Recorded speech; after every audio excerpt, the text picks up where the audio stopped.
The window. Hi there. We're all up. What are you doing?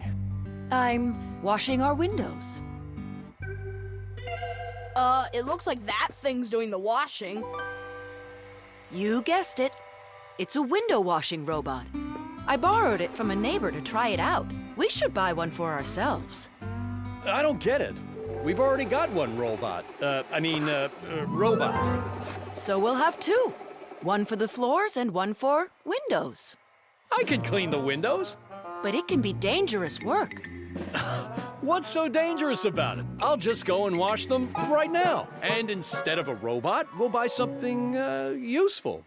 Like a skateboard for a boy. I've already got one. So you'll have two. Class. Uh-huh. If you say so. There just so happens to be a dirty window in your office. Let's see how you do with that one. Consider it done. Mm-hmm. And we'll clean the tiles with the robot. A window is much more than just a hole in the wall. Windows provide houses with light, ventilation, and views to the world outside. Modern windows are made with several layers of glass. Between each layer is a space that's filled with air. The air works as insulation to keep heat from escaping outside. Do you know how to tell how many layers of glass your window has? Just shine a flashlight at it. The number of reflections tells you the number of layers.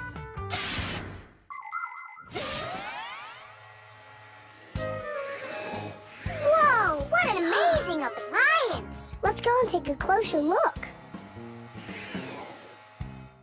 You really buy me a new skateboard, Dad? That's what I said. But first, I've got a window to wipe. All right, robot, we'll show ya. Tom Thomas, Dad can show him himself.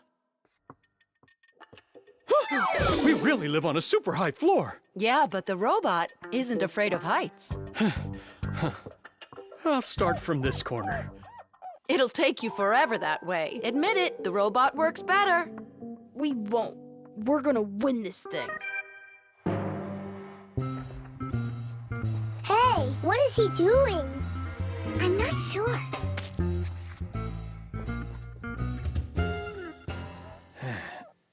Huh? Mom! The robot made such a mess in there. It's impossible. Look, Good joke. just wait.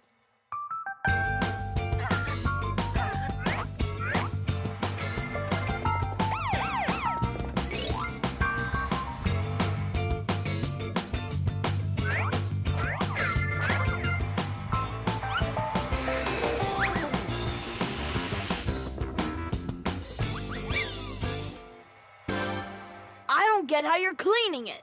Easy. You can talk? You gotta be kidding. And you are misbehaving. You guys? You're the ones trying to stop me? You tried to make the robot look bad, so we had to defend it.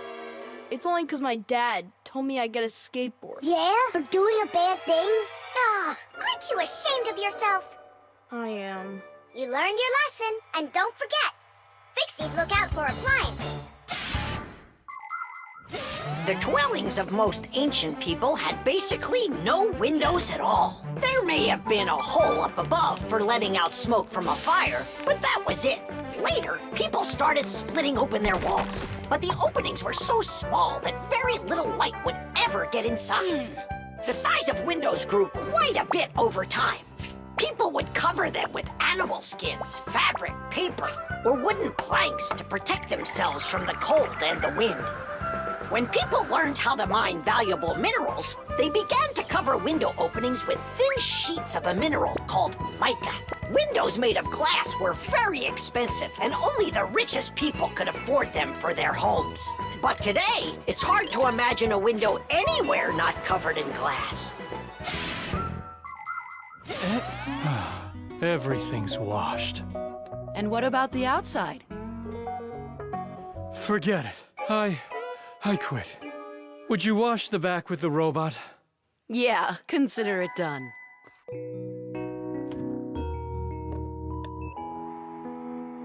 Yeah, you're right. I see. It really is a great appliance. And that washer's defender is even better. You're right about that. Tish! The spray can. Uh-huh. Footprints, just like I suspected. Are those your footprints? Not ours. Then what's on your shoes? What a mess I got into. Pew! It's bug spray! Elisa! What a terrible smell. What is it? It's poison. Why do we need poison? I've had this gnawing suspicion for quite a long time that something is living in our laboratory. And so, yesterday, after it got dark, I quietly dusted the table with flour. And so... Look, don't you see? Footprints. And I want to destroy them. Destroy who? You really haven't figured it out? Cockroaches live here. A cockroach. That's what she thinks you are. What makes you sure that it's a cockroach? What else could it be? Well, maybe a spider. Well, spiders are cute. And nice, too. But then where is the spider web? I don't know. Exactly. It's cockroaches. That stuff is gross. Where's that stuff coming from? It's from an aerosol spray can, Nolik. Aerosol is made of tiny little drops and particles that can hang in the air for quite a long time. Dust, smoke, and fog, they are all aerosols. People learned to make aerosols long ago.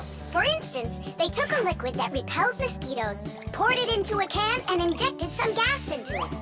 Then, when you push the button, the gas forces the liquid to go out through a tiny hole, turning it into a bug spray. That spray will poison the Fixies. We have got to stop Elisa. Let's destroy the aerosol can.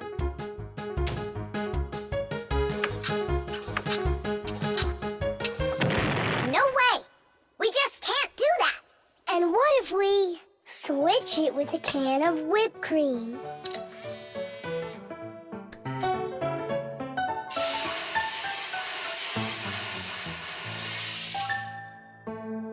Quit joking. We've got to get Elisa to believe that it's a spider and not cockroaches. She thinks spiders are cute. You're right. Let's go get Buggy. Spray cans have all sorts of different uses. For example, they're very convenient for getting medicine into a sore throat. They can be used to fill the air with the sweet smell of perfume or to cover unpleasant smells with deodorant. Spraying paint from a can is also very useful. It applies the paint very evenly. Some spray cans are even used for food. But there can also be deadly poisons inside of spray cans, like bug killer. So make sure you know which one you're using. And you must always remember how to handle spray cans properly so that nobody gets hurt. You must never open, take apart, or pierce a spray can. And spray cans should never be heated or put next to an open fire because they contain gas that can explode.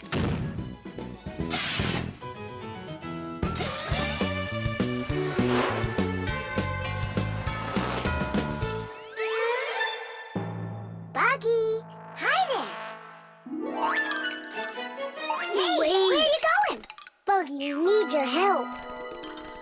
Hang on. Buggy, don't be scared. We're your friends, right? Would you help us? Please? There are new tracks here. Well, roaches, prepare to die. Are you ready? Go ahead. Run!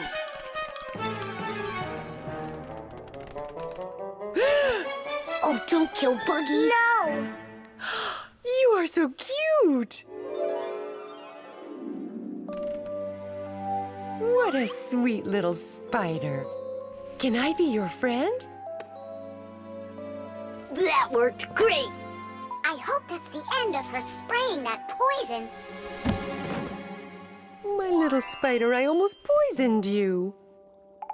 Spider, where are you going? Aren't we friends? Yeah, that's a good idea. You're better off being our friend. Buggy, wait! She's upset. She could have been poisoned and we didn't tell her. I'm sure she'll forgive us if we go and apologize.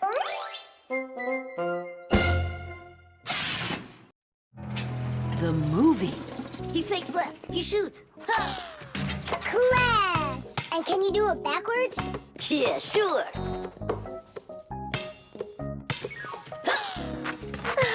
No way! What a shot! Huh. I wish Simka could see this. Why don't we make a movie for Simka about fire? We can use my Fixie tub. It's got a camera. How come it's only for Simka? We'll make it for all of us. That's a great idea.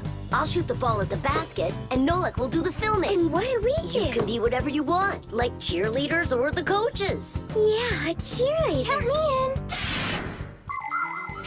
Motion pictures, or movies, appeared more than 100 years ago after the invention of celluloid film. A movie is made up of a series of still photographs called frames. When you look at the frames quickly, one after another, the picture on the screen appears to move. It's hard to believe, but the first viewers got very scared when they saw a moving train on the screen. At first, films were silent. Only later did people learn to make them with sound. And soon after that, people learned to make movies in full, beautiful color.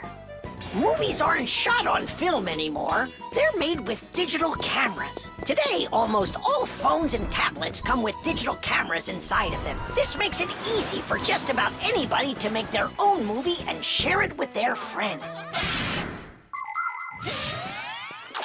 Fire is the best. Ooh, he can shoot the best. Hey, I haven't turned the camera on yet. Get ready. Here we go. Yep. Fire is the best. Cut. I got it. Show me. Fire is the best. And where's the ball? It flew over there. That's not right. You have to see the ball flying in the picture. I got it. Get ready. Fire is the best. How was that? It worked. I got it. Fire is the best. And where am I? You're somewhere over there. And we aren't there. Why did you have us cheering? Nolik, you need to make sure we're all in the shot. Okay, I'll try.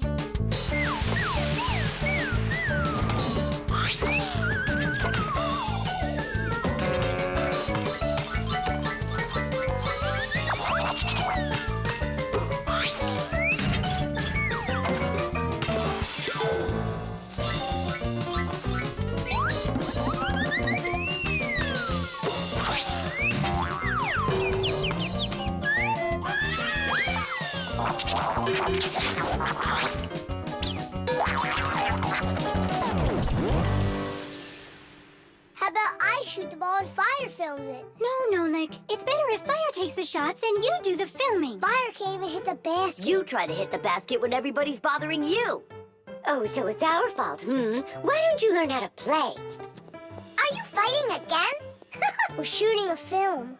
Whoa! Can I see it? There's nothing for you to see. All I have is pieces. And not one is right. Don't worry. It's no problem.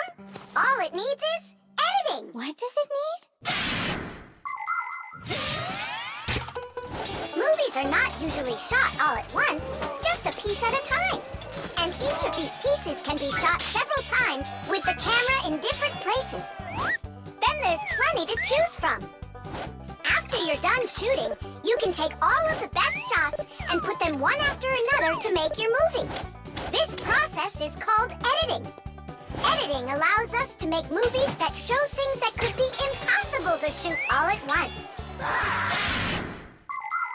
Well, let's see. For this first shot, we've got this take over here.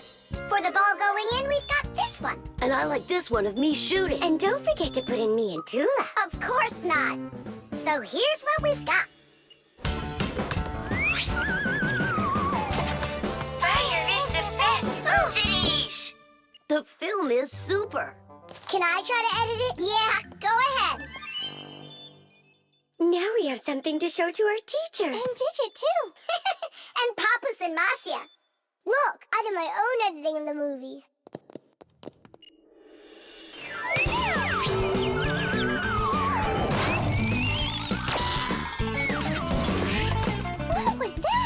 That's not true. It is so, with editing. It's just not fair, Nolik. Fire was able to put it in 100 times without any editing. You sure didn't. Hey, guys, don't fight.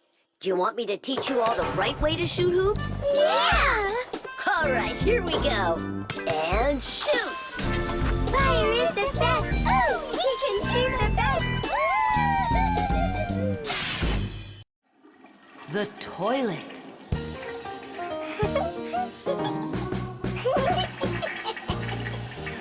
Hey, Tom Thomas, you're not allowed to drink water from the toilet. I'm not drinking it. Then what? Washing up? In the toilet? Come on now. Then what are you staring at inside of there? Well, I think that the toilet's broken. The water just won't stop running. Yeah, so? What do you mean, so? We gotta conserve water. Simka, you're the one that taught me that. You're right, Tom Thomas. It's important not to waste water. But the problem in this toilet isn't where you were looking. Then where? Here in the tank, not the bowl. Almost all toilets have tanks that are used for storing water. This water is flushed into the bowl when needed.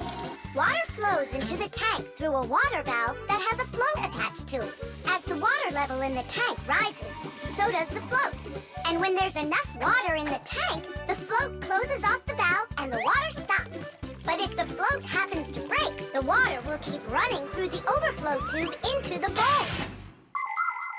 We'll be back soon. Look at this. I can't believe how beautiful it is. Ha! I see what's wrong here. This float that we're standing on, it got disconnected for some reason. That's why the water keeps pouring out. I see. And it's going down that tube into the bowl. Well, what's the problem? It's the float. It got disconnected. Can you get it back on? Nope, sorry.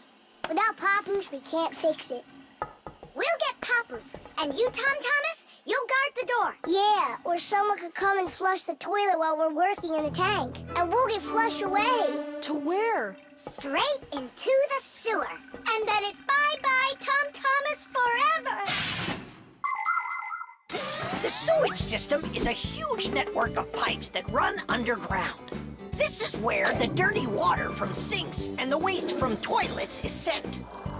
The sewage pipes then carry this dirty water to sewage treatment plants, where the water is cleaned before it is dumped into a river or the sea. Before the first sewage systems were invented, people would just dump their waste right out their windows onto the streets. Oh, the smell in the cities was just awful. Even the first sewage systems didn't put a stop to this terrible smell. This smelly problem wasn't solved until the invention of the modern toilet. At the bottom of the toilet is a bent pipe called the siphon that's filled with water that keeps the smell from getting back into the house. Don't ask me why, but no one goes through that door. It's a secret, Chusaka. Tom Thomas, ready to eat? Not now, Mom. Not even a cookie? All right. Here's what I need you to do. You guard the door so no one flushes the toilet. And that goes for you, too. Oh, it's terrible how much water's getting wasted. It's a good thing you noticed it. It was Tom Thomas who spotted it. Well, let's get to work. When your TV has broken, when your cell phone has broke, your laptop's barely working, the candles had a stroke. Don't ask us where we're going, for it's known far and wide that any kind of problem is clearer from inside. 1, 2, 3, inside will be all day and night. We fix things right. Papoose, wait.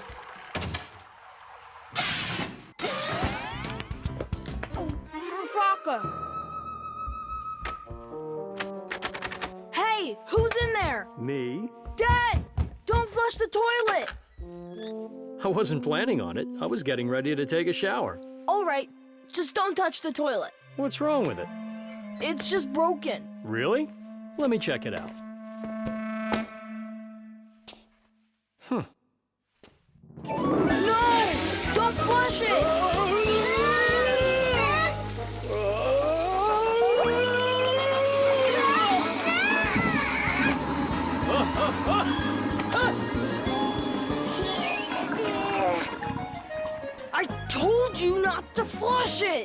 Dad, why? Ugh.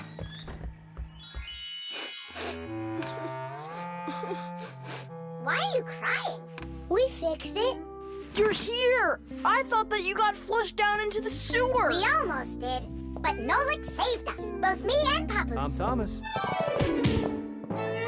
What was it that made you so sad? The toilet? Uh-huh. No need to be sad. The toilet's working just fine. Really? Yeah, I had to check it. Now I need to go and check it too. The Rock.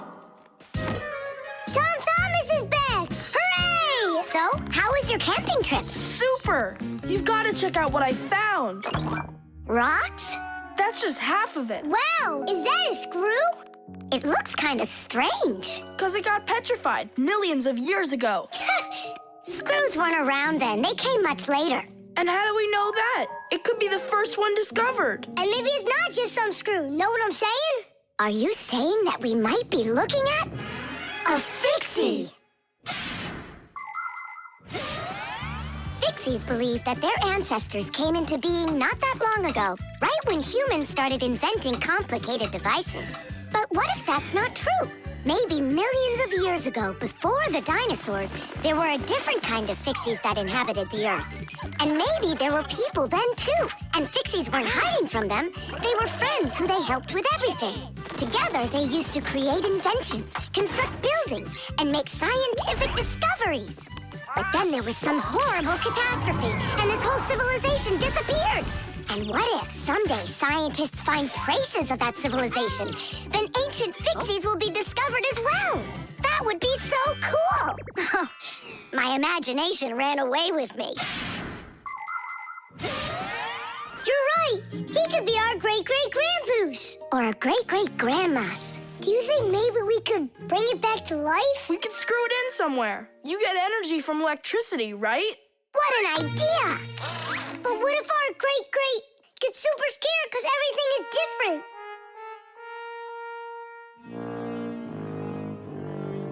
We can build him a prehistoric world to wake up to.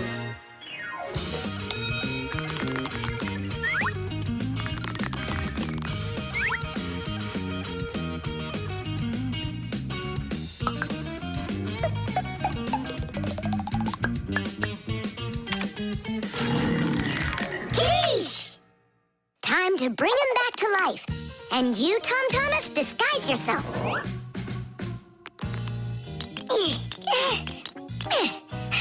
We'll break him like this. We need a different way to do it. We need more power for this.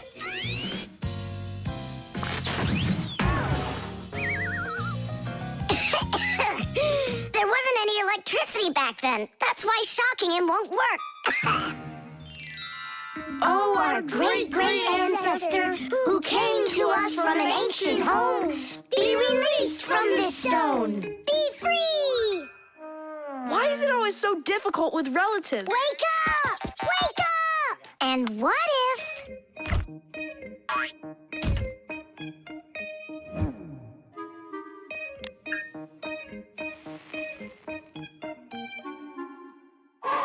Yay!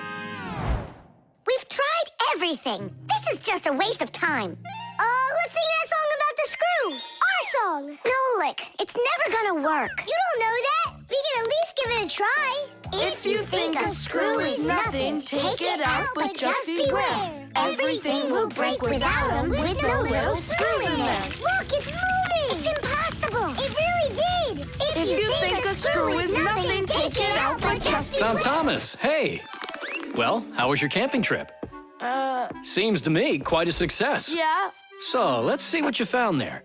Do you know what this is? Well, it's a rock. It isn't. It's the stalk of a sea lily. You mean a flower? An animal who lives at the bottom of the sea. Its stalk makes it look like a flower, like a lily. On planet Earth, there are lots of rocks. Some of them are hiding deep below the surface, and others appear with volcanic lava. Remember those fairy tales where an evil witch would turn everything living into stone? Well, it's really happened, just without any magic. Some prehistoric plants and animals were petrified way back when, and they've remained that way ever since. Thanks to them, we can get an idea about what life was like on Earth millions of years ago. And this one's a devil's finger, the squid's ancestor. How do you know all this stuff? When I was your age, I collected fossils and rocks. Let's go. I'll show you my collection. Do you think any of our ancestors were sea lilies? Shame. Why did I let myself get so carried away? There weren't any ancient Fixies in the world. But I still believe in them. They just haven't found the right rock yet. But they'll find it. I know they will.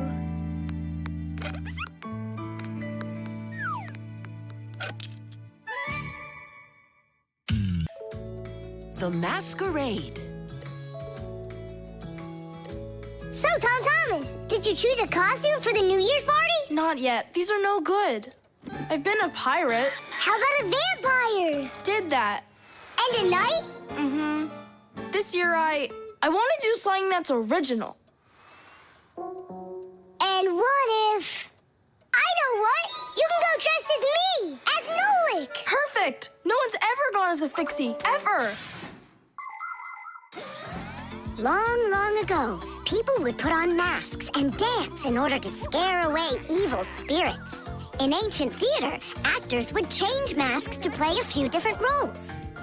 Everyone liked the idea of hiding their faces behind mysterious masks so much that people started organizing fun outdoor festivals called masquerades. There are countries around the world, like Brazil and Italy, that turn into one big masquerade ball during the holidays.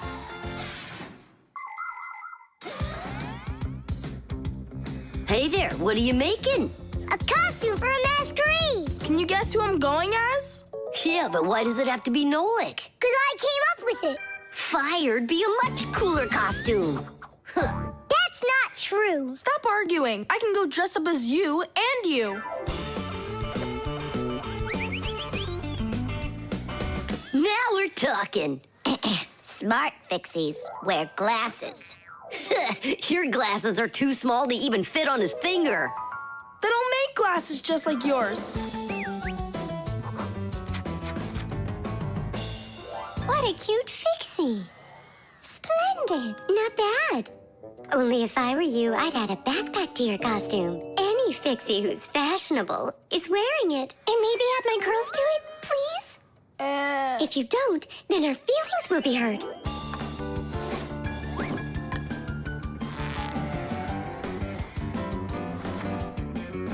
Class. Did we cover everybody? Oh, we didn't include Simka. And where are we gonna find room for her? What can I do about it? I already gotta get going. Then let's just not tell her. See you later, Tom Thomas. Thanks, guys. Tish! What have you been doing all this time while I was busy loading up the confetti? We were doing our homework. And looking at this magazine? And talking. Yeah, all of that and more. That's gotta be the worst lying ever. Tell me what you're hiding.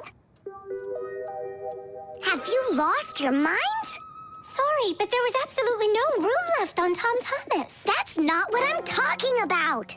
What is the #1 rule for Fixies? Well, what did we promise? We won't let out our secret. Right, but you just let it out.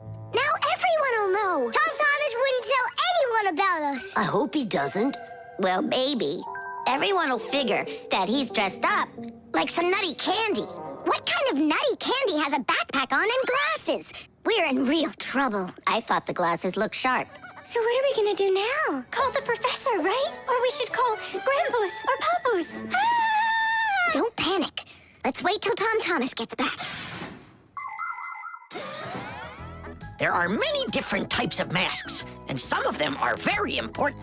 Medical masks are used by both doctors and sick people to reduce the spread of illnesses. Oxygen masks help people breathe. Fencers, hockey goalies, and boxers all use masks to protect their faces from being hit. The blue glass in a welder's mask is used to protect their eyes from dangerously bright light. Sea divers wear masks for swimming underwater. Without a mask, it would be very difficult to see the beauty of the underwater world. The masks that people wear at carnivals and parties, well, they're just for having fun and putting everyone in a good mood, or as a disguise, so that no one recognizes you right away. It can be a lot of fun to fool somebody like that.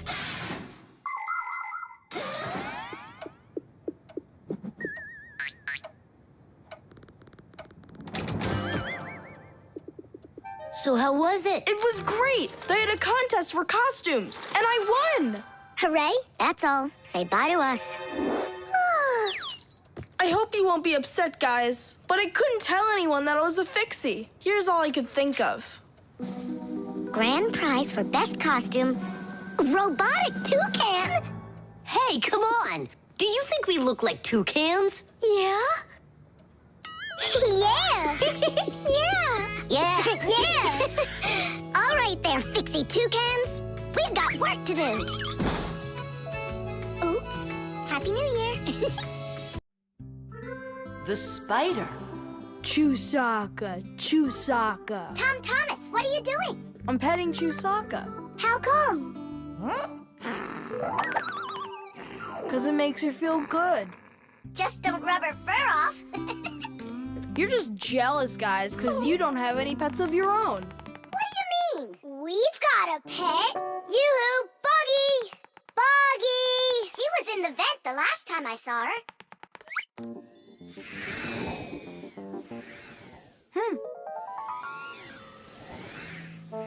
Buggy! Come on out. We need to talk. Here, this is our friend, Buggy. Wait, this insect is really your pet? Ha! What a joke. Buggy's a spider. She's not an insect at all. But isn't a spider a kind of insect? Insect is the term used for mosquitoes, flies, beetles, dragonflies, butterflies, ants, and many others. Spiders certainly look a lot like insects. They have very similar legs. But spiders aren't insects. They're arachnids. Insects have 6 legs, while spiders have 8 of them. Many insects can fly, but spiders can't. But spiders can weave spider webs. They may look beautiful, but really they are traps for hunting insects. How come your Buggy has 5 legs instead of 8 of them? I don't know. She lost them somehow. Anyhow, she can do lots of tricks. Hello, Buggy. How do you do? We know how to do that trick. Chusaka, shake. Just see that? And I bet your Buggy can't do this. Chusaka, sit. Buggy, sit. Why aren't you sitting? Lie down. Your turn. Lie down. Watch me. Like this. Lie down. She can't do that trick. Her 5th leg must be in the way. Lie down.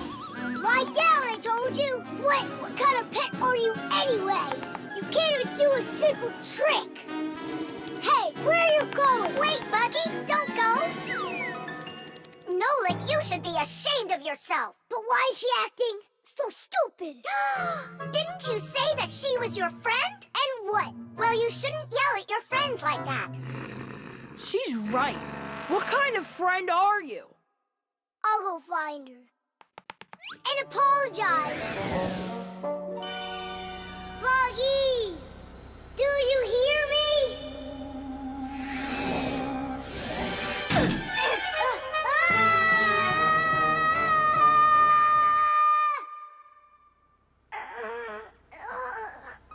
Where am I? Ow! Wow, it hurts. Hey! Can you hear me? Somebody help me, please. Buggy, is that you? I think I broke my leg. Could you help me out, Buggy? You don't want to help me. You're right. I don't deserve it because I've been a really bad friend.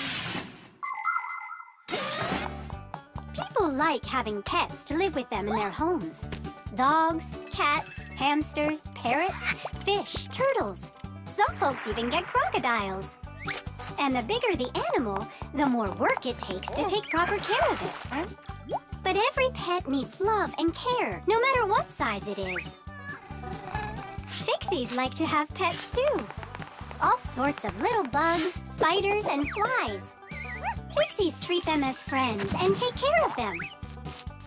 Of course, a little spider isn't as smart as a dog, but they also can be trained. There are some Fixies who have managed to domesticate such big insects as bees, beetles, and dragonflies. Fixies fly on their backs and use them to carry heavy loads. That's it.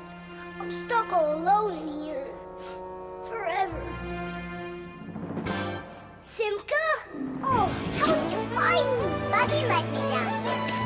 Buggy, you didn't ditch me.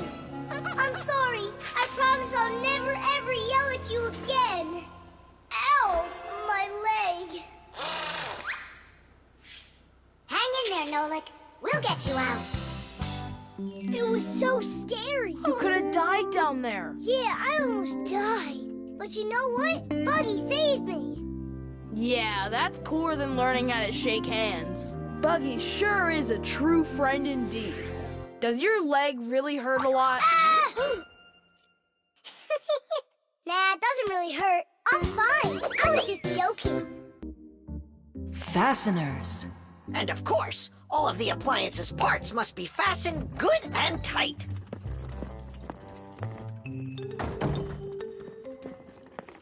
What are you doing, colleague? Today, Lisa is returning from her vacation. And so, I decided before she gets back, I'll clean up the laboratory. Quite a noble initiative. Now, where was I? You were saying all parts have to be fastened. You're right. And what kinds of fasteners can you name? Fire? A screw? Mm-hmm. And what else? Another screw? That would make a total of 2 screws altogether. Simka? To fasten wood or plastic parts together, you can use nails. Nails are hammered in with a hammer. In metal or stone, you need to first drill holes for the screws. To help a screw hold better, it can be inserted into a special fastener called an anchor or wall plug. The difference between a machine screw and a wood screw is that wood screws have pointy ends. Machine screws go into holes that already have a thread, or into a nut. And what if there aren't any screws or nails around? Well, then a Fixie can turn himself into a screw and screw himself in, like this. Masterfully done. Fire, think you can do it? Of course. Yeah! Nolik, Is it okay if I won't go? what do you mean you won't go? Wait, I started on the wrong foot. No, I guess it was the right one. Don't be scared. You've done this 1,000 times. Uh-huh. You're right. You had to make sure the appliance was turned off first. Yeah, I should have. This time it's not going to happen to you. It's all under control. Go on. I'm still scared to do it. How about you try again? And who came up with this dumb screw idea? According to legend, the screw was invented in ancient times by the great Archimedes. Using his screw-tight mechanism, Archimedes built a special machine for getting water out of a canal. In ancient Rome, people used wooden screws in presses to squeeze the olive oil out of olives. Screws were also used as parts of drills or as lifting jacks. But the use of screws as fasteners did not begin until the 15th century. Soon thereafter, screws became so popular that today it's almost impossible to find an appliance made without one. And if one of these little screws should fall out, we Fixies will come to the rescue. Because we don't just turn into screws when we need to hide from humans. We're always ready to do it when help is needed. Nolik, let's try it together. Don't be scared. We're here with you. Ready?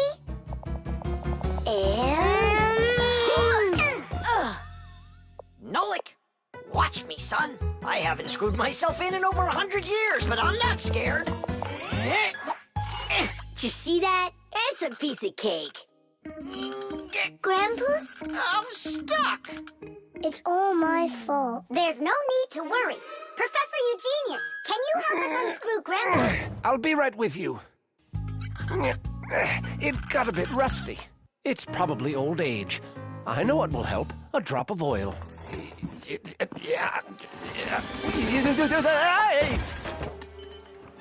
Ow! Oh. Professor Eugenius, are you okay? I'm okay. Thank you for asking. Look out, it's going to fall. We need to fasten the shelf to the wall. Nolik, help! We can't do this without you. Simka, I'm scared too. Nolik, save me!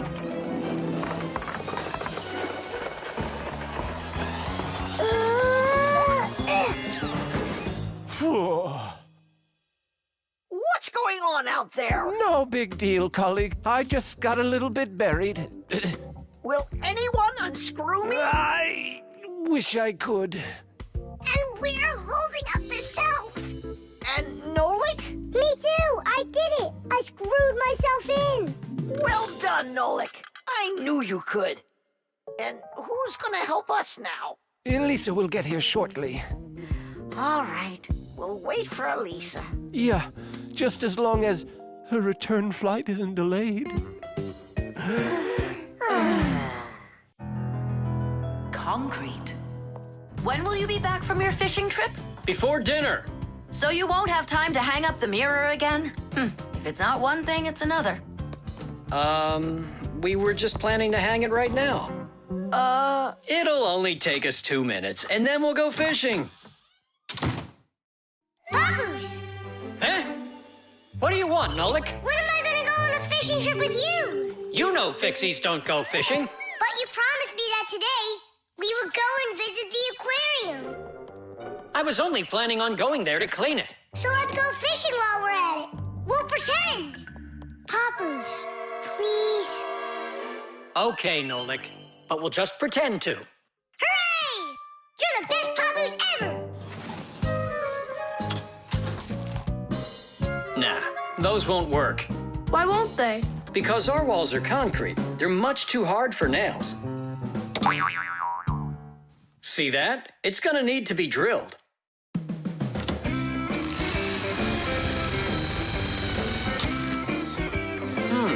I guess we'll need to use a special drill bit that's right for this wall. Concrete is a very strong building material made out of small stones, sand, cement, and water. When the concrete mixture dries, it becomes very hard, like a solid piece of rock. For building houses, bridges, and other large constructions, reinforced concrete is what people use. To reinforce the concrete, it is poured into a mold with steel bars. When you drill into a reinforced concrete wall, you have to be careful not to hit the metal bars.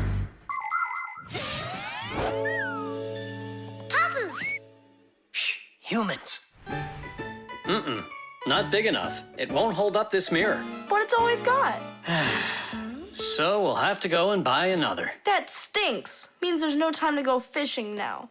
Actually, I think this will hold it for a little while.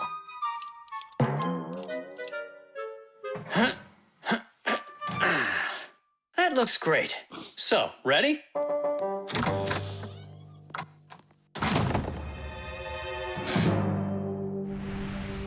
Papoose! Huh? Do we own fishing rods? We don't, but we'll figure it out.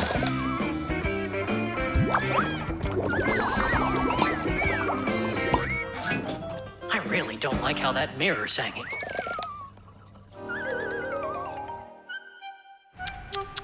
That's what happens when people are in a rush to finish. We're Fixies. We never do things like that. Papoose, we going fishing or not? Yes, we will, after we take care of this mirror.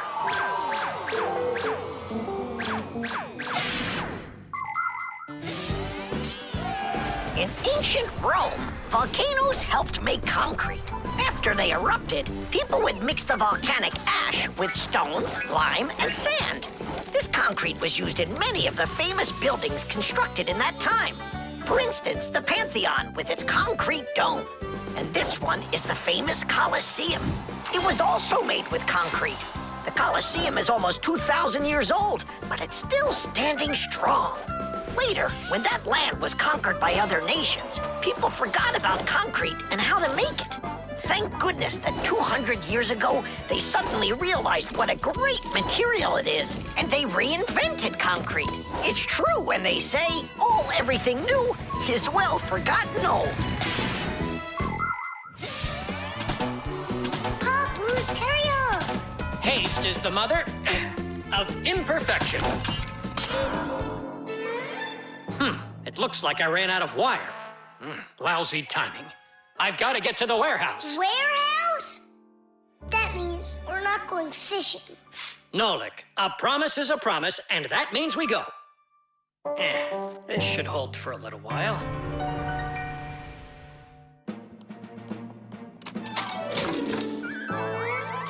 It's funny. We almost left without the fishing rods.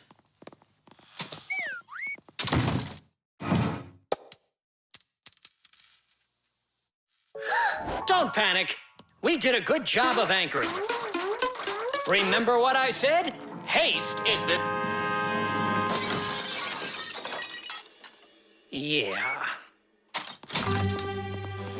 Yeah, I'm not hearing things. Looks like a trip to the store after all. For screws? Yeah, and a brand new mirror. It looks like today's fishing trip's canceled. And ours is too, Nolik. At least the fish will be happy.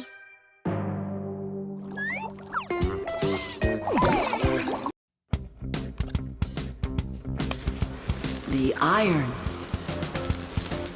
All done. Thanks for your help.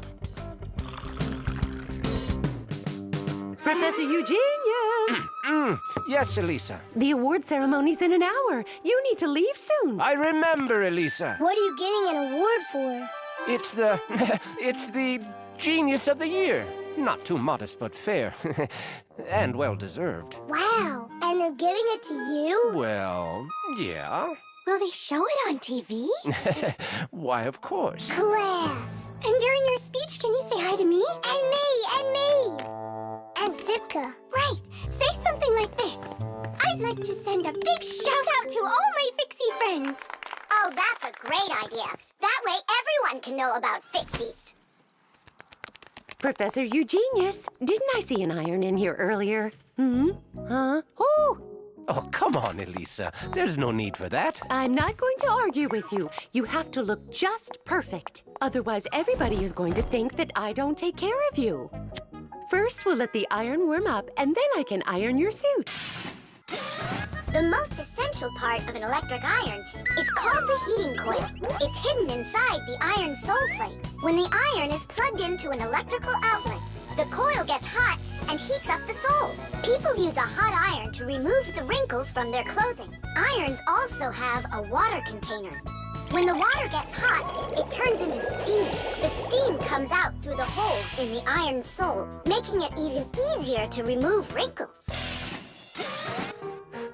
Wow, that sure is hot. All that's left to do is pour some water into it. Professor, this is water, right? Yeah, it's water. That isn't water. No, wait. It's not water. It's not water. Then what is it? Well, it's, juice. Juice? Yeah, juice. Oh no, the poor iron won't last. Phew. And it smells like crud. I broke the iron. It's awful. No, Elisa. Don't be so upset. Don't be so upset. It's the Genius of the Year ceremony, and you'll be in a wrinkled suit in front of the whole country. Oh, I won't survive. Elisa, hang in there. Be careful. Elisa. Elisa. Professor Eugenius, are you all right?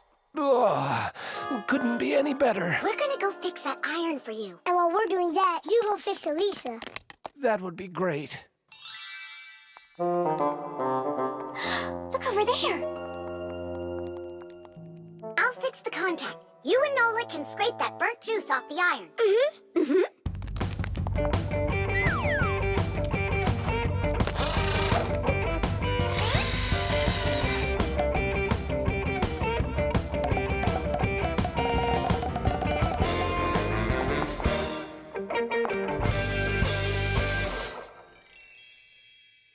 Elisa, please wake up.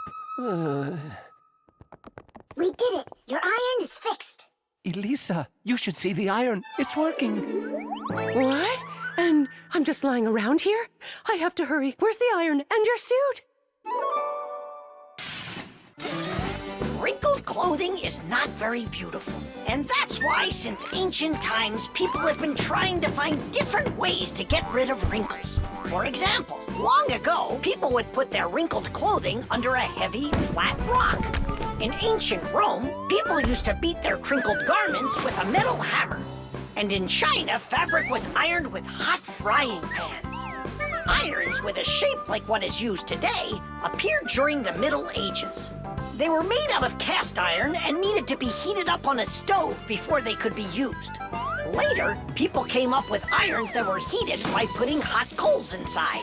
And finally, in the 19th century, a convenient electrical iron was invented and has been used ever since.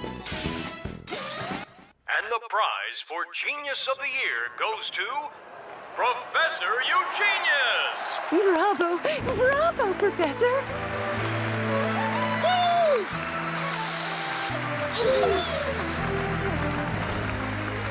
I thank you. I give my sincerest thanks to you.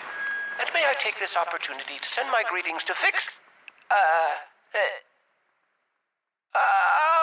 to all the Fixicists. Just give me the prize. Oh, that was quick thinking. Brilliant! He is just astounding. Perfection from head to toe. Well, practically perfect. The marshmallow.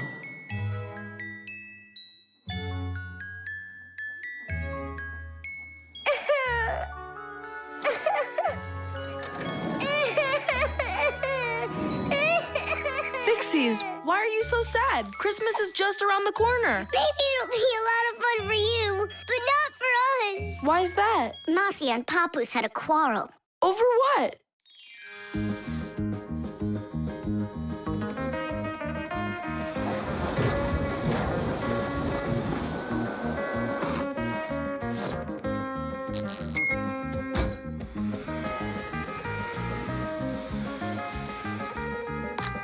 Every year, we've got to repair those string lights. Oh, yeah, it's awful. Christmas is almost here, and there's still so much work to be done. What do you think of that? And this? Whew. Here you are. You don't hear the phone ring, you don't answer messages, and we have string lights that aren't working right. We need help. Papoose, can't you give us a few more minutes? You said that an hour ago. Haven't you wasted enough time? We are not wasting time. Look in the camera. What? Look. Got one of Marcia? Look. Oh. There you are. So, having a good time? We were just about to leave, and... You can stay right here. I've already done everything myself. You obviously have more important things to take care of. So you left me over there, by myself, working my tail off, just so you can play? Where are you going? To relax. Oh, yeah? Fine with me. So now we won't have our Christmas. Don't panic, Nolik. We'll get your parents to forget. I mean to forgive each other. How? My dad always says that the way to a woman's heart is to give flowers and candy. And where are we gonna find flowers right now? Oh, we'll make them out of marshmallows. People are always trying to improve recipes. The French used an ancient Egyptian mallow root recipe to create the marshmallow, a fluffy dessert that can decorate a cake or be roasted on an open fire. In Russia, pureed fruit and berries were mixed with egg whites and sugar and then whipped together to create their own fluffy dessert, zefir. Some ingredients have changed over the years, but these old desserts are still popular. What will they think of next?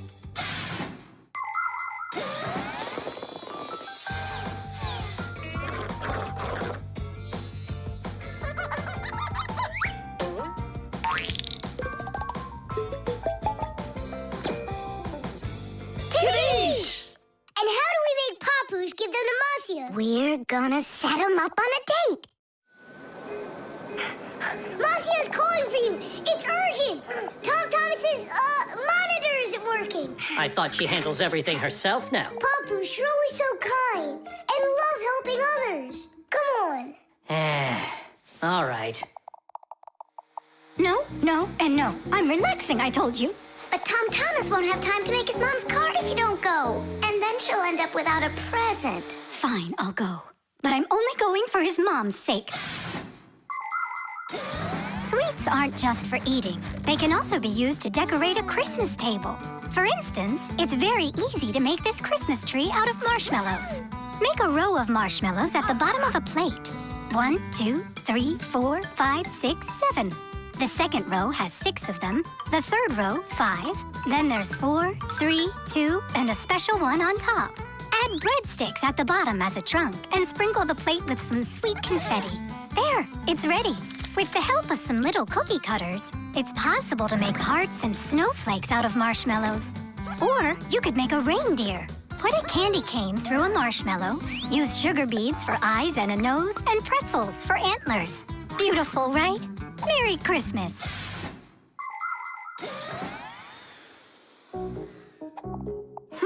I don't get what's going on. The monitor's working. What did you call me for? I didn't call. And you've got nothing for me to do here. No. Ah, then I guess you came to apologize? No. You know what? I have had enough. Well... Huh? What's it say? For Masya? For me? Yeah, for you. That's so sweet. I hope you can forgive me for yelling at you. I'm just tired. No, I should apologize. It was bad of me to leave you alone. And where are the children? It's almost Christmas. There you are. Come here. Papu, Masya! Oh, my sweetie. Hooray! Merry Christmas! The television. Now watch carefully. First I put some of the yellow. Then I add some of the blue. Mix them together.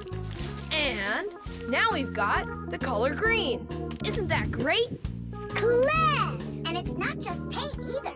Your television works by mixing colors too. Really? No way. That's embarrassing. Nolik, you should know that by now. We live inside of that television, together with Papas and Masya. Come on. The picture on a TV screen is made up of tiny glowing dots that are either red, green, or blue. When blue and green dots are glowing together, we see the color light blue, like in a clear blue sky. When green and red mix, we see a yellow sun. And when all 3 colors shine brightly together, then we see white on the screen. It may be hard to believe, but it's true. All of the colors on the screen are made up of only 3 colors: red, green, and blue. So everything that's on the TV screen all comes from 3 colors. Red, green, and blue. Isn't that great?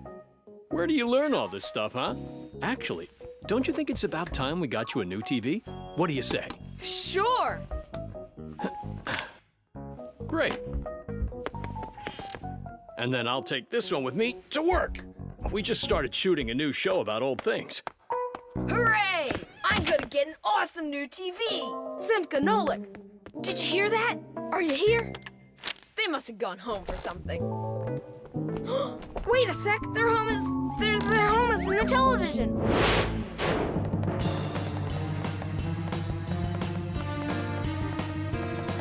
This was such a nice home for us. It's okay. We'll move into one of the other TVs here.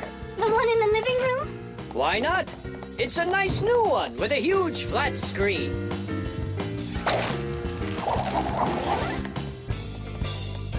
We're gonna have to leave the sofa behind. What? There's just not enough room in that TV. Then I'm not going to move there. Then where? Into the fridge? No, thank you.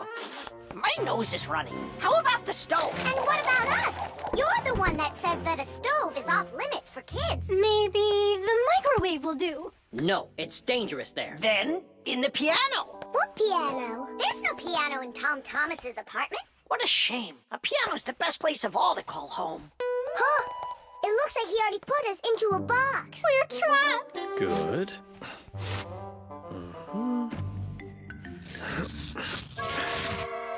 Dad! Hey, Dad! I changed my mind. I really don't want to get a new TV. Why don't you want a new one? I'm just used to this one. You're a junk collector. Uh-huh. Just like you, Dad. People have always dreamt of seeing things that are far, far away. All of us have heard fairy tales about crystal balls and magic mirrors. But the magic of television began only 100 years ago. The screens on the first TVs were so small that people had to attach magnifying glasses to them to make the picture big enough for watching. Ever since those first TVs, both the outside and the inside of this amazing device continue to change. Bulky picture tubes have been replaced by electronic chips. Screens have grown wider and wider as TV sets have changed from big heavy boxes to flat light screens that can hang on the wall like a picture. And someday, real soon, it's quite possible that TVs will be made to roll up like a rug and people will be able to carry them anywhere. All right, I'll put it back. But under one condition. If it breaks, we'll buy you a new one right away. Yeah, sure. We'll never let it break, right? Never, ever!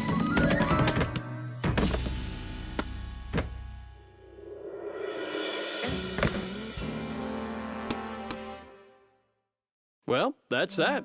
The color is completely wrong, see? I guess we're going to have to throw it out after all.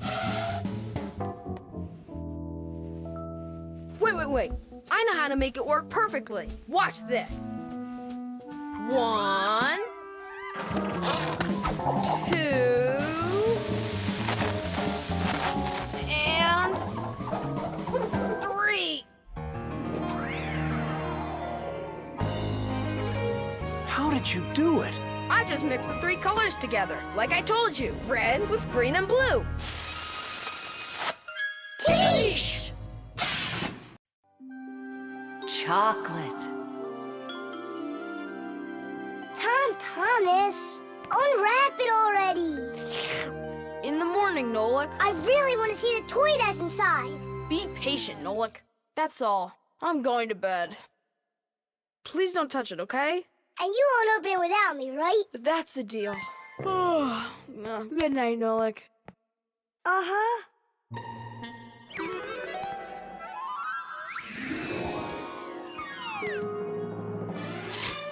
You doing in here? Me? Well, I was... Oh, it's a chocolate ball with a toy inside. How interesting. Yeah, totally. Let's unwrap it and take a look. We can't. Not until Tom Thomas comes in the morning. But if we're real careful, he won't notice.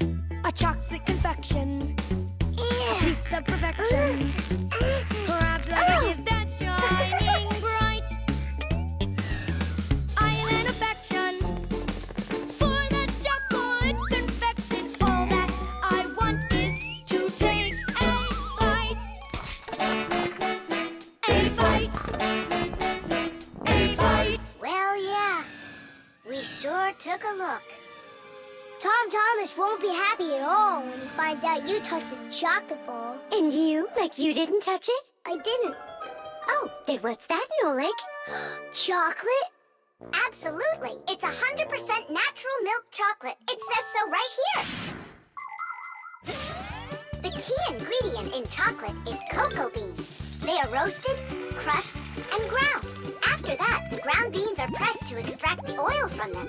If you mix butter, cocoa, and sugar, you'll get dark chocolate. And if you add some milk to it, then you'll get milk chocolate. Then you just warm it up, pour it into molds, and cool it down. You can add raisins or nuts into chocolate. Sometimes chocolate is even made with flavors like flowers or salt. Chocolate wasn't originally for eating. It was used in a drink made by mixing roasted beans with water and then adding hot peppers. Not every adult could drink it, let alone a child. Today, chocolate is a favorite treat the world over for children and adults alike. How can we put it back together? How about Scotch tape? Come on! We'll start by warming up the chocolate so it softens up, and then use that to make a new ball. And then to make it hard again, yeah, we just cool it off.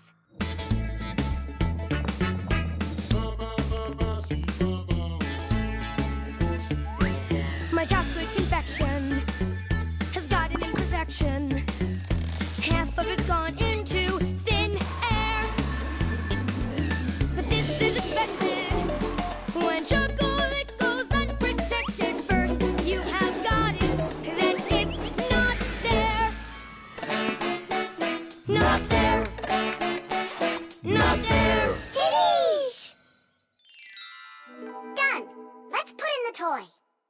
But we haven't even looked at it yet. Oh, it's so pretty. Tom Thomas is gonna love it. Oh, wait! Oh, what do you think of this idea?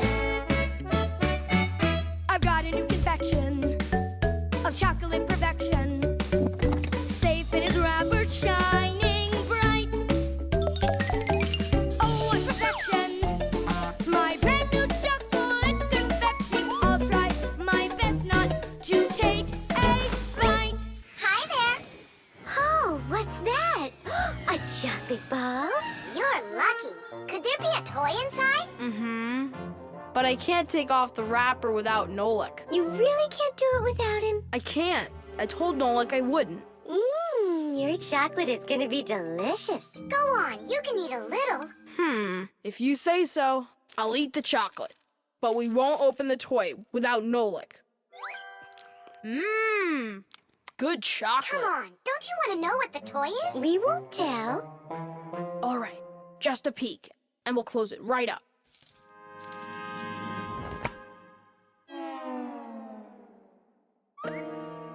What is this for?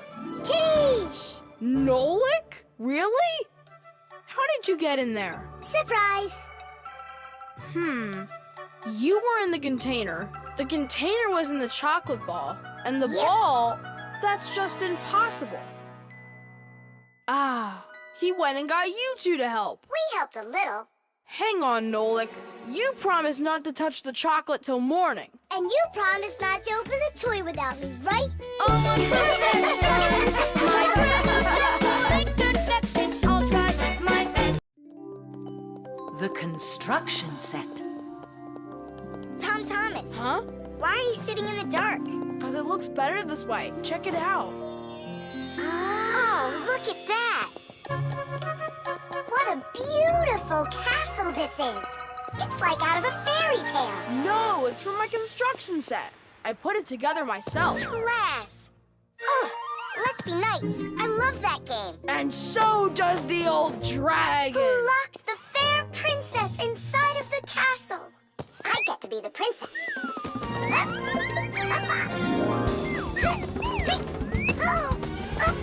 Oh, where's the brave knight who will rescue me from the evil dragon? Hang on, I'll save you, Simka. Nolik, you really don't look like a knight. You don't even have armor. Armor. Wait, hang on a second. A construction set lets you build lots of different things from a set of parts. Put them together like this, you've got a house. Like this, a car. Or like this, a spaceship. The parts might be made of metal and connected with screws. Some construction sets have plastic parts you click together. Other sets are models where the pieces are glued together. You can also find magnetic sets. Touch the parts together and magnetic attraction makes them stick. Beware, dragon!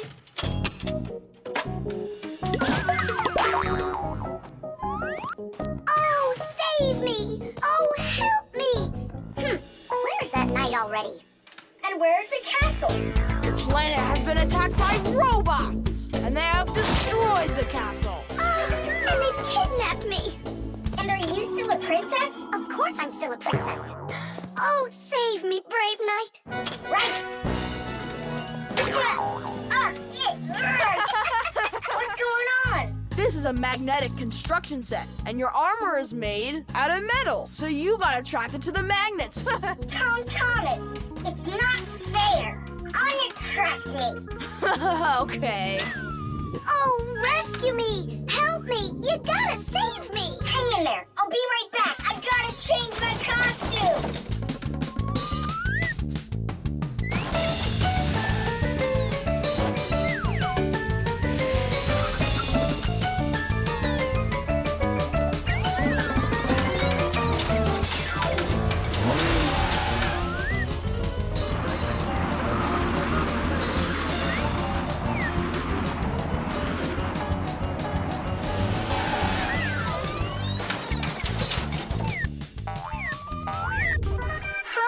What is that thing? A wicked wizard has trapped me inside of a crystal ball. And now, only a brave knight. I already did the night. Well, you gotta be him one more time. All right, but this is the last time. And don't change anything. Simka, stay right there. And don't even think about running away. And so it goes. Everyone's abandoned the poor princess. Oh. Simka's my older sister. That's why she thinks it's okay to get bossy with me. But I don't let it get to me because she's very smart and a quick thinker. She knows gadgets better than just about anybody. It's always interesting with Simka. And she's really smart, too. She gets nothing but A's at school. Everyone in our class loves her. Only she and Verda don't get along too well. It's because of fire. Well, you get it. Sometimes Simka can be way too strict with me. You can't do this. You shouldn't do that. But if an exciting adventure comes along, she's always right there with us. Simka's brave. She's got the skills. Yeah, she's always ready to take on a challenge. I've got an awesome sister. But just keep that between us. Because if you tell her, it might go to her head. How long am I supposed to sit here? Hey, anyone? Hey! Help me! Help me!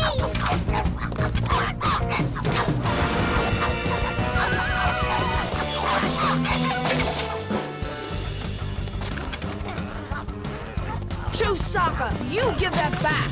Leave this room. Are you okay? I can't leave you alone for a minute. Yeah, I think we're okay. Nolik got here and saved me from Chusaka for real. Just like a real live knight. Oh, come on, good night. I'm not kidding. You deserve to be one. And to protect every living creature from pesky Chusakas everywhere. I promise. Oh, valiant Fixie, I now pronounce you to be a knight. Sir Nolik. Hooray! Hooray! Hooray! Kitty!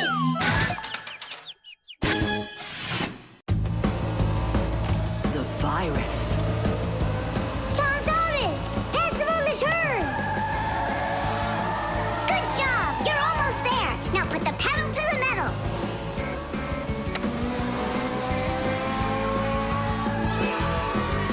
Kitty! Ha! Take that, Johnny. You lose. You want to race him again? We can't. We just finished the last level. Oh, we were just getting started! Wait a second. Let's see what it says here. Congratulations. Your prize is a smartphone and a collection of brand new levels to race. All right. Class! Click on it! It's not smart to just click on random buttons. There's nothing to worry about. Whoa. Hey, what's going on? Someone messed with the numbers. There you go. Didn't I warn you guys? Do you think it might have been Johnny? Johnny! Of course! He got upset that we won, so he put on the cap of invisibility. Then he snuck into the room and deleted everything from the computer. Stop! What are you talking about? A cap of invisibility. This has nothing to do with Johnny at all. Looks like you got a virus. Then we need to get Tom Thomas's mom in here. What for? Isn't it obvious? She's a doctor. She'll get rid of this virus in no time. That won't work. Quit it. A computer with a virus isn't treated like that. A doctor won't be able to help here, especially a dentist like your mother. Then who can help us? You need special software for that. Antivirus. A computer virus is a destructive computer program. It can not only delete or steal important information, but completely destroy your computer. And the scariest thing about this virus is that it spreads very quickly and can infect the other computers on the network, very much like a human illness. To find and stop these viruses, you need to use an antivirus program. Antivirus programs also protect computers against new infections. And by the way, your dad's computer uses antivirus software. And mine doesn't have it? No, you won't let anyone near your computer. You never have any time. Dad, let's do it later, okay? I've got to finish finish one more round. It'll only take a minute. Oh, look at that. The virus is starting to wipe out everything now. That means this computer will disappear. And this room, too. And all of us.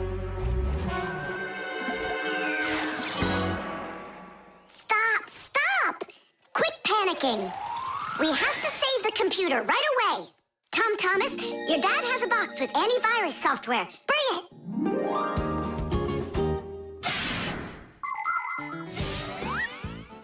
Games, music, cartoons. There are so many interesting things on the internet. But just like in the physical world, you have to follow some rules when you're online. First, you should only visit websites that you know. Sometimes a destructive virus could be hiding behind a pretty picture, and there are plenty of scammers on the internet. That's why you should never give anybody you don't know well your address, or send an SMS so you can download a free game. If you happen to get a letter or a text from a stranger, you should show it to your parents right away. Only communicate with people that you know. And don't just sit all day playing on the internet. There's still nothing better than going outside and playing with friends in the fresh air.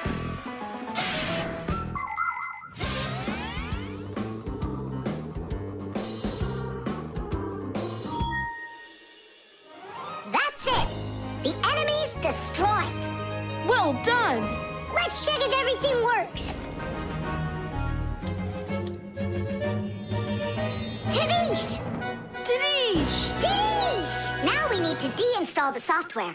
How come? There's no need. No, we have to. That program should only be installed by an adult. Otherwise, your parents will figure out you got help from Fixies. Sorry about that. All done. And here comes my dad. Dad, will you install this on my computer, please? You need it right away? How about a bit later?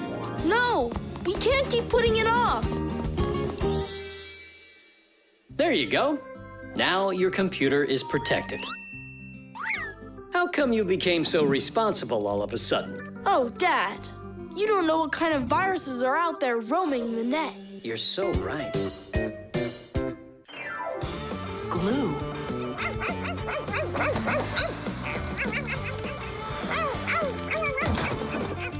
Nolik, let's split up!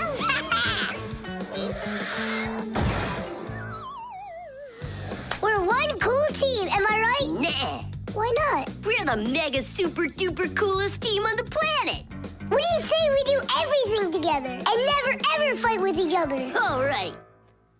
Children, if you look right here, you can see that the handle has broken off the professor's favorite mug. And it's our duty to fix it by gluing it back on. Here they are, the inseparable friends. Just quiet down.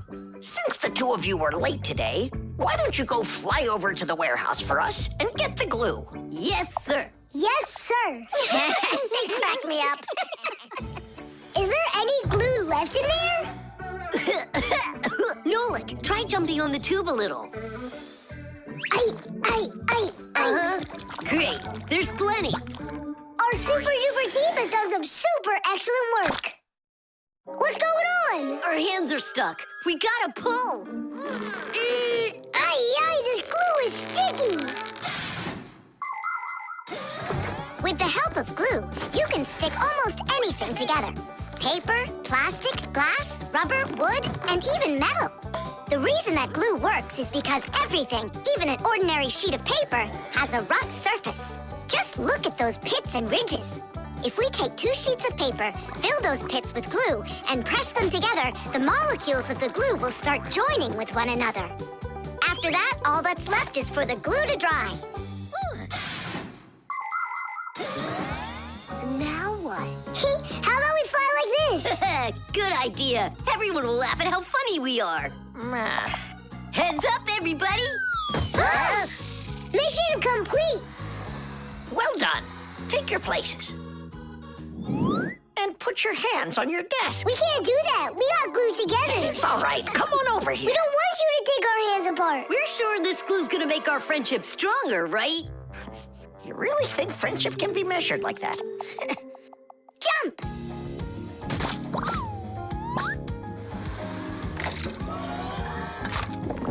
1, 2, 3, yeah.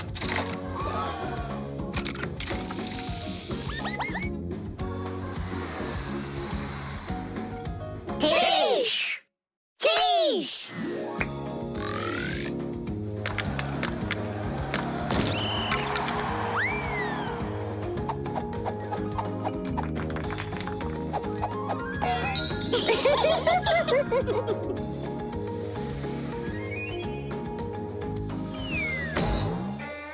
Come on, I need to go over there. Well, I need to go over there.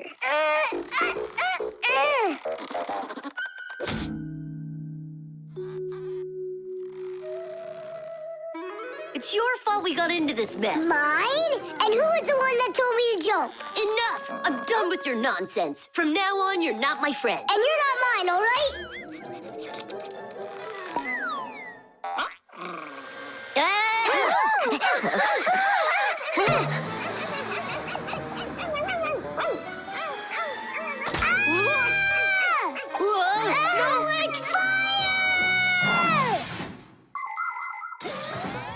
Like many of the common substances people use, glue was invented by nature itself. For example, fish glue their eggs together, and mollusks produce a sticky liquid that lets them stick to any surface. A spider smears glue on its web. A swift uses saliva to bind its nest, while caterpillars use their saliva to spin their cocoons. The sap from a pine or a birch tree is glue, and an egg's sticky whites can be used as a base for glue. But today, most of the glues that people use are made in factories. When working with glue, it's important to air out the room from harmful fumes and to follow all other safety instructions.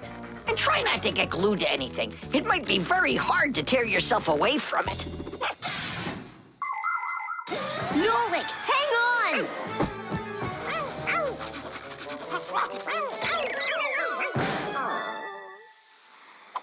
Fire! You just saved me! But how come we got unstuck? Maybe it was bad glue?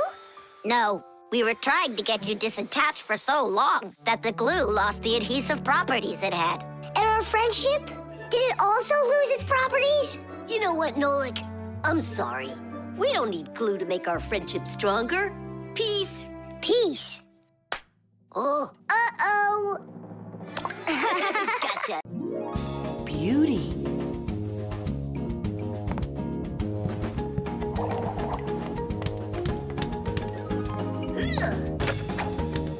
Okay, Come on.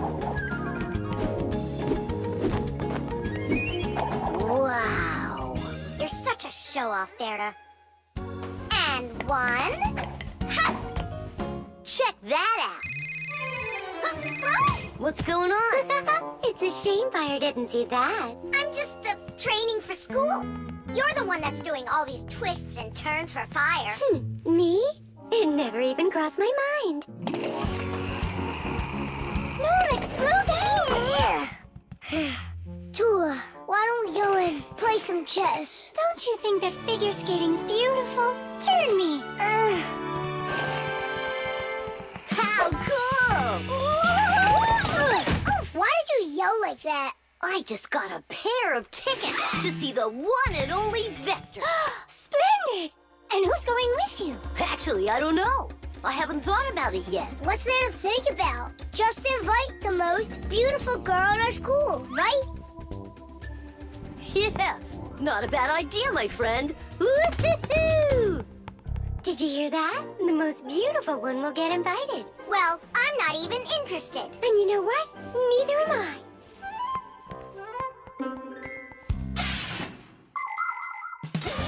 Our world is full of beauty. There seems to be no end to the beautiful plants and animals, and the gorgeous mountains, forests, and lakes. But even that's not enough for people. They create their own handmade beauty, too. Artists paint beautiful pictures. Composers write beautiful music. Architects create beautiful buildings, and fashion designers make beautiful clothes. Not even scientists stay out of it. They create beautiful ideas. These ideas can be the basis for the creation of new technologies that make people's lives better.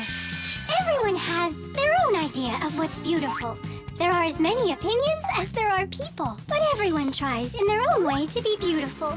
Both people and Fixies. Please help me, Tula. How can I become beautiful? Huh, I don't know. Go and ask Verda. Look at her, she's got it. What has she got? What's the most beautiful thing about her? Oh, well, her hairpin, her hairstyle. The green looks great on her. Green looks great. Aha. Okay, see you later. Tula. Huh? What's your opinion? Fire, do you think he likes Simka? Looks like he does. Is it because she's a redhead? Orange. Now I get it. Well, is that close to her color? Not really. It needs more green. What makes a person really beautiful? Fancy clothing? Bright nail polish? Dyed hair? Those don't make you look your best. Here's a much more reliable recipe. First, wash up and comb your hair. See? You're looking more beautiful already.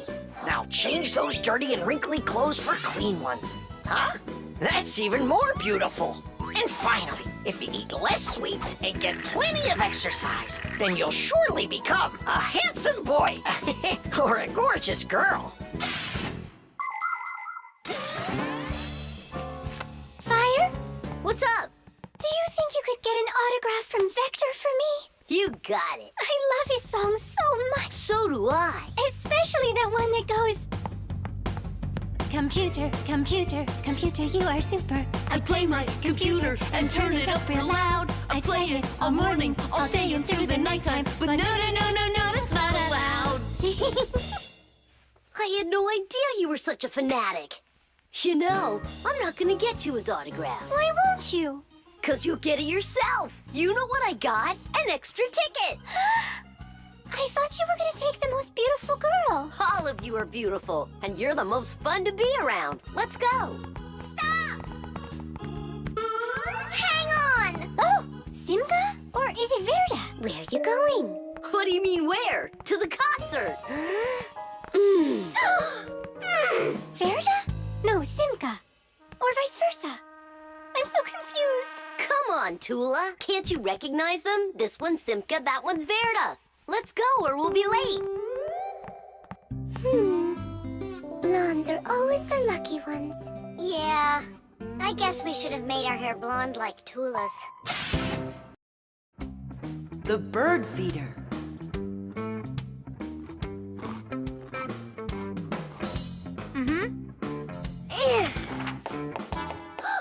Did you hear that? What? Oh, again!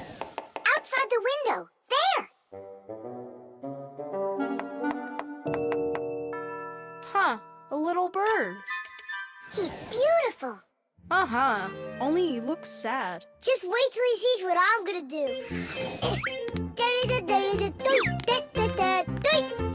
I guess he doesn't think you're funny. That's because he's cold out there. He wants to eat, that's all. Maybe we should make a feeder for the poor bird. Do you know how to make a bird feeder? No, but we both know someone who knows everything. In the winter, it's not easy for birds to find food under the snow. Luckily, many people come to the rescue. They build little houses for the birds, designed to hold food. The name for these houses are naturally bird feeders. Bird feeders can be made out of wood, plastic, or even something as simple as a milk or juice carton. Building a bird feeder by hand isn't hard to do at all. But building it is only one part of the work. What's most important is remembering to keep it filled with food. Well, shall we start?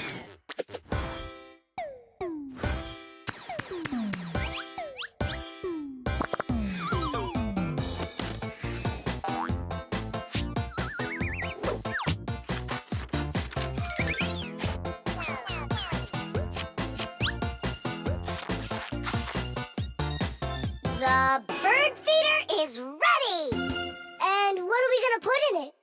I got an idea.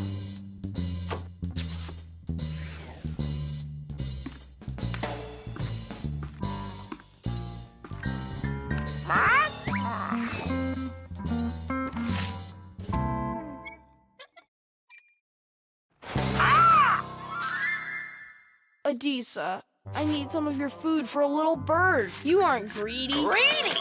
Greedy! Greedy! I didn't know Adisa is greedy. Adisa's greedy! You need to learn how to share. Adisa's greedy! What, like there's not enough food? Not enough food! Not enough food! Not enough food! Not enough! Wow, now there's 2 of them out there. Eat! There's enough food for everybody. Poor Adisa! Poor Adisa! Let's bring them in here. We can open a restaurant for birds. Little bird! Why did you scare the little birds away? That feeder's for them. Get it? Just fly away. Shoot! He's bullying our friends. Hey, you leave! Leave! You'll never chase him away now. We'll see about that. Aha! Serves you right, Pigeon. It's not nice to bully little guys. Yeah, and how about big guys? It's all right to bully them? The poor pigeon also wants some food. Food! Food! You sure? Sure! Winter can be beautiful, but also very cold. Animals have different ways to prepare for when the weather gets cold. Some birds gather into flocks and migrate to where it's warmer. You could almost say they're flying to a resort. Squirrels, hamsters, and chipmunks collect and store nuts, mushrooms, and pine cones. There are many people who don't have pantries that are as well stocked. Badgers and bears eat a lot of extra food in the fall, and then go to sleep in their dens and burrows for the whole winter. Fish also sleep in the winter, only they're at the bottom of rivers and lakes. Frogs, snakes, and even wasps burrow in the ground, while hares, foxes, and wolves grow thick coats that protect them from the freezing cold, although it isn't easy for them to find food.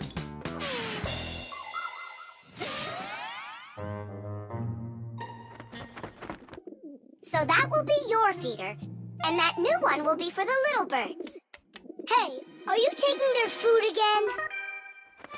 There you go. But those little birds, they'll probably never come back here. Look, Nolik! They came back!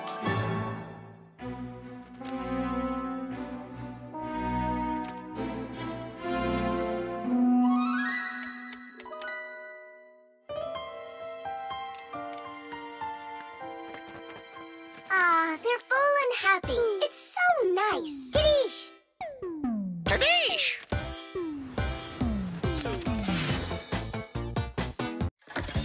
Hockey.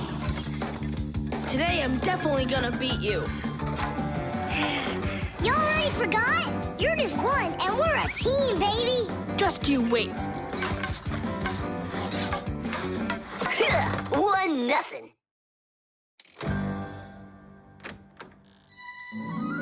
Hi there. Katya? Hi, what are you doing here? Katya came to pick up something for her mom. I need a little more time. Can you wait here? Yes, of course, I'd be happy to. We can play a game. Only just not hockey. I never understood why boys are so crazy about it. I'm baffled by it too. Oh, the Fixies are here. Hi, guys. Hi there. Even though you clearly don't get hockey, I'm sorry. We're finishing this game. And after that, my dad and I are gonna go and see a real hockey game at the arena. I'm sure that a real game is just as boring. You're wrong. Hockey is an incredibly interesting game, but it isn't easy. A player needs so many different skills, like skating very fast, stopping quickly, dodging the opposing players, controlling his stick, and shooting the puck into the goal. And there's no way to do all of that without science. For instance, to calculate how hard to hit the puck or how quickly to stop. Hockey players learn all about that during their practices. They put on their protective gear and go for it. And that's not all. Hockey players also have to be brave and nimble. Otherwise, they might find themselves unable to stop and crashing into the boards or taking a puck to the head. Ow! But as the saying goes, hockey is not for cowards. Tadish!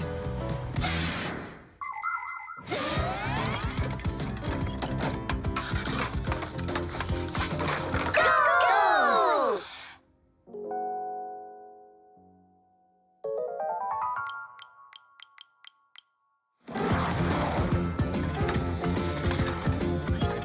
we waiting for? Katya, you just made me miss that. I'm sorry.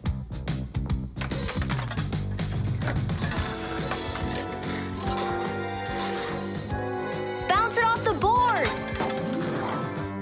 Enough with that. I happen to be helping you, if you didn't notice. You said you don't like hockey, so quit giving me advice. Whatever.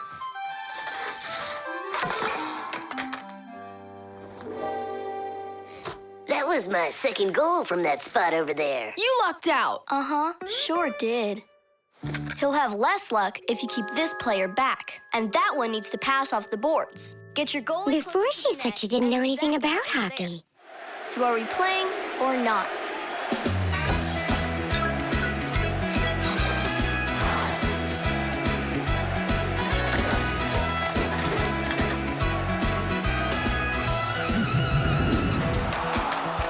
Attack and check, don't lose control.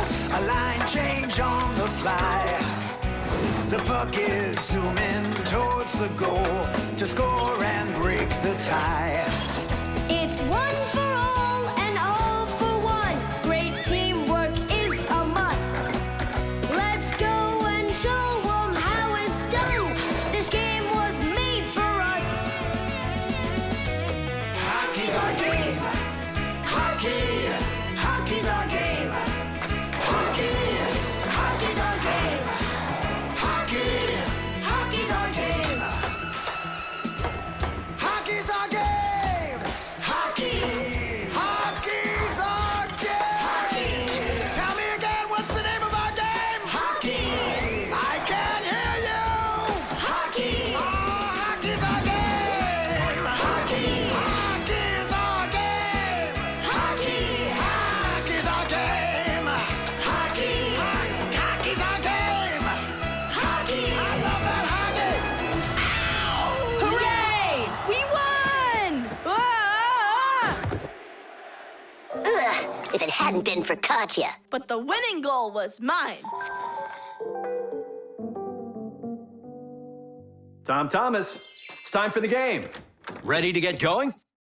Katya, I'll take you home. Oh, could I go with you to see the hockey? I never realized it's such a great game. Hey, you know what? Why don't we go to the game together? Maybe I'll like it too. Great. It's about time. Let's go. How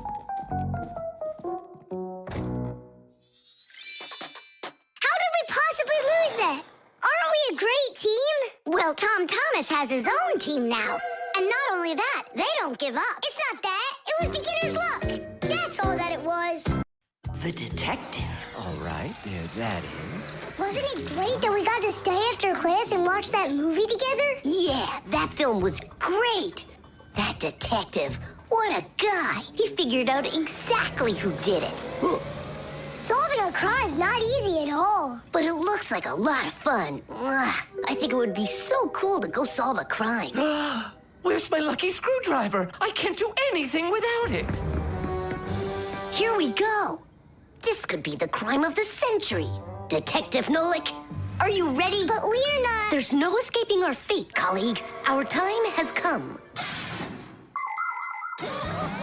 In order to become a detective or an investigator, you need to be very attentive and astute, because detectives solve mysteries, find missing things, and detangle the most twisted cases. For instance, who ate the whole cake without permission? A real detective will notice the minor details right away. Crumbs under the sofa, a trail of paw prints across the room. By following the clues, a real detective will easily discover the thief. All right, it's time for us to figure out who stole the screwdriver. And the screwdriver, don't we need to find it?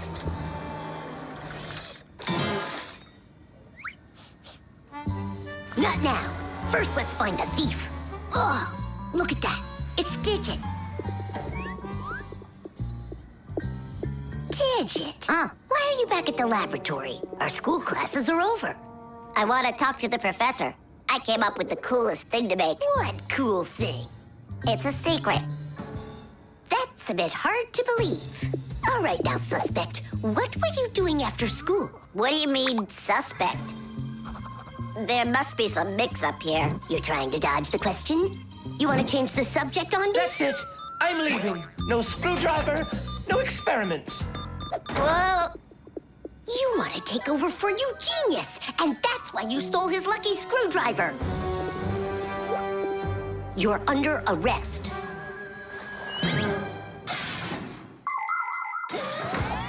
The main qualities of a detective are intelligence and logic. Logic is an ancient science that teaches people to think with reason, to help them solve problems, puzzles, and riddles. Do you want to feel what it's like to be a real detective? Then try to figure out what I'm describing to you. I'm thinking of an animal that you can meet at home or on the street. It has a tail and it's long. You have any guesses? A dog, a cat, or a mouse? Uh-huh. There's not enough information yet. But what if I add that it meows and sleeps all day long? Then the answer is clear. A detective works the same way. He collects the facts, decides what's important, gets rid of what's not, and only then figures out the right answer. Understand? Then you're ready for another puzzle. Tell me, who doesn't belong here?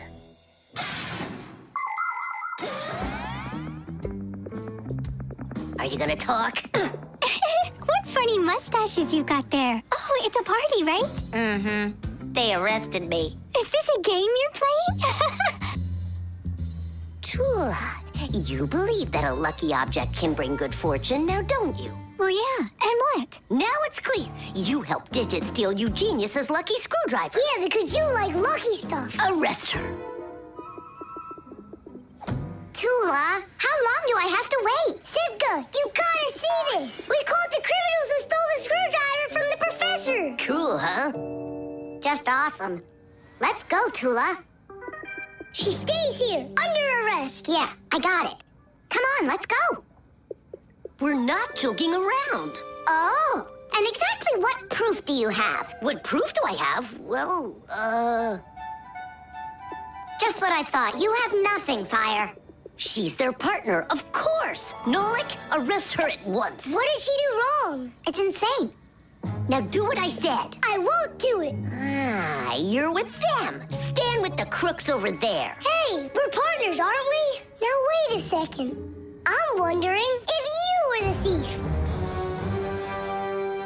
Me? Yes, right. It's not me, I swear. I'm a detective. Nolik, please tell him. You put it away? In the warehouse? Oh, Elisa, I've told you 100 times. Please, don't touch my mess. Appears I was a bit off track. You'd have been better off looking for the screwdriver, detectives. That's what I told you. All right, we'll look for a new tactic to use on our next case. What do you mean on your next case? Where's my lucky soldering iron? So, Detective Nolik, shall we begin? The submarine. And the submarine disappeared into the ocean deep, leaving the vicious sharks high and dry.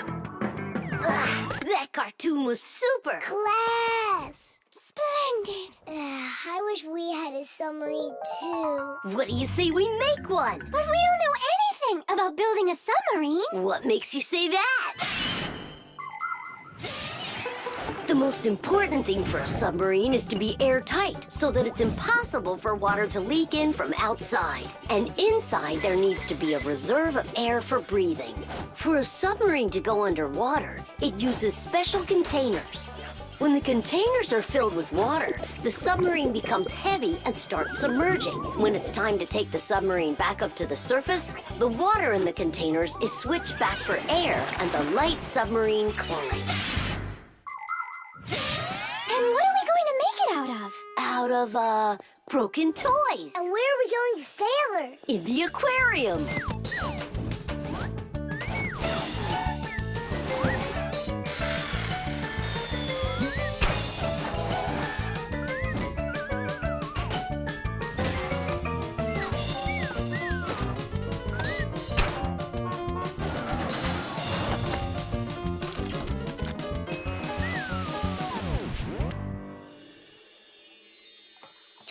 Aren't you going with us? I'm afraid to. How come? What if water fills up the submarine and then we drown? Or those huge fish gobble us up? Come on, Tula. That's silly. Nolik's little and he's not scared of this. Yeah! Well, all right. Cast off the lines! The who? Unhook the rope, it means. Ah! You should have just said that. Are you ready? Time to take her down. Hooray! We're sailing! It's just beautiful in here. There they are, the vicious sharks. Time to scare 'em. Turning right. Go after that one. You can't escape from us. Please stop it. Come on, come on, come Stop on. torturing the fish. It's terrible. I don't know. There's algae wrapped around the propeller. I want my mouse here. Just be calm. There's no need to panic. Let's try taking her up. It's not working. Of course. No wonder I was scared. And so what do we do now? How about we open the hatch door? No, we can't. The water would pour into here, and then we would all drown. Well, in that case, I don't know. I need to come up with a plan. Yeah. The world's first practical submarine was built almost 400 years ago in England. It was made out of wood and couldn't dive very deep at all. Inside the vessel, rowers sat with oars, so it couldn't move very quickly either. About 200 years later, the oars were replaced with a propeller. But the propeller on that submarine could only be turned by hand, making it a slow submarine as well. Any good swimmer could easily outrace it. It was only with the appearance of electric motors that submarines started submerging to great depths and moving through the water at very high speeds. Today's modern military submarines use nuclear reactors for power. These submarines can stay underwater for months without resurfacing.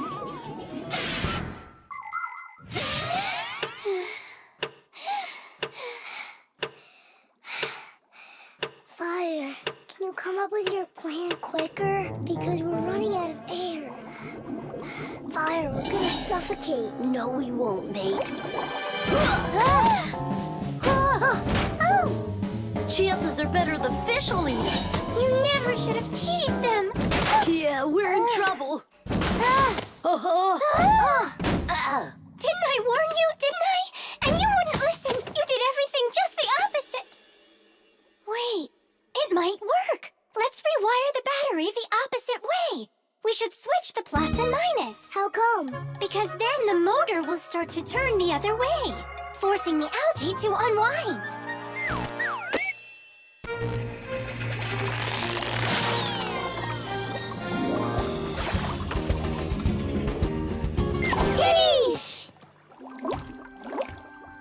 Hey, quit it! We won't bother you anymore, all right? Peace.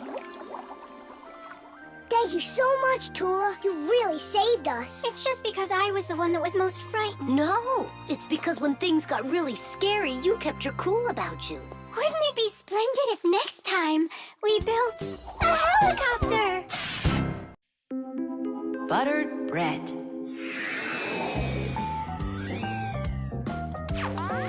Tom Thomas, it's not right to eat when you're playing a game. I know your mom told you that. Come on, stop distracting me. Oh no, that's the game. Now that's what you call Murphy's Law, Nolik. No, that's the law of buttered bread. The law of buttered bread. There's no way that's a real law. People say that bread always lands butter side down. Scientists laugh at that, but there is a grain of truth in it. First of all, a sandwich usually falls from the low height of a table, and so it only has time to make a half turn. Second, the side of the bread with the butter is heavier, and that pulls it towards the ground. And third, people remember the bad things that happen to them. So, they believe that buttered bread always lands the wrong way. That's just goofy. I don't believe in that law. It's true, and not just for buttered bread, but any open-faced sandwich. Then let's do an experiment. We got tons of food in here. We just cover some bread with it and then throw it. All right, let's do it.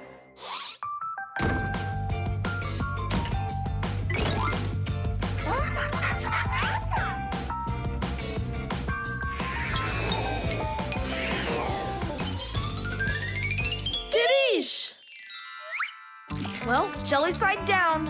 Uh-huh. And the cheese one down. And the chocolate spread's out of luck, too. The bologna didn't do any better. Do you believe me now? Not yet. Let's keep going. We should try some other methods of throwing.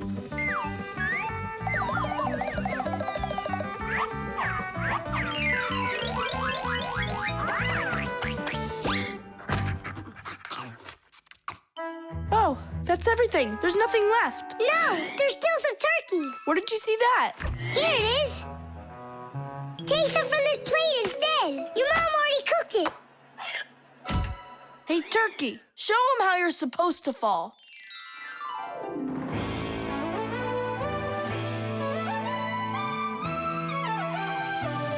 Aha! Didn't I, tell ya? You vandals! Why are you throwing food all over the place? It's simply awful. Hey, give it back! Please, we're testing the law of buttered bread. You gotta be kidding. Your mom is gonna love you for that. Can you please put the sandwich on a plate already? It's too heavy for us to keep holding it up. Good. There you go. Tom Thomas, do you have any idea at all how nutritious that turkey is? And delicious, I'd imagine.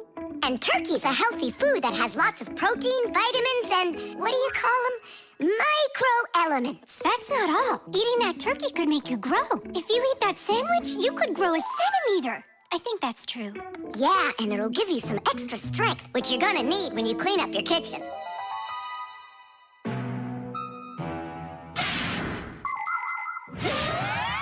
Humans eat food not only to make them strong, but also to grow and develop. Take a look at all these different foods. Do you think they have anything at all in common? Well, actually, they do.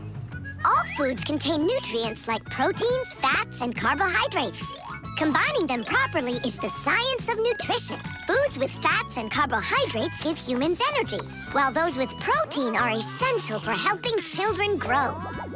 People love to eat food that is delicious, fresh, and assorted. Try to eat all sorts of good foods like salads and soups, cereals, potatoes, vegetables, and meats, and not just sandwiches.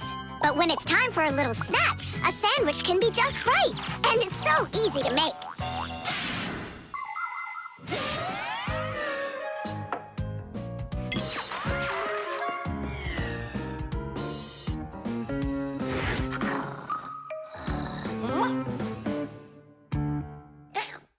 What happened to all of our bread? There's only one slice left. I made an experiment. A real one. I see. Well, science requires sacrifice. And there's no doubt that scientific experience is way better than playing with the phone all day, right? Mm-hmm. Can I have another piece of turkey? I don't know why, but I'm really hungry today.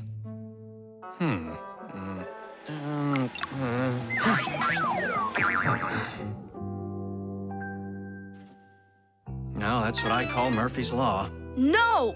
That's what they call the law of buttered bread, Dad. Did you hear? The law is a law. The time machine. Oh, wow! What kind of device is that? Maybe an alarm clock? No, this is a time machine. Beep, beep, beep, beep, beep. Time machines, they don't exist. Whoa! What a shame. I learned that, studied that. Well done, Tula. What did I just bump into? What do you mean, what? Into a time machine. But I thought time machines aren't for real. Of course they are. You get in and take off for the future. Or the past. Splendid. Lots of us would love to be able to travel in a time machine. Maybe to go back in time and fix a bad grade, or to get a peek into the future.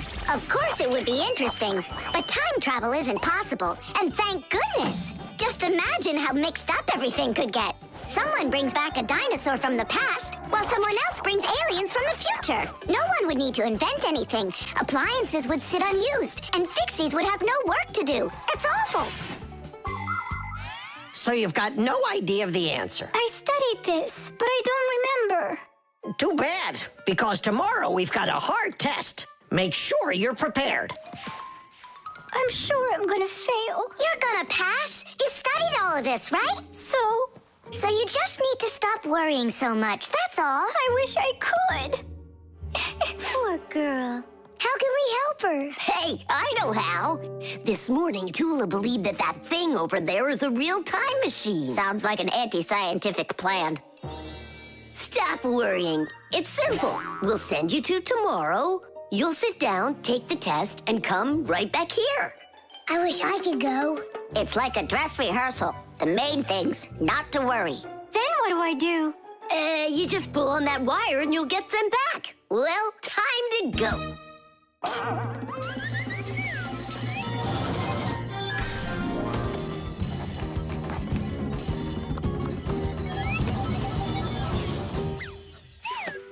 Wow, it's tomorrow. Hi there. Are you ready? Uh-huh. Grandpa's got sick, so I'll be giving you your tests. I'm scared. Don't worry, it's just a rehearsal. Well then, who had the best test? Congratulations, Tula! Oh, So cool. Awesome. that wasn't scary at all. Impressive. By the way, what's wrong with the professor? Grandpa's... You know, don't you? A bolt fell on his head. You dropped it, remember? I did? Yeah, yesterday. I'm not sure I like this future.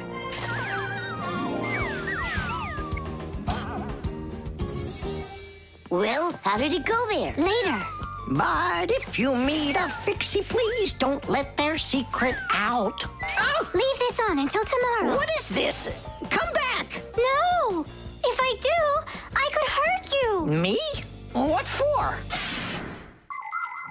Wouldn't it be incredible to travel into the future and see what you will become? Unfortunately, that's only possible in our dreams. But if you have a dream and aren't afraid of challenges and setbacks, your future can turn out just the way you imagined. Do you want to become a champion? Then you need to start your training right away. Do you dream of becoming the best programmer in the world? Then first pull up that grade in math class. Do you dream of sailing the oceans? Then you'll need to do a lot of reading because a captain has so much he needs to learn. Start creating your future right now. And we Fixies will be right there to help you, making sure the machines you need to reach your dreams will keep on working for years and years to come. Hey there. Are you ready? Uh-huh. So far, everything's exactly the same. Tula, take this, please. It worked. And pass out the tests. You may begin. These questions are different. Who had the best test? Congratulations, Tula! What am I worried about? I know everything is going to be fine. Tish! Well then, all of your test results are great. Only none of you could guess what this device is. What do you mean? Isn't it a time machine? No, it's for automatically watering plants, that's all. You see?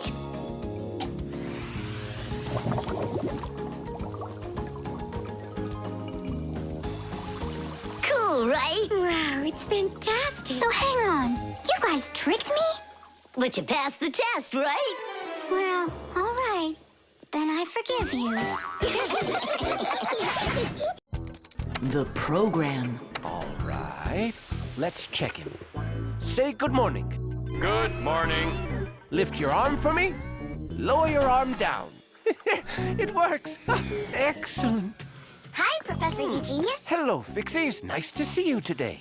So what is it you're inventing today? I'm improving the manipulator. Now the device has sight, hearing, and even a voice. Good morning. Oh, wow. If this thing had a brain, it would be just like a human. But it does have a brain. See how Professor Eugenius attached a computer to the mechanical arm? The computer's a brain, you mean? Well, not quite. The computer's just a piece of metal. Good morning. What makes a computer intelligent are the programs inside. Imagine that you came home from school and found a note from your mom. Change your clothes, eat lunch, clean the dishes, and do your homework. That's about what a computer program is like. It's a set of commands that a computer carries out in sequence, one after another. Programs are also called applications. There are a lot of them in computers, tablets, and phones. It's the computer programs that make these devices so smart. There we go. I have tweaked the program. Let's see. Now the manipulator, upon my command, is going to wash this dirty mug. Manipulator, a dirty mug. Now, eliminate the problem. Executing. The problem has been eliminated. I don't think it understood what you said. Let's try it again. Clean up the shards. Don't understand. Well, just sweep the floor. Don't understand. How about rid the laboratory of any foreign objects? Understood. Executing. I see 2 foreign objects. Hey! What are you doing? Hey! Stop it right now. They're not foreign objects. They're my friends. That's better. Another foreign object. I'm not foreign. Another foreign I belong object. here. Foreign. I belong here. Foreign. I belong. Foreign. Enough! Stop it! Down!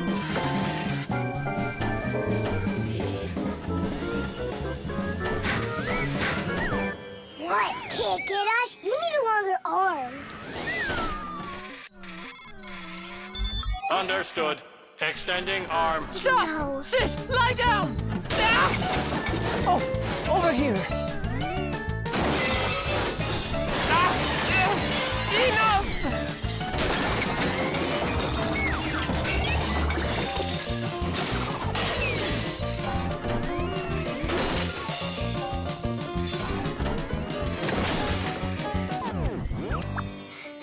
Your program doesn't seem to be working right. For sure. It must have some glitch.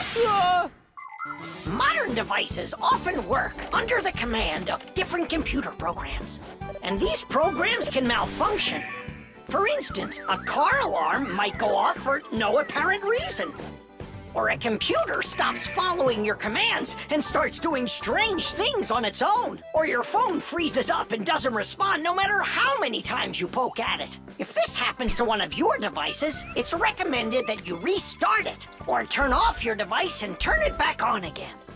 Sometimes it helps and the device comes back to life. But if that doesn't help, you may need a repairman to figure out if it's a problem with the program or with the device itself so he can fix it. How are we gonna stop this thing? Oh, we need to disconnect the manipulator from the computer. That's brilliant. I'll distract him and you pull the plug out.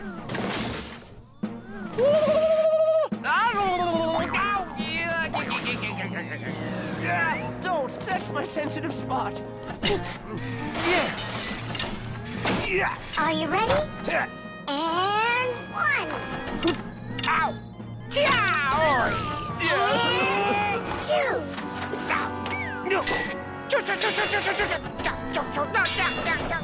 And 3.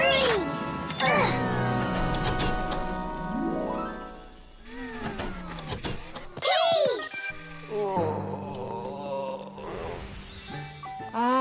I see what's wrong. What? The program has a little mistake. There we go. Now the manipulator won't act up. Let's check it. Hang on, no way. That's enough for today. We still have to clean up this mess.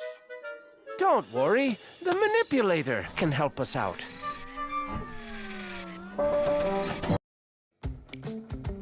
Water. Hi, I'm all ready. Nolik? He's gonna stay home like we agreed. Uh-huh, see you soon. Who's that? Nolik, it's you. I gotta go. I'll go with you. No, we've got an important job. Little kids aren't allowed. Why can't I help you? Because this work is very demanding. Only it's boring. And you're impatient, so you'll bother us. Huh? But I am patientest. Patient some? I mean patient. Like totally patient. Prove it then. How? See that, water filter? You have to count how many glasses of water it cleans. How many do I need to count? If you can reach 100, I'll believe you're patient. Why do they need that filter? Why not just drink water out of the sink? Don't worry about it. You need to be counting. That was 1.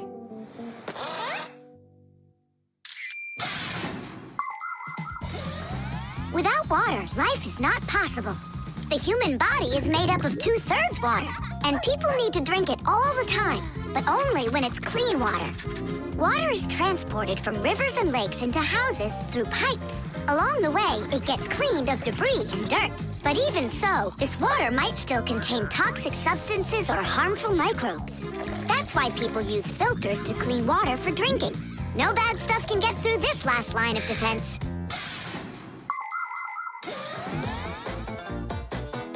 2. 10. Ha!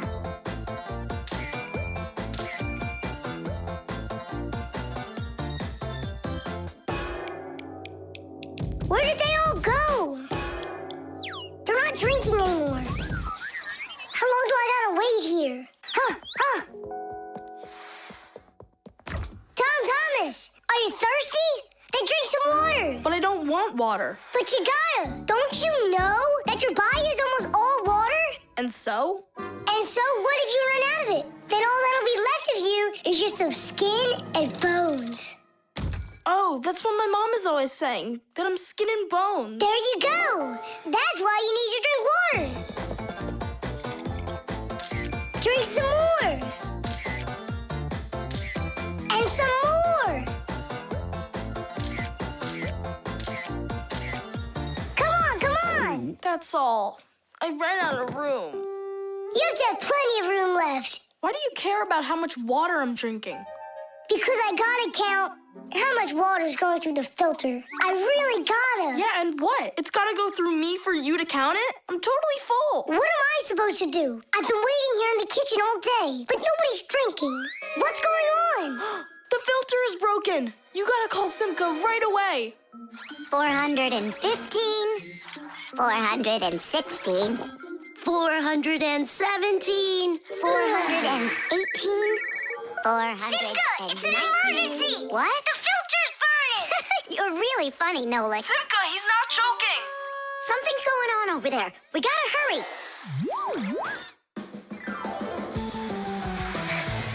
Where's the emergency? Look! So, what's going on here? Great. Now we're stuck fixing the filter. It's not broken. The flashing red light is an indicator. It means it's time to replace the cartridge in the filter. Since ancient times, people have been coming up with ways to remember things or to not mix things up. Knots on ropes were used as reminders that it was time to pay back a debt or reap a harvest. People would cut notches into trees to help remember numbers. Later, people invented the abacus, calendars, and day planners. And now, things are even easier because devices can give us reminders. Alarm clocks help people get up on time. A loud oven timer can save a pie from burning. The green light of an indicator shows that a device is turned on and ready to be used. A red light shows the opposite. Today's smart appliances can tell their owners what they need to do. Without them, humans can be so absent-minded.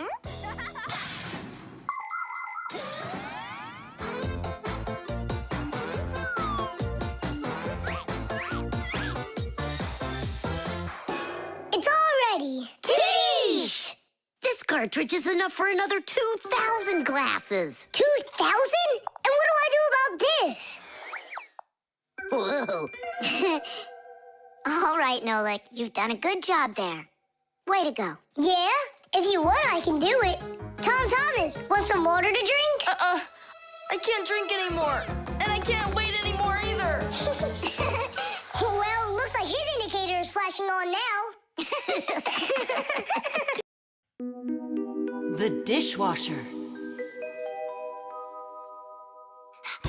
Can't catch me. You won't catch me. Enjoying yourself? Without a care in the world. What? We have more care than both of you together. Yeah, anyone can see that. Want to bet me? How about we try doing your job and you try doing ours? And whoever loses has got to grant the other's wish. We have a dishwasher here in the kitchen that isn't working, and you're distracting us with your nonsense. Wait a sec. Let's do it. Find the broken part. Good as done. Find it where? You're the adults now. Go and find it. Just look out for yourselves. And you kids, time for school. And I better not hear that you were misbehaving. Was I there when they taught us about dishwashers at school? The main element of a dishwashing machine is this part, called the sprayer, which looks like a propeller. After the dishwasher's pump delivers water, it is warmed, mixed with detergent, and then pushed up with high pressure. That makes the propeller spin very quickly, so it can shoot out the water with a force strong enough to wash all of the dirt off the plates and glasses. But it does it carefully, so that dishes not only come out sparkling, but unbroken as well. Is this a parent-teacher conference? It's not. It's an experiment. For today, I'm Simka. And I'm Nolik. All right. Who's ready to tell the rest of the class what we studied yesterday? Simka. Yesterday? Oh. You forgot. Be seated. That's an F. I think the problem is in the control panel.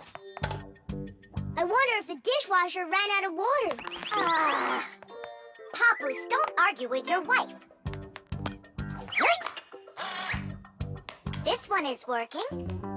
And so is this.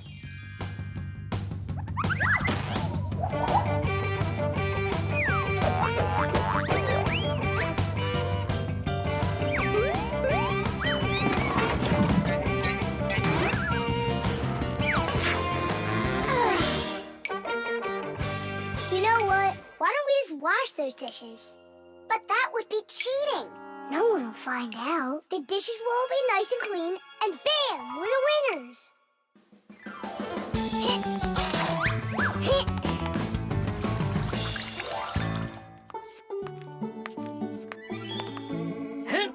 Check it out, we are all done. How come the indicators aren't lit? Fixies have to fix things. And what do you call this?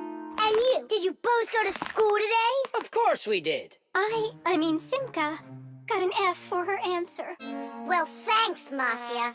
And did you play with Tom Thomas? You know that we don't show ourselves to people. Tom Thomas isn't any human. He's our friend. Either you play with him, or you both lose, just like we did. No way. We'll play another round. The earliest kitchenware appeared about 7,000 years ago. Early people made these containers from stone or wood. Another kind of container for holding food was woven baskets. The baskets would be lined with clay for durability. Once, one of these baskets fell into a bonfire, and lo and behold, the wood on the outside burned away, while the clay was now hard as a rock. That discovery led to the invention of clay pottery that is still in use to this very day. Later on came the development of glass, metal, and cast iron cookware. The world's richest people can even have food served to them on dishes of silver or gold. Today, kitchenware is not only a practical convenience, but it can decorate any home as well. Forget it. This is impossible. Let's just tell them we give up. Simka, how come this button is crooked and not sticking out? 'Cause the button got jammed. Yeah, Nolik, you figured out what was wrong.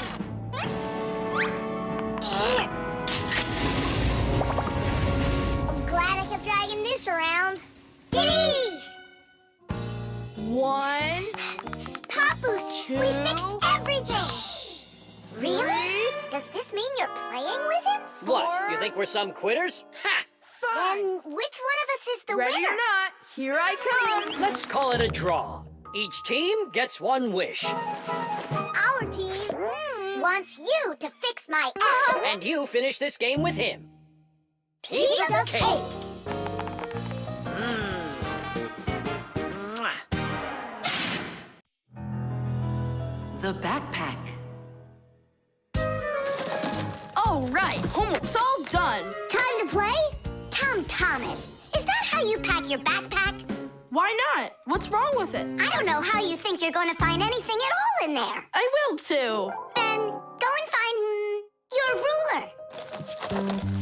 Here you go. An eraser? Hang on, I'll get it. Where is it? You can't find it. What a shame. It's because this backpack is so lousy. The backpack is just fine. If you don't want to lose anything, you gotta pack it carefully. Or have a pack-a-mat that can just hand everything to you. Oh, yeah! That's just what I need, a pack-a-mat. Only Fixies have pack-a-mats. And I'm gonna have one. I'll make my own. There's no way. Way? Because I'll help him do it. Sure, Nolik. A backpack is a bag with shoulder straps attached. It was invented to make it easier to carry heavy loads for long distances, and also for freeing up the hands. Backpacks help us maintain good posture and avoid slouching by putting the load's weight onto our back muscles and our spine. And you can fit so many things into a backpack, especially if the backpack has lots of separate compartments and everything is packed nice and neatly. The first backpacks were quite heavy and uncomfortable. They were made out of wood and leather. These kinds of backpacks were worn by ancient hunters. Later on, lighter backpacks appeared that were made out of canvas and became quite popular with travelers and soldiers. Today's backpacks are so light that even kids can carry them. Testing of the world's first pack-a-mat design, especially for humans, begins. Ready? Ready to go. First thing out of your backpack, pack-a-mat, an eraser. Got it. Watch me.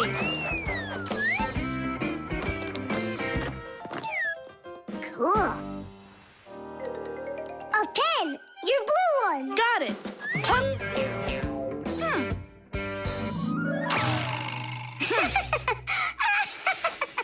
We're experiencing technical problems. We need a break. Testing of the world. I know. Just start. Take out the eraser.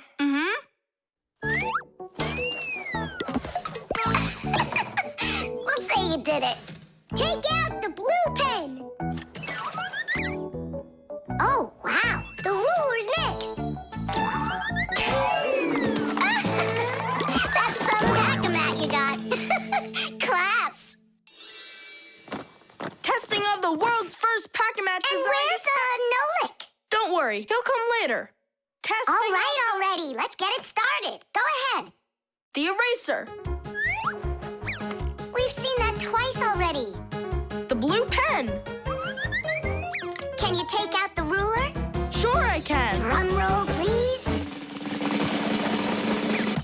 Whoa. It's not possible. Let me see. Now I get it. Why don't you take out your science book? Science book. Cuckoo, did you get the textbook? There's no way! It's huge! Yeah, some inventors you are. Your invention calls for a little improvement, and I know what it is. What? Just make sure that when you put things into your backpack, you do it neatly. Do it neatly. Takes forever and it's boring. I'm gonna show you how to make it fun. Ha-ha! Whenever it's a school day, a backpack's all you need. A backpack's all you need. A backpack's all you need. Your pencils, books, and papers will fit inside indeed. Will fit inside, will fit inside, will fit inside indeed. Without a backpack on your back, you won't get by, you won't succeed. But with a backpack on your back, you will go far indeed.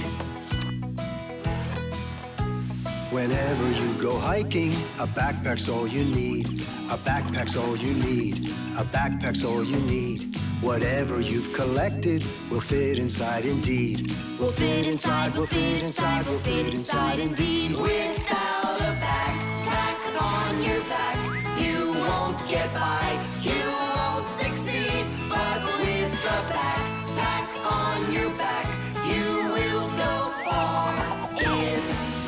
Without a backpack on your back, you won't get by. The blood test. Yeah! Ha! Ho! Here! Hi, Tom Thomas. Huh? What are you fighting with flies? No. Dad signed me up for a class. I'm starting to learn martial arts. Are you gonna fight like in the movies? What do you mean? I'm gonna star in the movies. I'm gonna play a superhero. Yeah! Ah! He'd be a great windmill for sure. Tom Thomas. Is first period free for you tomorrow? Yeah? Excellent. Then in the morning I can take you in for a blood test. Oh, blood test? Why do I need that? To make sure that you're healthy for your martial arts class. And remember, don't eat anything before the test. Don't worry, it's just a little needle. A little what? Mom! And what if I take some other kind of sport, like chess, for instance? Then I don't need a blood test? What's up? Are you scared? No. Mwah. I'm proud of you. Dad never told me I need a blood test. It looks like our superhero's a little scared. I think I'd be too. Blood sounds scary. Nothing scary about it. A human body has a huge number of little tubes called blood vessels with blood flowing through them. The blood carries oxygen and nutrients to the cells, takes away carbon dioxide from them, and protects them from harmful microbes. To be sure if you're healthy or not, it's often necessary to have a blood test.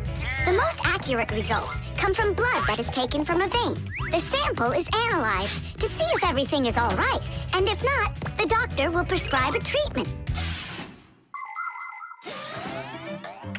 You see, it's totally safe. And there's nothing scary about it. Mm-hmm. Oh. Blood should only be drawn on an empty stomach. What's that mean? It means no eating before the test. And what happens if I eat? Well, then they won't take any blood from you. That's an idea. What's an idea? I got no idea. Okay, good night. You're really not scared at all? Mm-mm. For some reason, I don't believe him.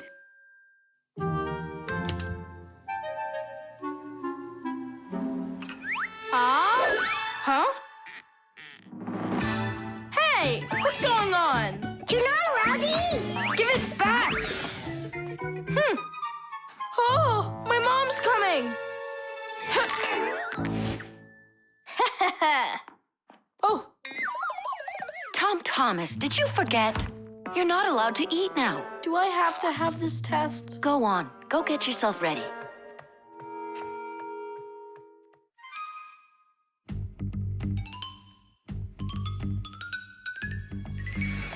Are you trying to run away? I thought you wanted to be a superhero. You're being nothing but a coward. I'm not a coward. You are. I'm not. You're acting like one. Anyhow, I'm not going there. Don't even think about it. Nolik, help! Ah! Ready to go? All right, Tom Thomas, get up. It's time.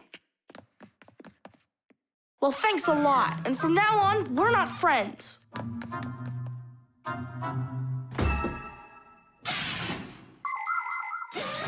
Making an accurate blood analysis is not a simple task. Originally, this work was done by people that would examine a drop of blood under a microscope. Today, in modern laboratories, technicians analyze blood with the help of smart analyzing machines. These machines can do the job much faster, and they don't make mistakes like people can. After you give some blood to be analyzed, the test tube is sent on a real journey to reach the laboratory for analysis. In the laboratory, it moves from one analyzer to another, each one of them examining a different part of your blood. Then, all of the data is put together, and that's it. The blood test is done. You can get an email when the report is ready and check the results online, so you don't even have to go out to pick it up. Pretty cool, huh? Thanks to you, we just lost our friend. It's because he was being a coward. And if it's my fault at all, it's only a little bit. Fixies! Are you here? We're here. Look what I've got! A certificate for bravery. You had the blood test. And you weren't scared? Look! Way to go! So, are we friends again? Of course we are. All right. Then can you teach me a few of those moves? Yeah, sure. Wow! Yeah! The helicopter. It's very important, and I need your advice. Sorry I'm late. Oh, girls, I can hardly wait to see this. Here it goes.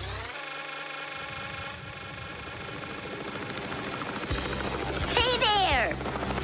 Where did you get a helicopter? Professor Eugenius threw it away, but we fixed it. Come fly with us. Hop in. There's no way. We're busy. Doing what? Something important. Go find somewhere else to fly. You got it. No problem. Now back to our job.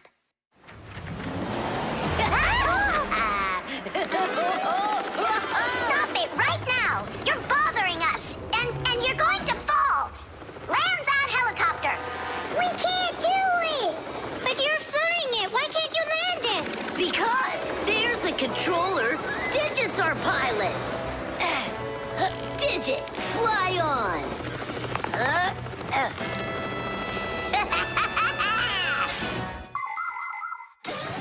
Helicopters fly with the help of propellers. The biggest one is called the main rotor blade. When the engine turns it, the rotor pushes the air with such a powerful force that it lifts the helicopter up off the ground.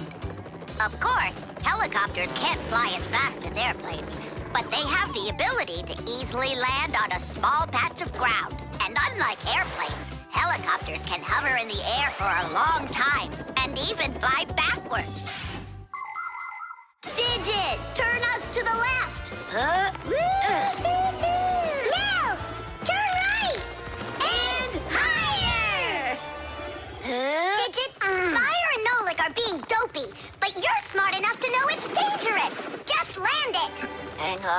Hang on. This is one amazing rotor-driven machine. Leonardo da Vinci himself had a design for one, and now look who's controlling it. It really is impressive. You're a total ace on that controller. And so smart. And brave. The girls really like boys like that. That's how I roll. Sure, yeah, you're great. Now land it. Digit! Oh! The wall! Nolik, don't panic. We're gonna have to jump. Whoa! What about me?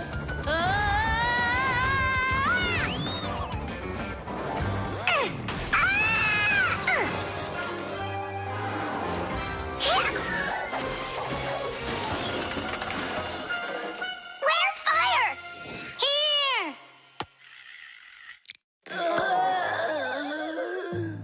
You could have crashed. And if it wasn't for us... If it wasn't for you distracting our pilot, everything would have been okay. A real pilot, you know, shouldn't get distracted. And first he has to learn how to fly on a simulator, right, Digit? Uh-huh. That's true, but we don't have one. Don't go anywhere.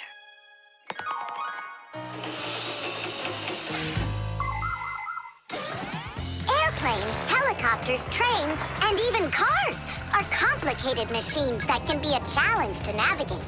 And if you don't watch what you're doing, you can easily end up having an accident. That's why future pilots, train operators, and drivers all take comprehensive training classes that include learning how to fly a plane or drive a train using simulators. This, for instance, is an exact copy of a cockpit, only without wings and with screens for windows. You pull the controller, and the cabin moves the way it would if you were actually taking off. And on the screens, the Earth is racing under the clouds. It takes your breath away. Commercial pilots are required to take part in many simulations like this before they're allowed to pilot a real airplane. Our pilot simulator is ready to go. Oh, wow. And I'll be the first one to try it. Here we go. Kids. Right, Digit? I'm only going over there just to take a look. You know how those two can behave. I'll just watch them. My turn again. Hey, wait! It's my turn now! Boys are just silly. They're never serious. They just joke around. Speaking of serious, we have some important business to take care of. You're right.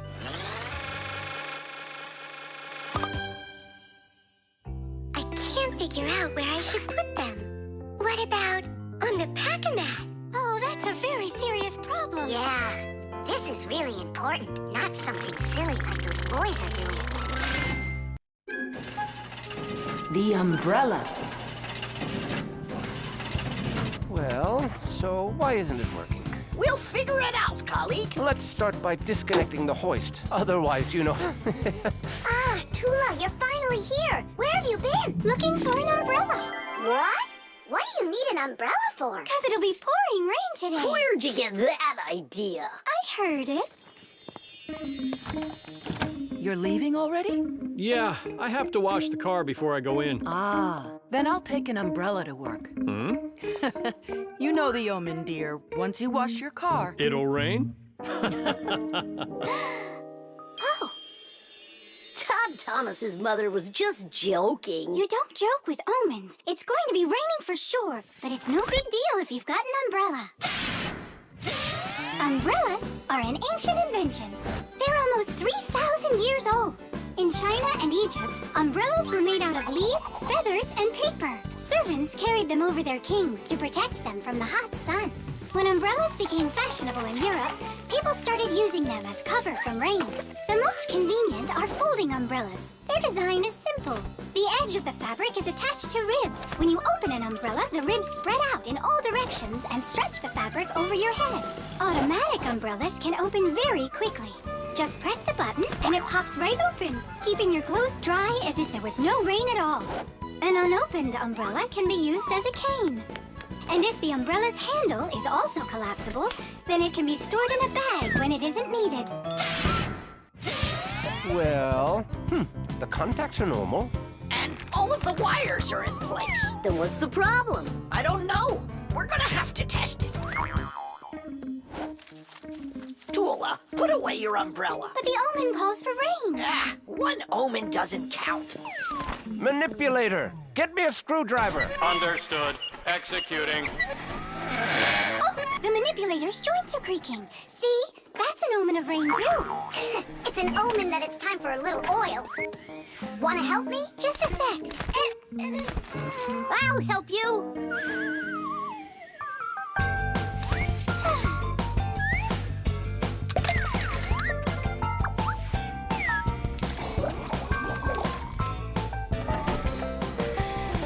Thank you.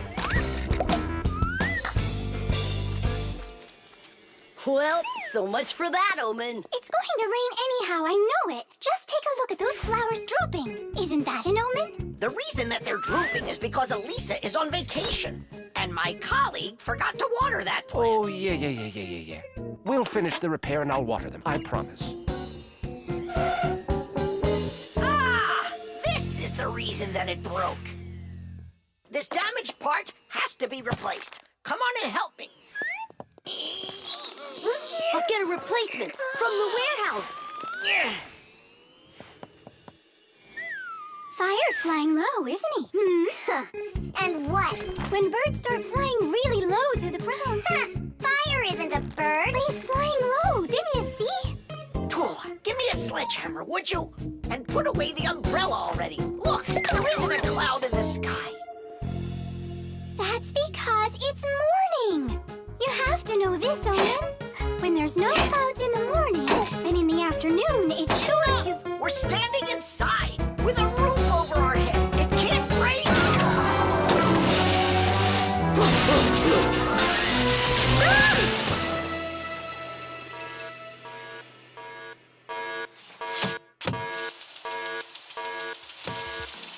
Look, it's raining. You see? I told you so, and you didn't believe me. Let's walk together, but how's the weather? Outside the rain keeps on falling down. But raindrops do not scare me, in fact they make me happy. With my umbrella, I'm free to walk the town. With my umbrella, my sweet umbrella, I pop it open and twirl it round. Umbrella, my sweet umbrella, without my friend, I can't be found. At least I won't need to water the plants. You're right about that. Let's walk together, but how's the weather?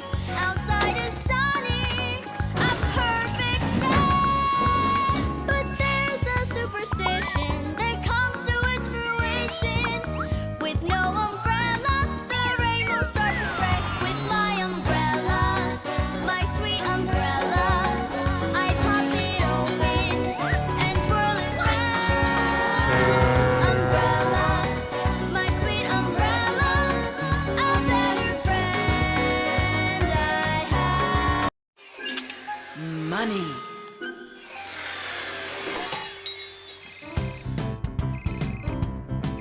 Hello? Uh-huh. Fire, can you help me, please? Sorry, Verda. I need to go to, the warehouse right away. But I helped you yesterday, didn't I? Well, I helped you the day before that. Yeah, well, what about last week? I helped you 3 times, remember? Well, You helped one another when it was time to. I don't see why you have to count. Of course not, Tula. You asked for the most help from all of us. I do not, Verda. Look how Elisa helps Professor Eugenius. And she doesn't argue with him. Of course not. She's in love with the professor. Actually, it's her job. And for helping the professor, she gets money. Money. That's a smart idea. Money constantly moves from one hand to another. A person does his job at work, and in exchange, he gets money for it. He can use the money to buy things he wants, like clothing or food. Or he can pay somebody else for their work, like getting a ride from a taxi driver, a haircut from a hairdresser, or a computer repaired by a technician. All people take part in this circulation of money. But unlike people, Fixies don't use any money. We do just fine without it.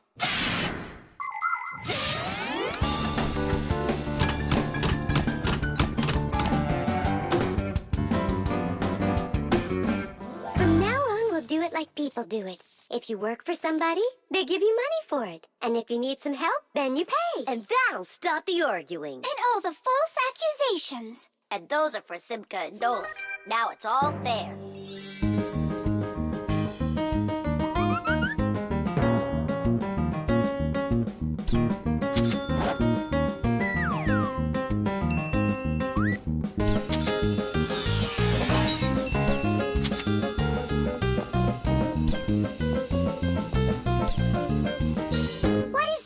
Money. What are we supposed to do with it? You don't know? You pay for someone to help you. I don't like this new idea at all. At all.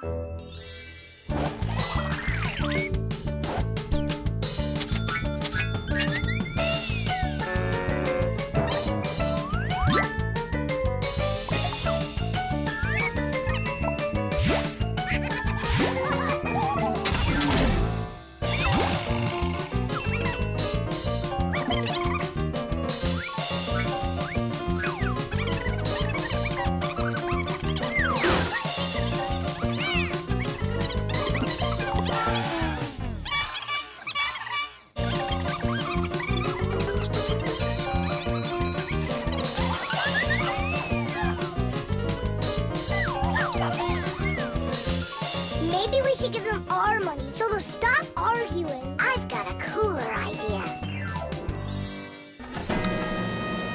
Hey, who needs money around here? 'Cause we've got it. Now there's enough for everybody.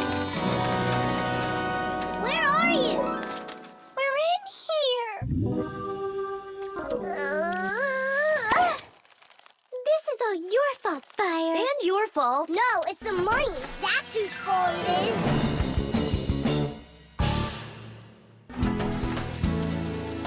He's right. That's why we were fighting. And we didn't even fix the printer. Money is nothing more than just paper. Although money is printed in strict secrecy, we still know something about the process. The paper used for money is made out of cotton and linen. It's stronger than normal paper made out of wood, which means it doesn't rip as easily, even if you fold it thousands of times. The ink used for printing money is special too. It won't rub off the paper or fade in the sun. And that's not all. The ink has secret additives that can only be seen if you look at the money under a special light. This helps protect people from fake money. It is for the same reason that watermarks, metal strings, and teeny tiny writing is also used on money. This writing's very hard to read, unless you happen to be a Fixie. I hope I didn't say more than I should have. Well, all done. It's time for a test. But what are we going to print? A word with real value. Yeah, something really precious. No, it's not money. Right, it's so much better.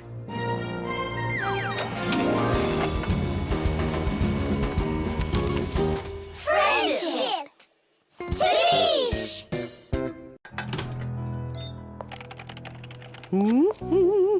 The copy. Elisa!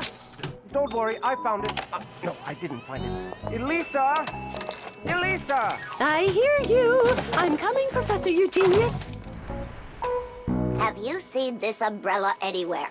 Looks like the professor lost his umbrella again. More than one? Look at all these flyers. Nolik, they're all copies of one flyer.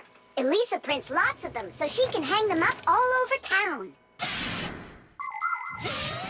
A copier is a device for making multiple copies of a single picture or document. An image that needs to be copied is placed on a piece of glass under a lid. The photocopier shines a bright light on it so it can take a clear picture. Then the image is printed onto paper with the help of special ink and a rotating drum. This way, you can make identical copies over and over again from one original until the ink or the paper runs out. What happened, Professor Eugenius? My briefcase. I can't find it anywhere. Oh, you're so absent-minded. First it was the umbrella, now it's the briefcase. Oh, is that for me? I don't do it on purpose. Well, we'll find your briefcase. I'll go design a new flyer for that, and I'll print those out too. I just remembered. Remembered where you left your briefcase? Not that. This morning, I forgot to drink my tea. So we need to find your tea as well. It's so dark inside of here. Quiet! Elisa's coming out. We have to hide.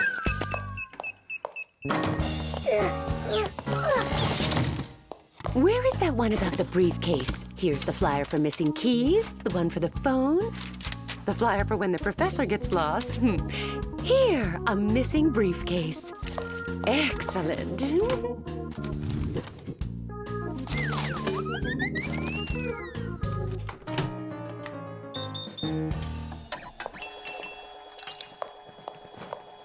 Looks like she's gone for now. And where's Nolik?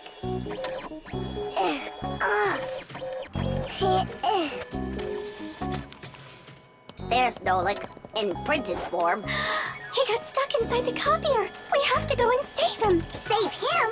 We all need to be saved, Tula. If Elisa takes these flyers and hangs them up, the whole city will find out about Fixies. So what do we do then? Wait, oh, we can use those liquid erasers to paint over Nolik.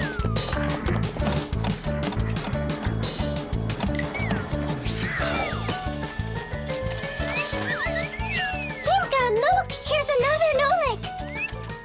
Oh, here comes another one.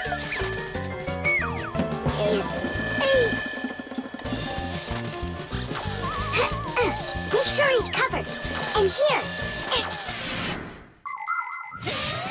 Not everybody has the opportunity to enjoy seeing the paintings of the great masters. But thanks to copying technology, these pictures are well known all over the world. Young artists and sculptors can learn their craft by studying and copying the great artwork of the past.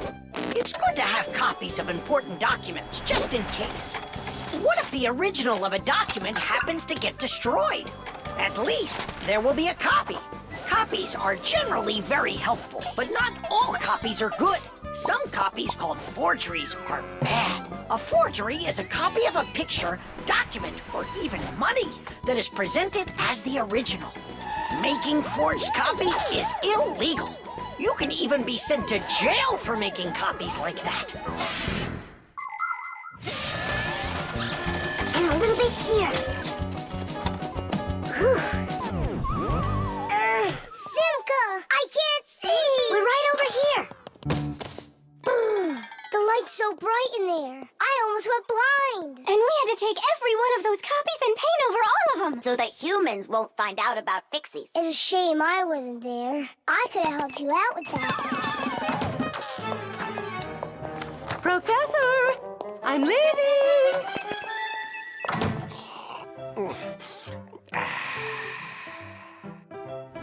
There they are.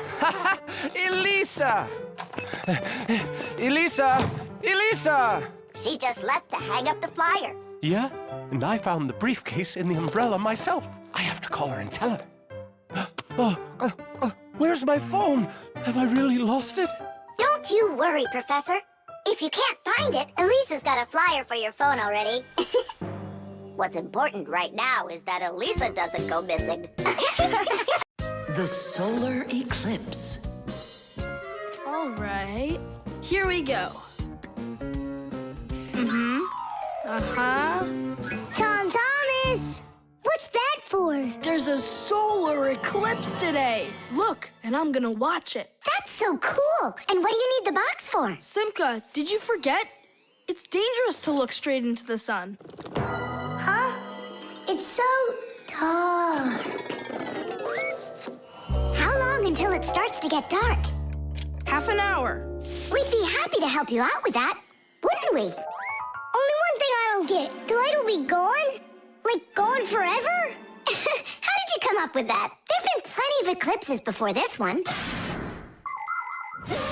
In outer space, everything is in a state of constant movement. The Earth revolves around the sun, and the moon revolves around the Earth. Sometimes the moon gets in between the sun and the Earth and covers the sun. And so, for a little while, the sun no longer appears as a bright glowing sphere, but a simple black ball. This phenomenon is called a solar eclipse. But a solar eclipse can only be seen by humans and Fixies that are in its shadow while it's happening. But anything can happen. Like what if something gets stuck? Then, would it stay dark forever? And when has that ever happened? It's happening now! Nolik, either help us out or stop bothering us. All right, look. This is the Earth, here, and the moon, there. The flashlight's our sun.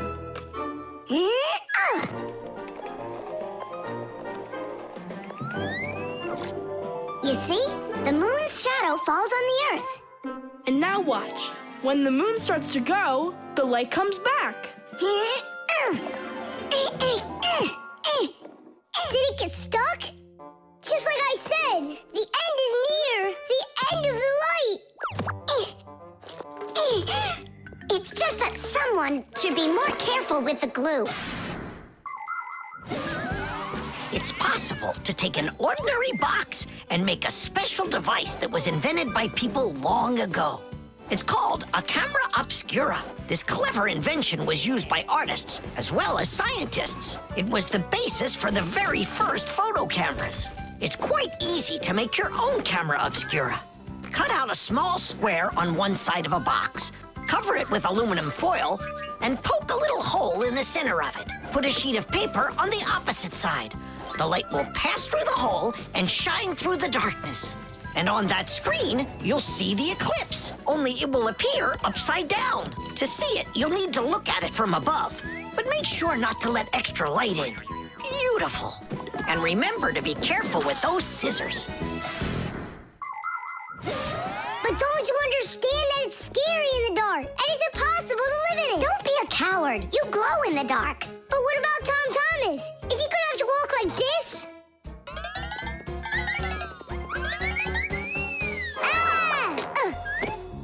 You'll be able to light up the way for him. And if I run out of juice? I'll use my flashlight. And when the batteries run out? Relax, I'll find more. In the dark? No, we have to get prepared right now.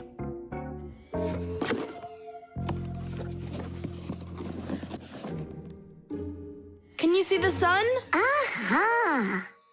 1 minute left. You ready? A minute? What? Hold on, I'm not ready yet. I'll get charged a little more. No, I need to get those batteries. 10 seconds. 9 seconds. 8 seconds. What should I do? 6. What should I do? 5. Ah! 4. 3. 2. Marcia! Here it goes. Whoa. It's totally beautiful. Nolik, come on out. You'll miss everything. It's amazing. Class, it's so awesome that we did this. Look, look. Now the sun's coming back out. Show it to me. It really didn't get stuck?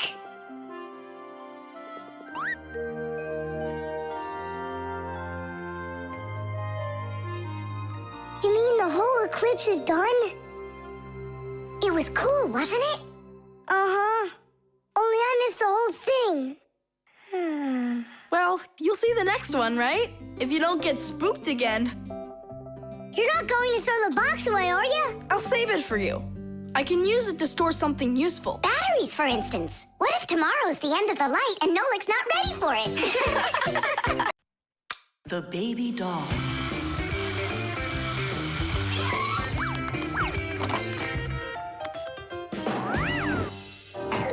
Tula, you gotta get out. We can't all fit in here. This time we'll take a ride, and next time you can. And I'm by myself again? Hey, don't worry. I'm gonna be getting such a cool car later today, Tula. Will it be a big one? It'll be big enough for all of you. Tom Thomas! Here, your toy came, just like you wanted. Awesome!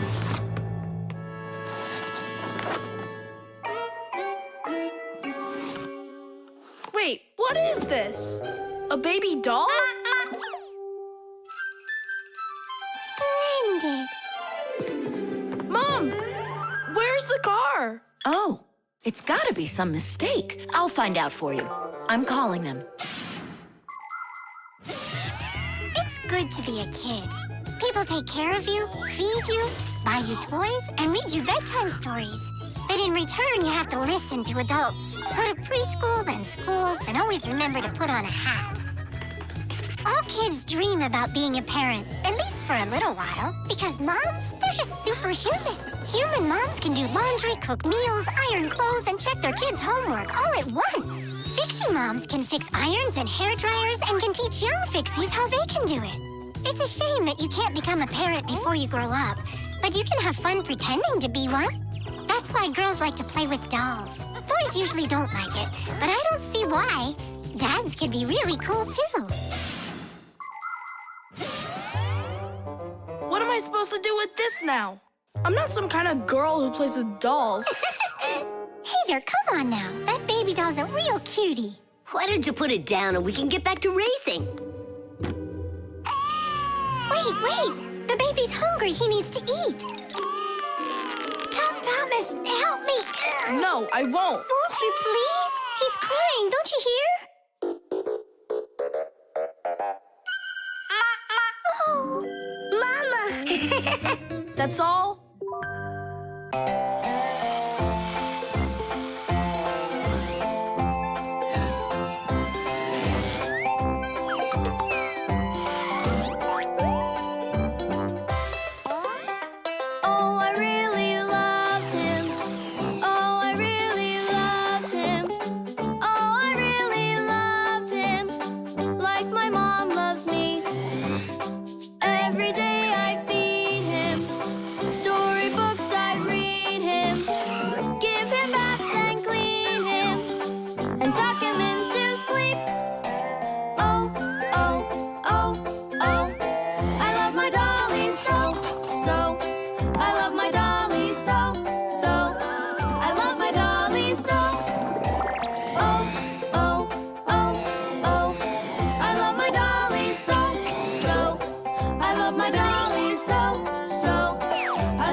What happened? The dolly disappeared. How?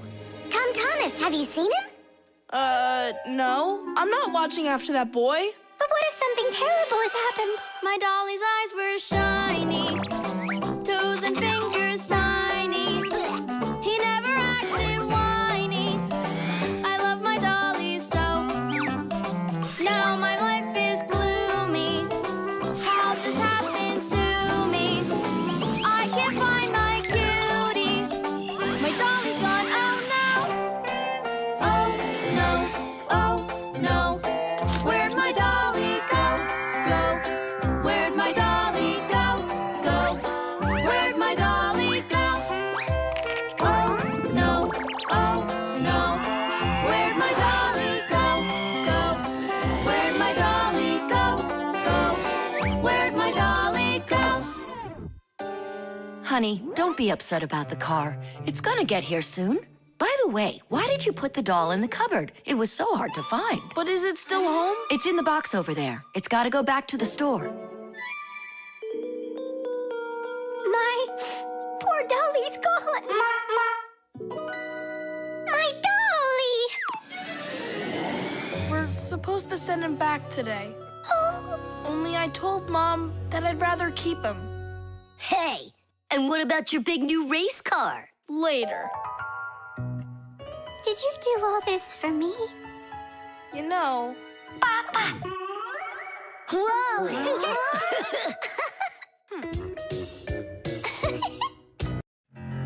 The pyramid. Tom Thomas, can I open my eyes? Not yet.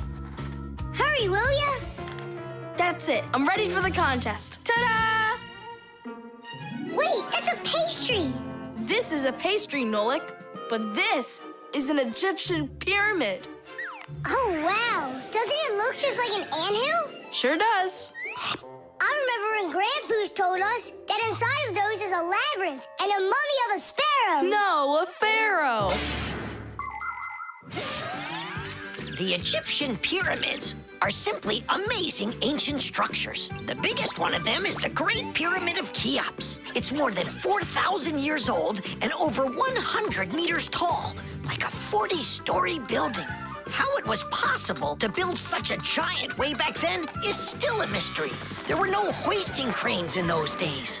Some people believe that the pyramids were built by aliens, but I have a feeling that they couldn't have been built without the Fixies' help. So, is there a labyrinth in there? Of course. Show me. You joking? I just put it together for the contest. No way I'm gonna break this apart. Hey, isn't that a way in? Where are you going? I'm just gonna look at the labyrinth.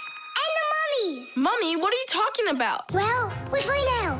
Stop, you'll get lost. I won't get lost. So, I think I'll go this way. And then this way. Come back, Nolik. I was already here. And I was here. Oh. I did get lost. You were right. What?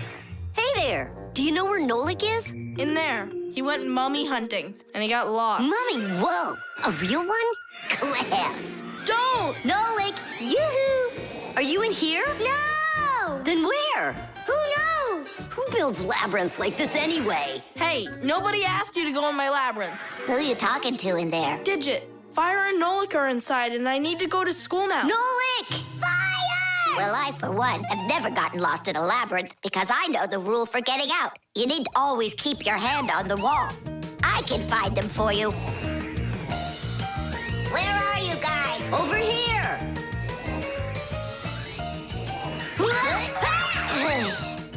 I forgot which of these walls I was touching with my hand.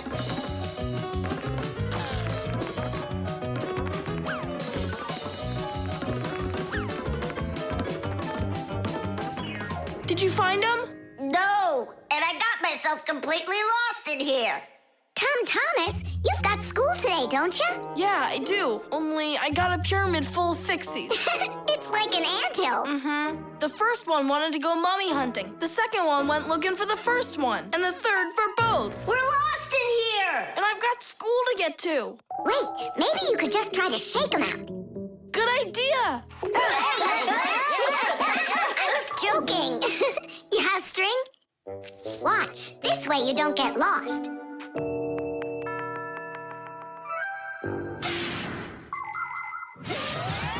When you're going on a trip, think about how to keep from getting lost and how to find your way back. Don't just rely on maps and the GPS in your phone. Take a compass with you. It will show you the cardinal directions without needing phone service. You can also find north and south by looking at the sun, stars, or even an anthill in the woods. Take a good look. The slope that's gentler faces south, and the one that's steeper faces to the north. And if you find yourself walking through a labyrinth, don't get lost. Just walk with one hand always touching the wall, and eventually you'll get out. Another way to get through a labyrinth is to tie a rope at the entrance and unreel it along the way. Then you can follow its path back out.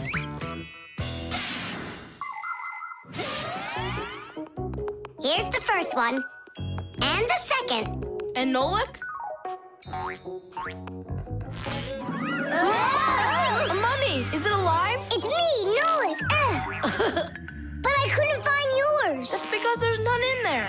What? You mean I got lost in there for nothing? You were in such a hurry, you didn't listen to what I said. But without a mummy, how can you win? Oh, then maybe you could be my mummy. No, thank you.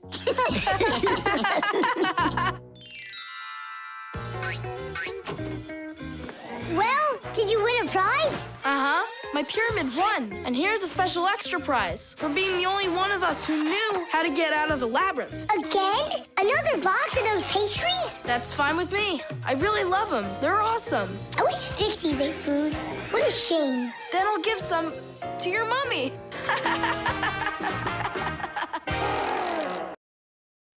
The jewel. Tom Thomas, it's time to eat. Where did it go? Chusaka, did you see this tiny little... I can't believe now I'm asking a dog. Tom Thomas, are you looking for us? Hey, Fixies, maybe you can help me. One of these stones is missing. And so? And so this pin is very valuable, and so's the stone. If I don't find the stone soon, it's gonna be the end. Honey, your lunch is getting cold. There's no reason to panic. Your precious stone will be found. Wait a sec. Can stones really be precious? Of course they can. Gemstones are the most rare and beautiful of all stones, but it's not easy to find them. Diamonds, emeralds, rubies, sapphires, people find them underground and inside of mountains. Brave divers go to the bottom of the sea to find pearls. People have performed heroic acts and committed daring crimes to get these precious jewels. The magical shine of gems can both enchant and ruin. Remember, only gems acquired honestly bring happiness.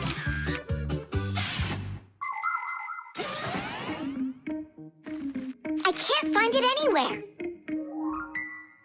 Maybe Chusaka took it. She saw that it was valuable and... You're right.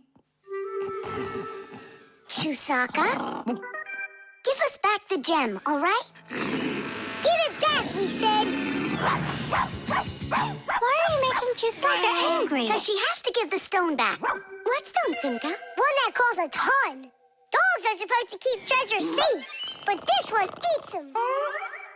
Maybe you didn't look carefully. For example, did you check inside that flower pot?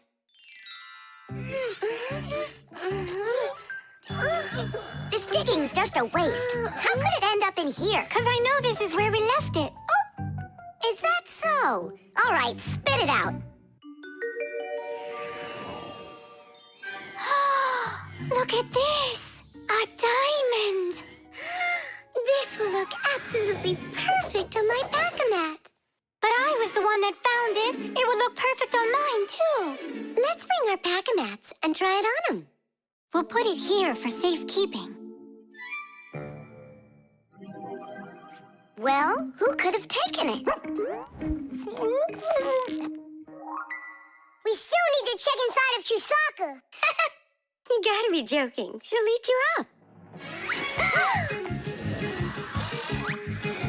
Where are you going, huh? Inside Chusaka to get the stone out. No, don't, please. I'm ready to do anything my friend needs me to. By any chance, are you looking for this? Where in the world did you find it?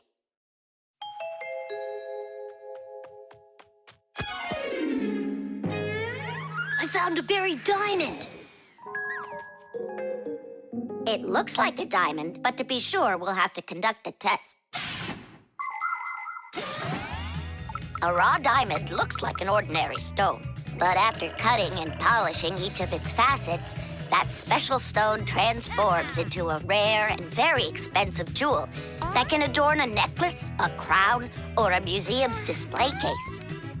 The truth is, only a small part of all found diamonds is used for jewelry. It's because a diamond is also the hardest rock on the planet. That makes it perfect for cutting glass. Diamonds are used in making strong drill bits and cutting blades. Many important medical instruments could not be made without them. With the help of diamonds, it's even possible to drill through a mountain when building a tunnel. That's just how valuable diamonds are. They can cut a pipe and go well with a dress. Isn't it pretty? Only it's not a... Tom Thomas, we found the star! Oh. And now it's gone.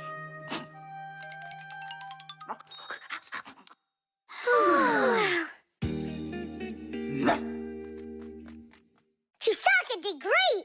Oink, oink.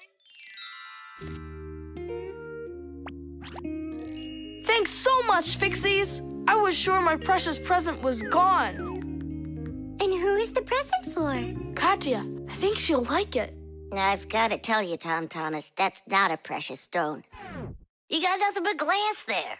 I know. But it doesn't matter. What? I was risking my life for the sake of a piece of glass? First, it was for the sake of your friend. And second, the cost of the gift doesn't matter. It's only the thought that counts. The telescope.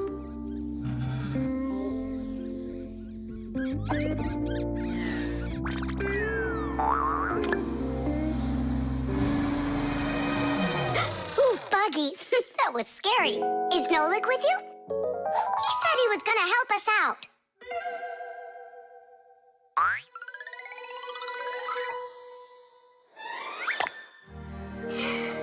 Beautiful. Whoa, just look at all those stars. It's just like magic, this telescope. Splendid. The simplest telescope is a tube with two lenses. They gather and refract light. We look through a telescope at a faraway moon and see craters, mountains, and crevices on its surface as if they are very close. A telescope helps us examine stars and comets, distinguish the colors and shapes of planets, and find their moons. But it's only possible to look at the sun through a telescope if it has a special filter to protect your eyes from getting damaged. But what's really cool is that it spins. No, really. Well, should we get going? Aren't we waiting for Nolik? He'll catch up. I'm gonna leave him a note. Nolik, we're in the computer.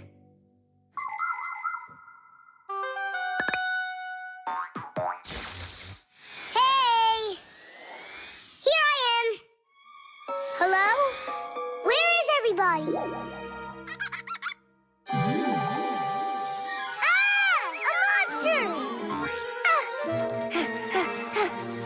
Simka? Ah! Somebody help me! Ah! A monster ate Simka! He's in the telescope! Ate? She was here a minute ago. The only thing left of her is her Fixie tag! A huge monster, enormous, with sharp teeth and jaws like that! Mamma mia! And horns on its head? It's got everything! Ah! The monster! I know you are, but what am I? What's all the screaming about? You aren't eaten! What do you mean, eaten? By the monster that was after you! The monster attacked fire! An unfortunate left turn. Fire! Did it want to eat you? Who? The monster! It's enormous, with jaws like that! Yeah, and horns on its head. And what about tentacles? Oh, yeah. I think I know who that is. It's a Fixie eater. He's gonna eat us! But Fixie eaters, they don't exist. For real? It could be from another planet. This is our sun, and the Earth isn't the only planet revolving around it. But people couldn't even imagine that idea until the telescope was invented. Then astronomers could finally see how our solar system is organized. The closest planet to our sun is a small planet called Mercury. Then comes the planet Venus, then our Earth, then Mars, Jupiter, Saturn, Uranus, and Neptune, the furthest planet. Is it possible that life only exists on Earth? So far, not even living bacteria has been found on any of the other planets, let alone human life. But we'd like to believe that deep in space, someone is looking through a telescope, and just like us, dreaming of finding their outer space brethren.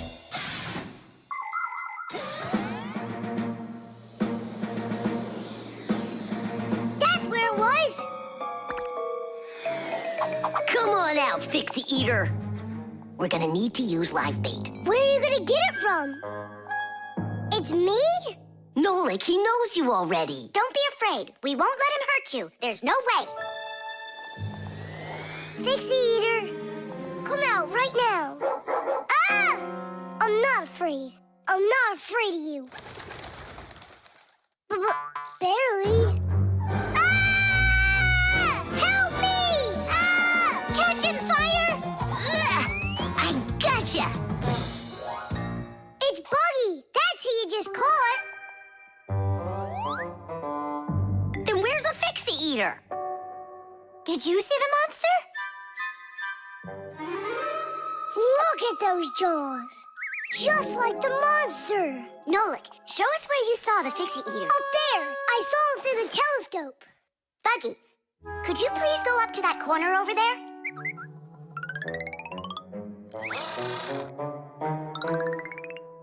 Uh-huh.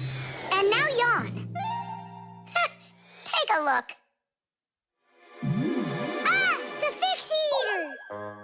Or Buggy? What do you think? The toothpaste. Astronaut food, ready. Rocket ready. And who's flying to the sun? Me. I'm ready. A real hero. Tom Thomas. Did you see? There it is. You nearly spoiled a vital experiment. Of global, interplanetary significance. Spoiled what? Our scientific testing of the latest toothpaste formula. I will brush my teeth with it. And I, as chief dentist, will be monitoring the testing. And so, I don't want you even touching it. Great. How am I supposed to fly to the sun now? Strange. They make that toothpaste for kids. So? Then why is your mom using your dad then? That's right. I'm gonna go tell her. Mom, that new toothpaste. I should test it. No, I'm using your dad, because he's a responsible person. And so am I. I'm very responsible. Who knew?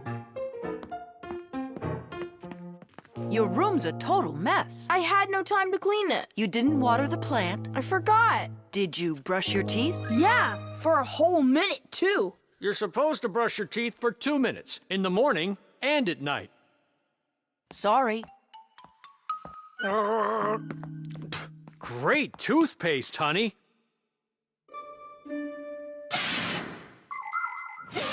If you don't want to get a toothache, you need to take good care of your teeth by brushing them with a toothbrush and toothpaste. Toothpaste helps remove food that's stuck on your teeth, kills harmful bacteria, and keeps your teeth strong, healthy, and beautiful. Toothpaste should be in every house. Adults should use toothpaste made for adults, and kids should use toothpaste that is healthy and safe for younger teeth. It's important to make sure you're using a toothpaste that's right for your age.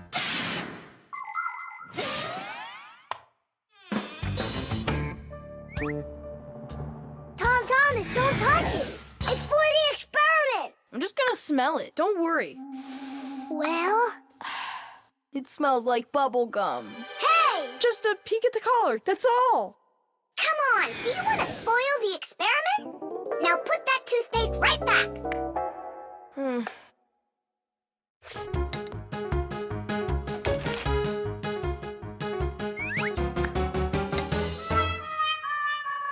Again?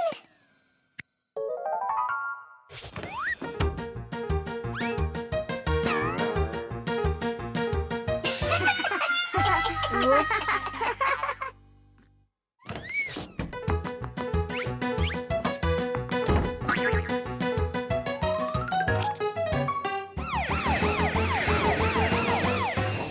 Well now, so we caught you again. I want to try this toothpaste so bad, but how? Well, what if you...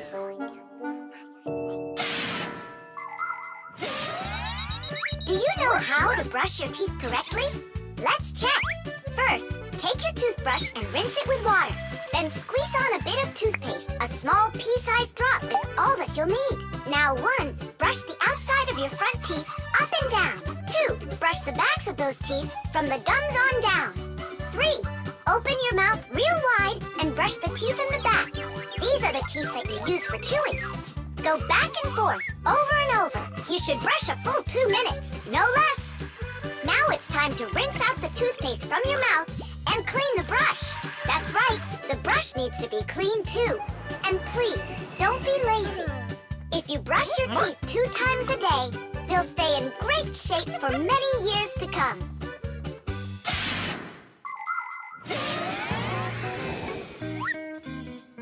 Mom, Dad, see? I've done everything.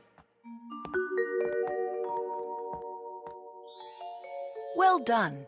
And I promise that I'm gonna brush my teeth the right way, as long as I need to, and... And twice a day? Only let me be a part of your awesome experiment. Please, would ya? Well, I don't know. I think we could try it. Oh. What? Well, we also have this foam for teeth. Who's gonna test that? Me! A real hero.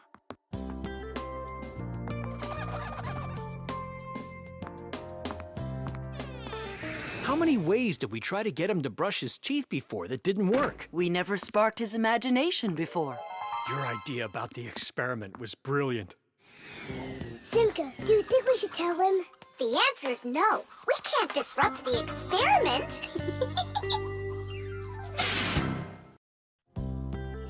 The star. And so, this is our solar system, and it consists of... Friends, you're not going to believe it. I discovered an unknown star. That is superb, colleague. Yeah, and today, journalists will visit the laboratory for an interview. Who's going to be interviewed? If you weren't late, you'd know that. I had to do my hair. They're here. Everyone hide.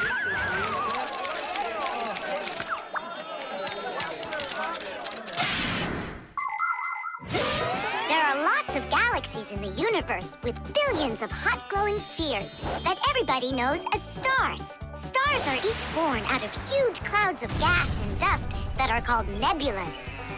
We see stars in the sky as tiny dots, but that's only because they are very, very far away.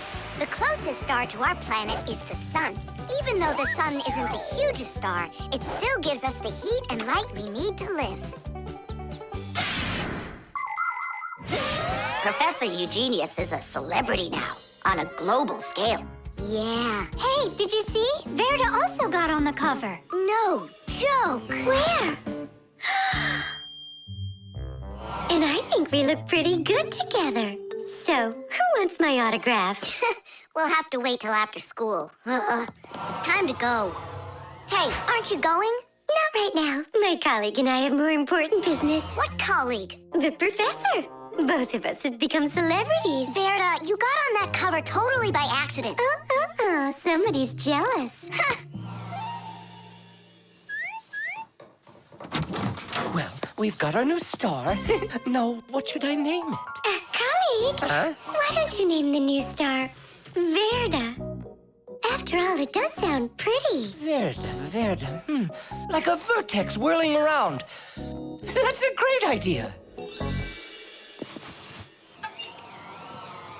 It's a shame you didn't get my autograph, because that new star now has my name, Verda. And now an elaborate celebration needs to be thrown in my honor. I mean, mine and the professor's, of course. What celebration you talking about? With a red carpet and flowers. Why are you just standing there? Make it happen. The poor girl thinks she's a star. Absolutely. So what can we do about it? With lunatics, it's better not to argue. That's what I read. Then let's play your silly game.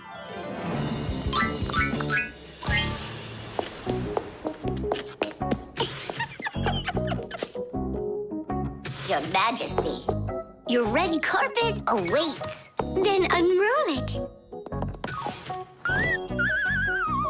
And the flowers? Am I supposed to do everything myself? Of course not. Here, Your Highness, your crown. Oh, right, now we're talking. I am a star. She's totally lost it. He's coming. Finally, my dream is reality. Hey! My little Fixie friends, it's you here. I'm so honored you gathered here to congratulate me today.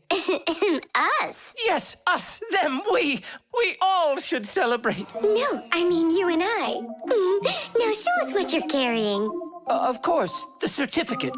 It says this star, discovered by Professor Eugenius, has been registered with the name VE 03732. What?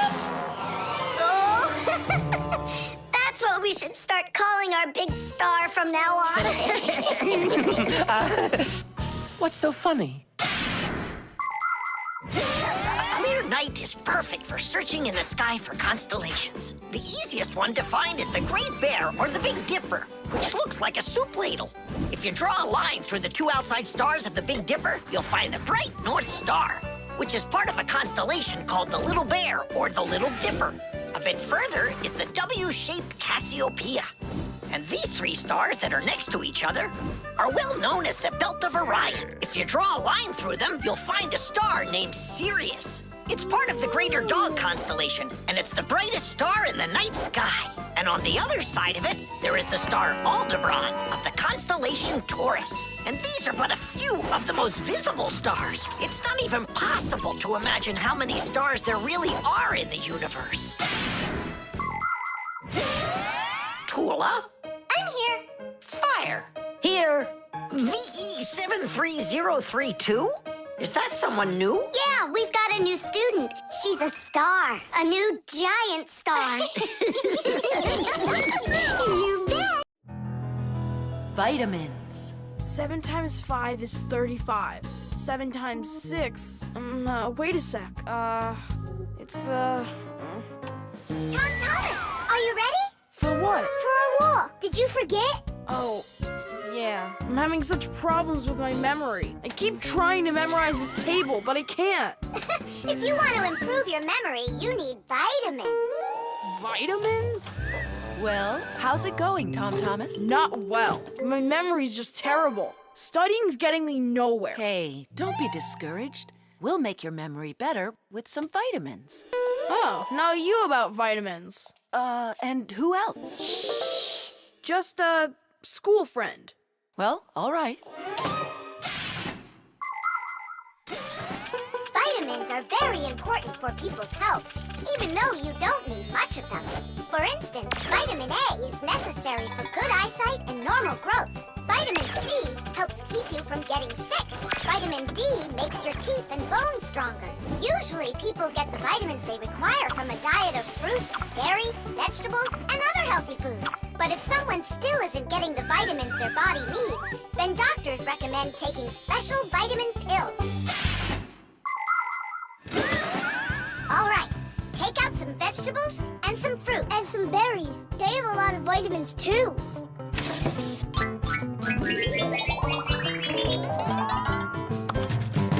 Forget about it. We're strengthening your memory with vitamins. And you'll study the multiplication table at the same time. All right, then. There are 3 cherries in each pile. Tom Thomas eats 5 piles. Go on, eat. So, here's the question. How many cherries did Tom Thomas eat altogether? I don't know. What'd you say? I said I don't know. Try counting those pits, then. Huh. 15. That's right. And that means that 3 times 5 equals 15. Now, try my problem. Tom Thomas ate 3 pairs of apples. That's easy. The answer's 6. I just couldn't find more apples for that one. Tom Thomas, quit slacking off. To get this problem right, you have to eat the apples. They have vitamins.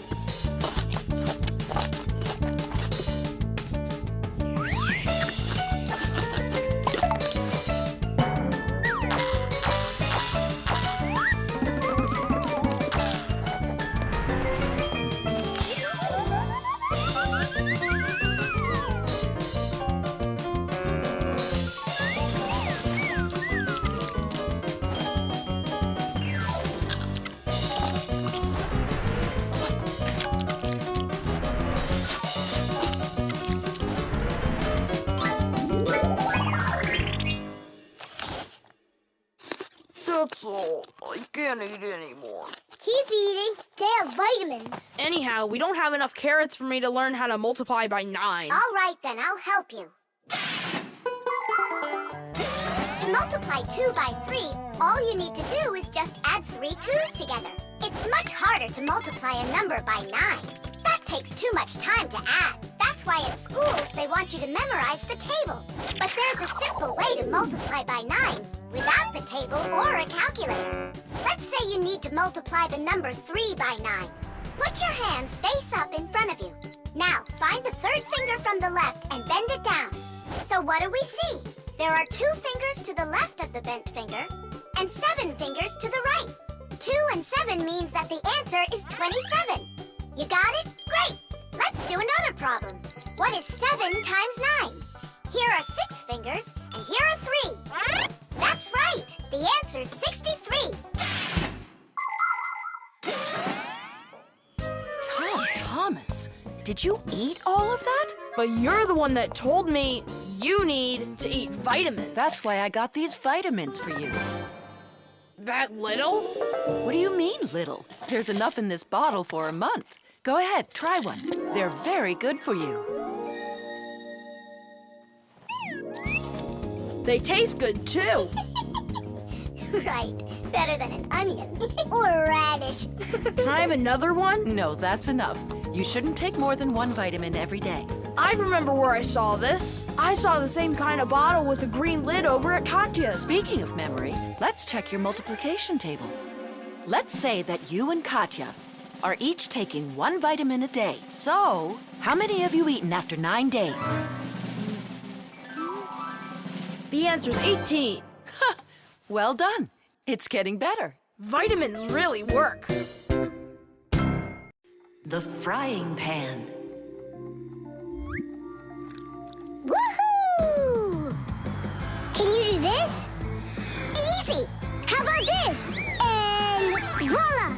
I could be on skates and still do it. If I was on skates, I could jump 10 times in a row. Well, I could do 100 with my eyes shut. Then let's see 'em. There's no skating rink. There will be. What will there be? A skating rink. Where?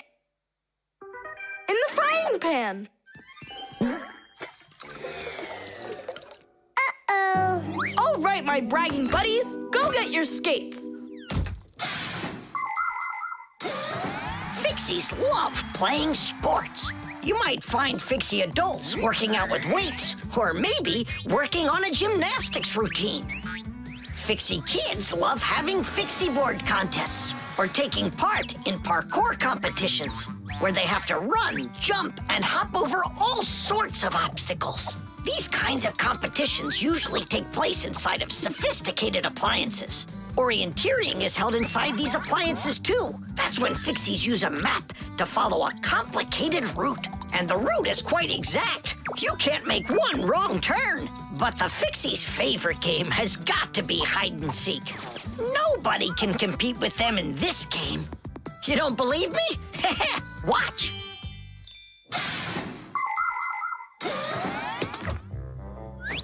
The rink is frozen. So, who's first? Nolik, come on.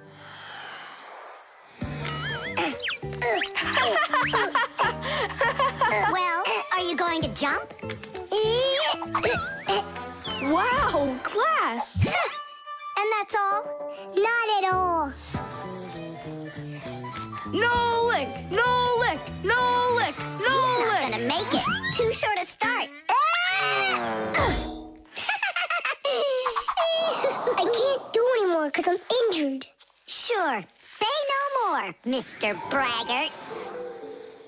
Then it's your turn, Simka. Now watch and see how it's done. La la la la la la la la. Oh, wow. Nolik, you never had a chance.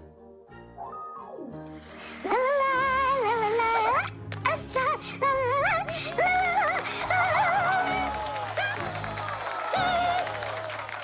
Just like always. She gets in my way, and now she's gonna win. Nolik, do you really want to beat her? Uh-huh.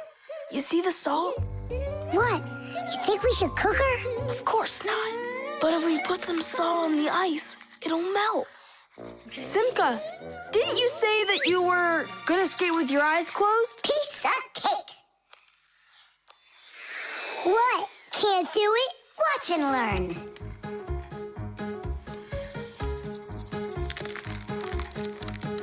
One. And two. Well done. And three.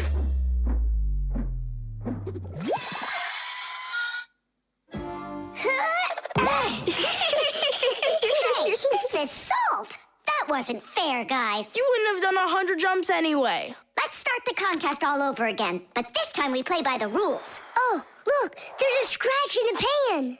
What? What a disaster! You can cook just about anything in a frying pan. Meat, fish, vegetables.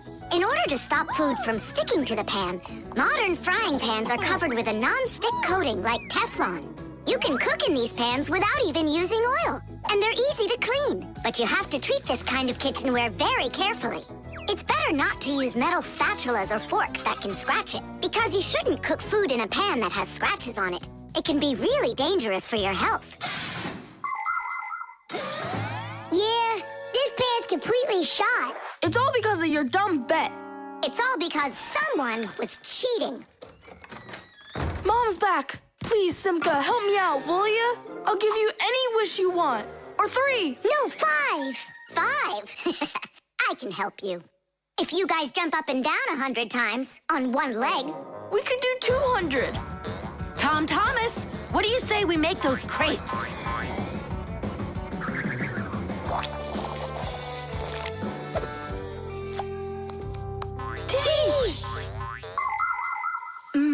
These crepes are perfect. I just love cooking with this pan. Why are you jumping? I want to make my legs stronger. Anyway, you never could have jumped 100 times in there. Bet on it?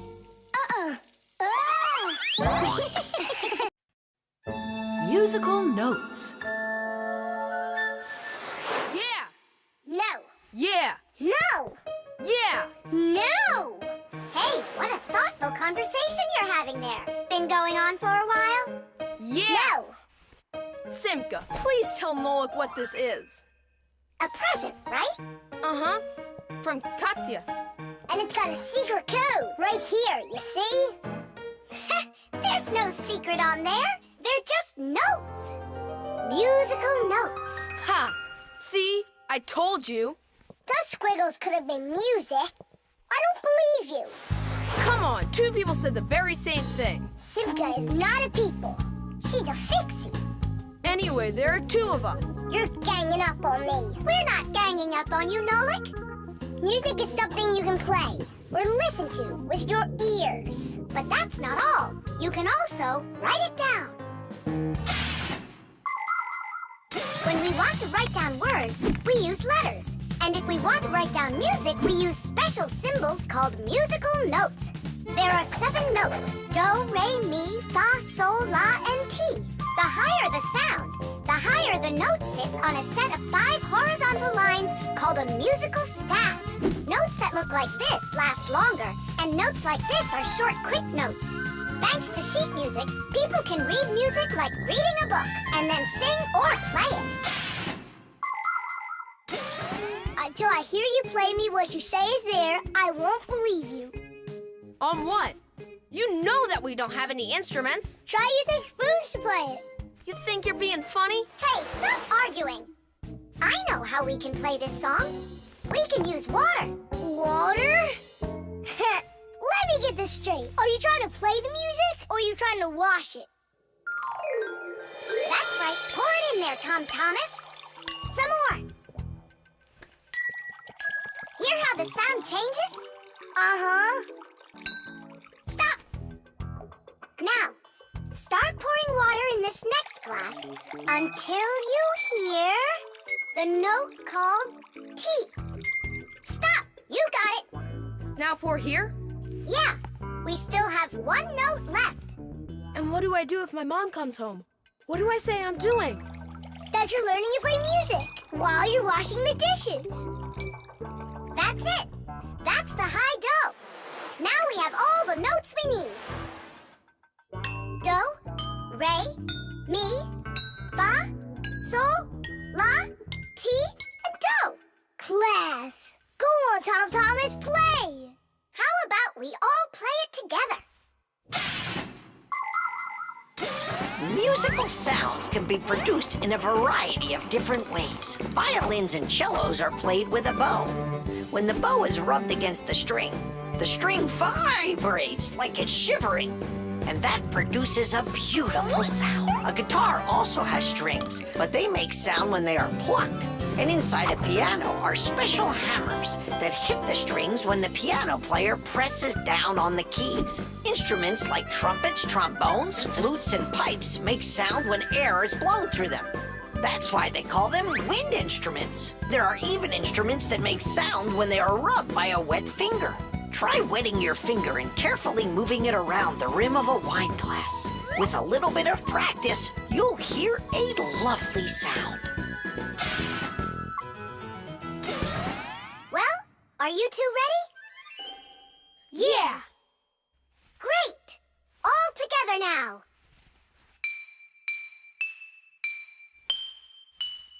I know this. Happy birthday to you.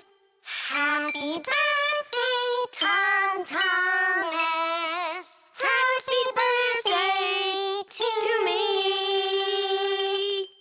Tom Thomas, we also wish you a happy birthday. You see, Nolik? And you didn't believe that this was music. But I was the first to guess which song it is. Hey, thanks so much for helping me figure out Katya's present. And how about sending a song to Katya? Yeah! We can write down the musical notes to a song about the Fixies. The Fixies? We can't. We can't write down the words, but if it's just the notes there, then it's no problem. Hooray! Want to play it? Of course we do.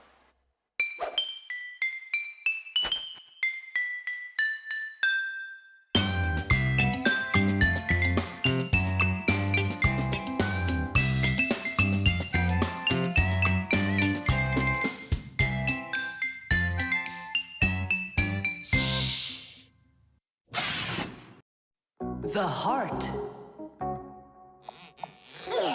Where's my packing mat? It's not here either. I think my head's got a screw loose. Oh! Tom Thomas, why are you throwing your stuff around? Oh, because I got a real problem. What is it? I can't decide which club I should pick. Johnny signed up for robotics, and Katya's gonna be in chess. You call that a problem? Go with Johnny. And why not Katya? Then go with chess. But they don't have robots. My mom told me I should listen to my heart. Do you know how to do that? I found it. See you. Gotta go. Nolik. Simka can tell you. She knows everything. The heart is the main pump of a living organism. It's a unique muscular organ with a multitude of blood vessels attached to it. The main function of the heart is to continuously move blood throughout the body.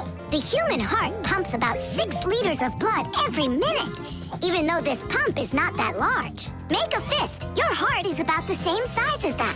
To make sure your heart stays healthy, you need to strengthen it with plenty of exercise and a healthy diet.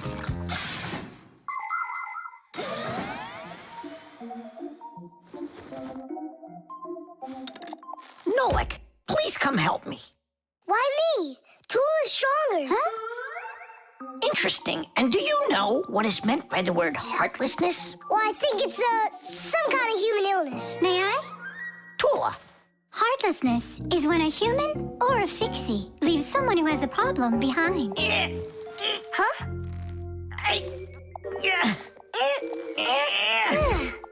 Thank you very much, young man. I mean, young Fixie.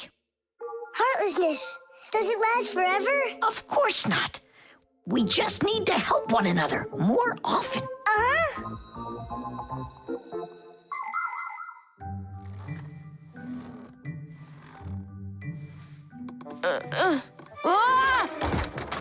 Tom Thomas, my friend. Here I am. How are you? How am I? Why do you care?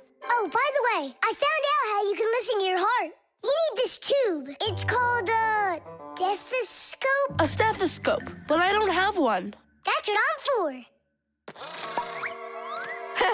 That thing is way too tiny. Ah, your mom must have one.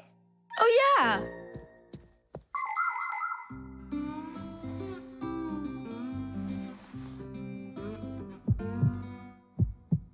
Well? It's beating. Loudly. And what is it saying to you? Not a word. And now? It's beating.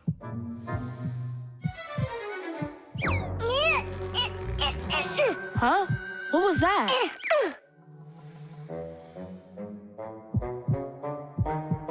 This is just absurd. A heart can't talk. You know what? Why don't you just try again?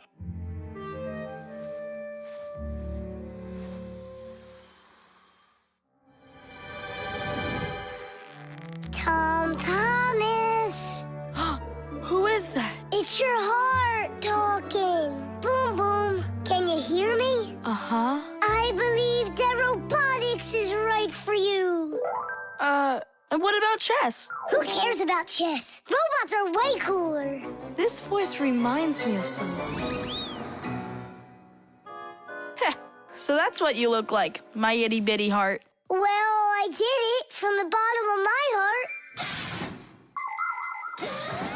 When a human is at rest, his heart beats between 60 and 100 times per minute. This rhythm is called the pulse rate. Place 2 fingers on your wrist or your neck. Can you hear it? Boom, boom, boom, boom. You can count the beats. When you're sleeping, your pulse slows down. But when you get excited, run, or get worried or afraid, your heart begins to beat faster and pumps the blood harder. Sometimes it feels like it's beating so fast that people say, "Oh, my heart is going to jump out of my chest." But don't be afraid, it's not going anywhere. And when people say, "Listen to your heart," they don't mean that your heart can talk. It means that you should trust yourself and listen to your feelings. And then you'll definitely find the answer you're looking for. Looks like at the end of the day, I'm heartless. I couldn't help my friend at all. Nolik, but you helped. You really did. I finally figured out which club I want to join. Robotics, like I told you? Not that. I want to learn medicine. Germs. Hooray! Lunch! Thomas, you brought your ball to lunch? It's filthy dirty. Don't you know how many germs are on it? Wash yourself up. Look, they're clean. Here, it's for you. I saw that. Now go back and wash your hands. Why? There are germs on Chusaka? A lot.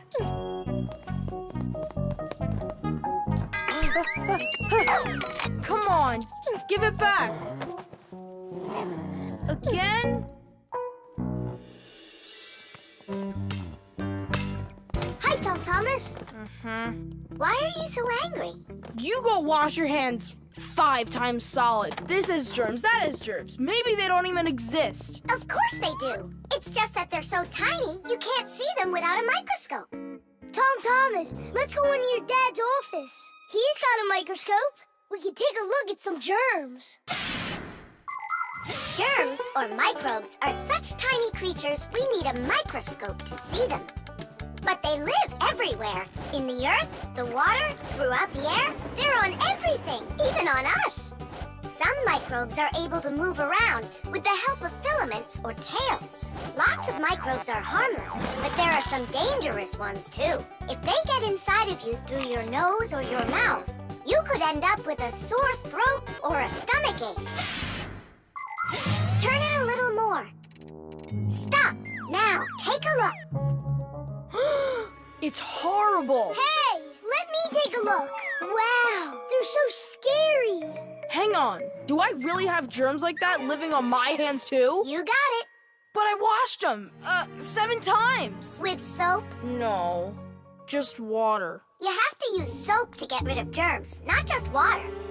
So which soap should I use? Either. This one, that one, they are both antibacterial, so they kill bacteria. And what about germs? Will it kill them? Of course. Bacteria is just another name for germs. They're the same thing. Wash. Tom Thomas, give me a drop of that liquid soap. I want my hands to be real clean. Good job. That's the spirit. Hooray! We're clean! Let's go put that puzzle together. All right, but doesn't it have germs all over it? And they're on the soccer ball. What are we gonna do? I think we should clean them with soap. No, clean the whole room. You're right.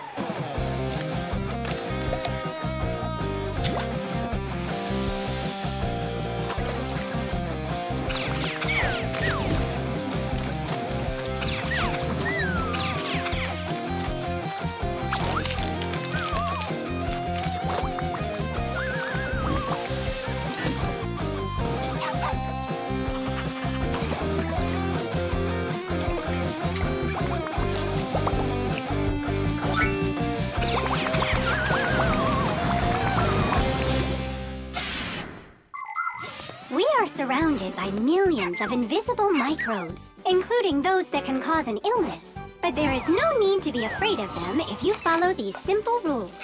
Eat only washed fruits and veggies, keep your home clean, and wash your hands very well with soap, preferably an antibacterial one, and every day. Antibacterial soap protects you for a few hours after it's been washed off. It not only cleans your hands, but also stops germs from reproducing. There are useful microbes, too. Some bacteria can be added to milk to make yogurt and cottage cheese. Others are used for purifying water. Even inside of humans are a lot of useful bacteria that help their bodies digest food. Nolik, what do you think? Are there microbes living on the soap? I don't know. We should wash that too, just in case. Hey, what are you two doing in here? Washing the soap. With soap? So there won't be any germs on it. You've gotta be joking. Listen, getting rid of all the microbes is impossible and unnecessary. You just need to protect yourself from the bad ones. Bacteria gone.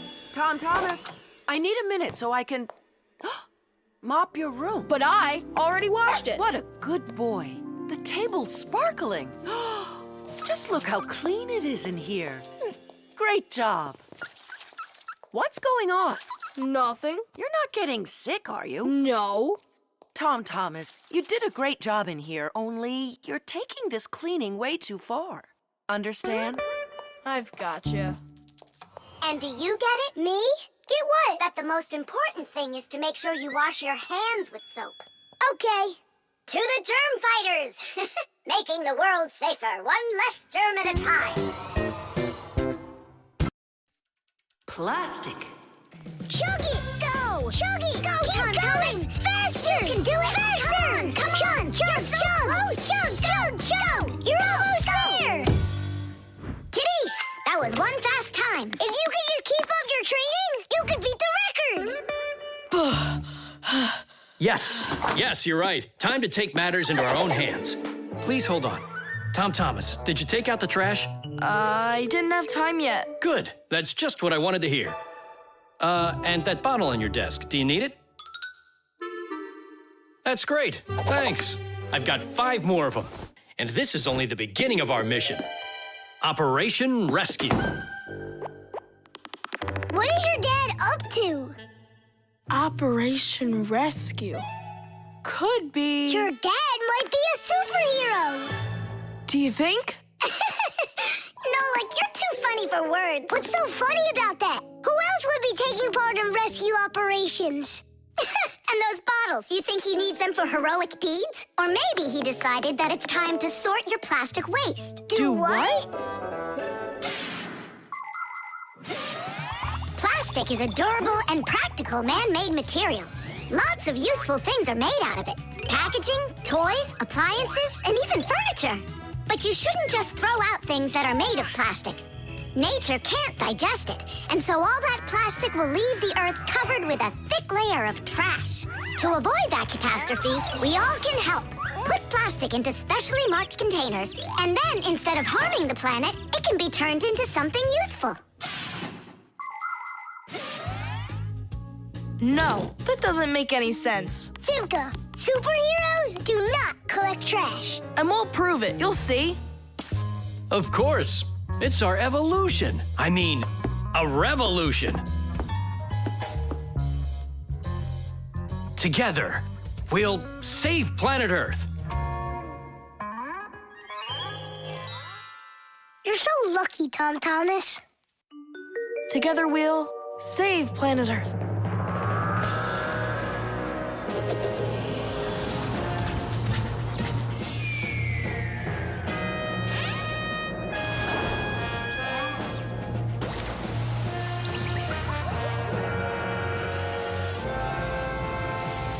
Tom Thomas, do you have any more plastic in your room here that I can take? 1 second.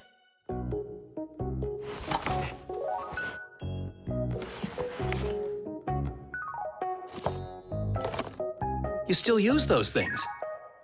For such a noble mission, it's not a problem. All our useful things should be taken care of. Dad, I really want to do it with you. Want to do what? What you're doing. You know, the operation. About saving the planet, like you said on the phone. Ah, you mean sorting out the plastic, don't you? Sure. I've got a couple of these boxes filled up already. Will you help me take them to get recycled? Really?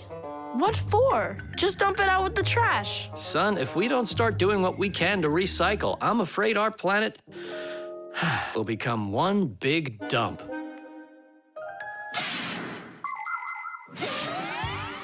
There's lots of stuff that humans just throw out that can be transformed into something totally different. For instance, an ordinary plastic bottle can be turned into a ballpoint pen, or a watch, or a chair, or dishes, or even some clothing. For example, there are some factories where old plastic is sorted, ground into pieces and cleaned, and then stretched into thread that can be used to make brand new clothing. Isn't that fantastic? But this is only possible if people learn to collect and dispose of unneeded bottles, bags, cups, and other plastics separately from the rest of their trash. Imagine how happy nature will be when the piles and piles of plastic disappear from our woods and from our seas. Let's take care of our planet together. I thought you were trying to rescue the planet, like a superhero. Actually, we are superheroes, and we're also a bit like magicians. Really? Give me a second. See this shirt here? It's made out of recycled plastic like that. Cool, right? No joke! So, you ready? Then it's time to go. Those lucky humans, with their trash to sort, and we Fixies do all that we can to make appliances live longer. That way they don't get thrown away. And we should sort our trash as well. That's a good idea.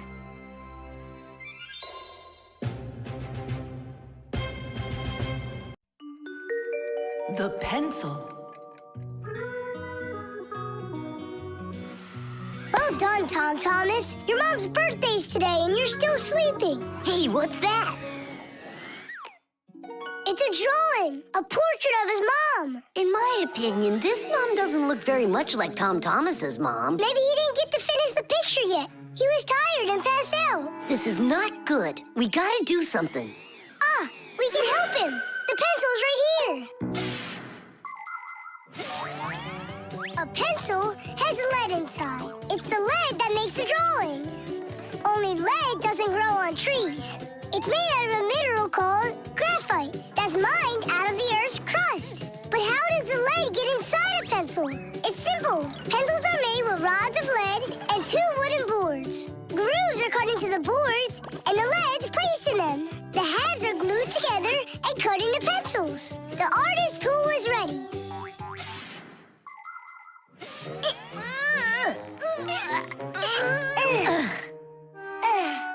This isn't gonna work. Oh, give me a place to stand, and I shall move the pencil through the air.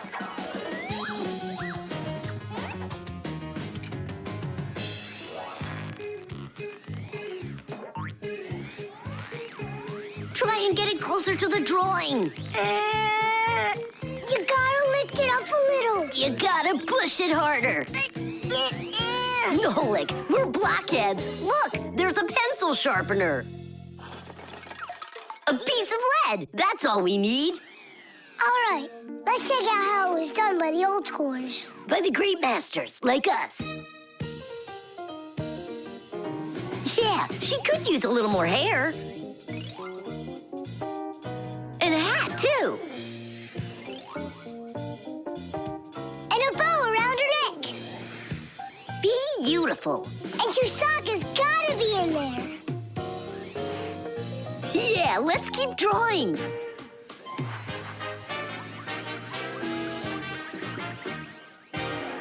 Tom Thomas, are you still sleeping?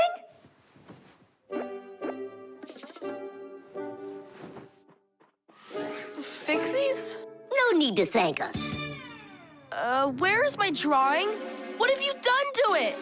If Mom sees this piece of art you created, she'll go and faint. I know it. From happiness, right? Fright's more like it. Does that look like my mom?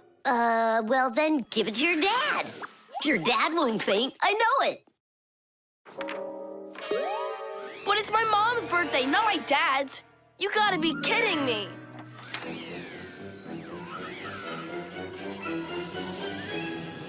There's also a famous painting like that. It's called the Black Square. It's a classic. You don't think she'll like it? People want to remember the highlights of their lives. And so they take photos of nature, of their families, of themselves, even of the food they eat. People have been doing this even before the invention of photography, by drawing. An artist might draw the sun, a river, some apple trees, and soon he's made a landscape. And if the apples aren't on trees but on a plate next to a vase, cup, or basket, then a still life is what it's called. If a person's in the center, then it's called a portrait. And when artists make pictures of themselves, it's called a self-portrait. Of course, it's easier for us to take a quick photo of things we pass along the way. But just like the old masters, we put a piece of our souls into our drawings. And if you draw more often, you'll see it for yourself. I promise you that. Maybe you could just give her one of your older drawings. Maybe you should just erase the mess you made of this one. That could work. Erasing's gotta be easier than drawing. Whatever. There's no way you can make it worse. Hey, I think I know a way you can fix it. You can use the eraser for drawing. A portrait. Portraits don't seem to work out too well for us. But a still life drawing is a piece of cake.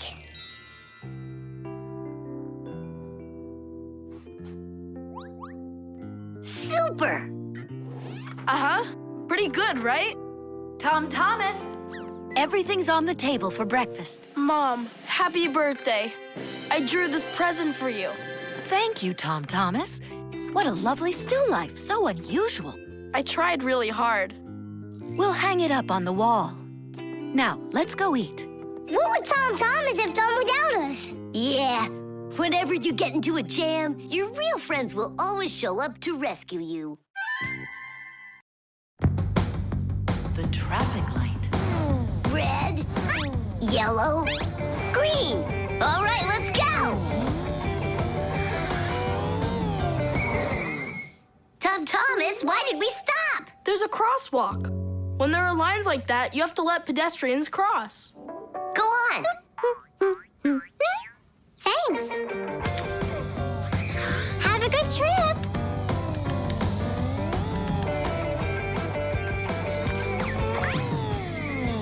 Why do we stop now? There's no crosswalk. But that's a crossing gate, Fire. You have to let the train pass.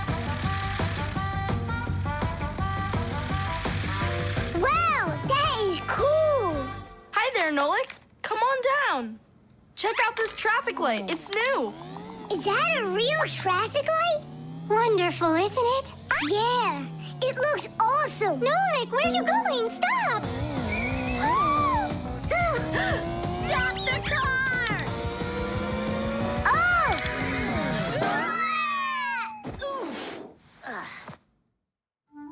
Did you lose your mind? What were you doing, huh? I wanted to see what a cool traffic light it is. What? And my dad just got this for me today. Now look at it. You were supposed to let me cross. You ran into the street when the light was red. A traffic light is a street lamp that sends multicolored signals to vehicles and pedestrians so they don't get in each other's way when they're on the road. When the light is red, it means stop. You must stay where you are. A yellow light tells drivers, caution, prepare to stop. You are only allowed to start crossing the street after the traffic light changes to the color green. And even then, it's important to remember, look both ways before crossing. Got it? You can only cross on green, Nolik. Even really little kids know that. But the light was green. No, it was red. No, green. It was red. It was green, I swear. Maybe you're colorblind or something. Yeah, possibly. What does it mean if you're colorblind? It means you can't tell colors apart. So you don't know which one's red and which one's green. That's what I am. Right. You never mixed up colors before this. Okay. What color is that nightstand over there? It's red. And the plane up there? Oh, that's green. How about me, huh? What color am I? Greenish, bluish, brownish, gray. With polka dots. I'm what? It's true. He's colorblind. Poor kid. Told ya. Wasn't my fault. All right, we'll sort it out at home. And what are we gonna do with the traffic light? We can fix it, and we'll fix your car, too. All right, what color's the car? Purple? If you say so. We got work to do, so take a seat before you mix something else up. The road can be a dangerous place. There are so many cars and pedestrians on it, and all of them are in a rush to get where they're going. But be careful. Even if a driver notices a pedestrian on the road and brakes, it can still take quite some distance before the car comes to a complete stop. To avoid disaster, have respect for one another. If you need to cross the street, go to the nearest traffic light, crosswalk, or sign with a pedestrian on it. While you're still on the sidewalk, look to your left and then to your right, and see how far away any cars, motorcycles, or bicycles are. If they're close, then just stay where you are. If the driver is responsible and polite, he will stop for you if he sees you from a distance. If you want to make yourself more visible when it's dark, attach safety reflectors to your clothes, and then it will be safe for everyone on the road.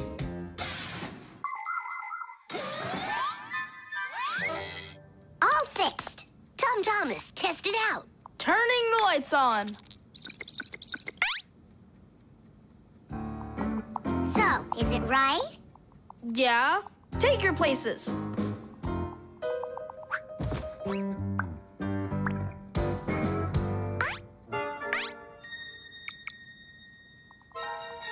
All right, let's cross. Ready, set, go! Stop! You got everything mixed up! The light is green in all directions! Ah! The game is up. You aren't colorblind, Nolik. You know what you are? You're a feigner. Me? Mm-hmm. Mm-hmm. Well, yeah. I got a little of it right in here. And once in a while it goes up here. What's a feigner anyway? 92, The wheel. 93, 94, 95, 96, 97, 98, 99, 100.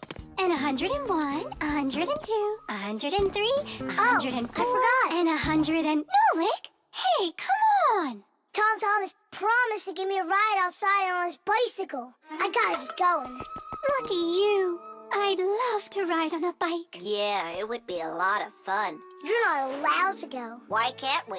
Tom Thomas isn't your friend, all right? He only invited me. If you want to take a ride on a bicycle, then go find your own human friend to invite you. Well, Tom Thomas, you ready to go?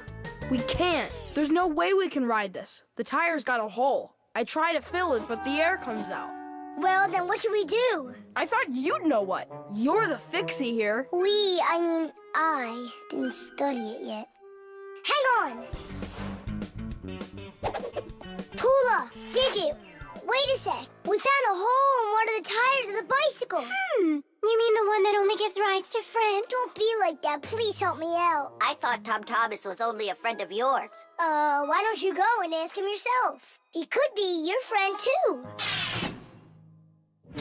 For thousands of years, wheels have been helping people all over the world. The wheel's ancestor is a log. People would put logs under heavy loads to move them. Then people came up with the idea of slicing the log and connecting the slices with an axle. And there it was, the wheel. Wheels made life more convenient. Later came wheels with spokes, metal rims, and rubber tires. Soon people were wheeling around the world in and on all sorts of vehicles.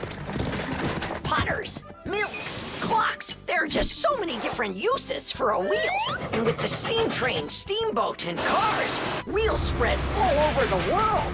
They even reached the planet Mars. The wheel really is one of the simplest and yet most amazing of all human inventions.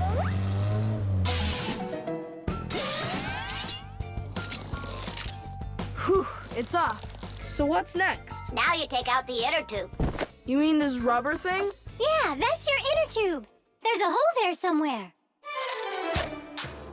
Pump it up, Tom Thomas. Then we can see where the air's coming out. That's not a good way to find the hole, Nolik. Why isn't it good?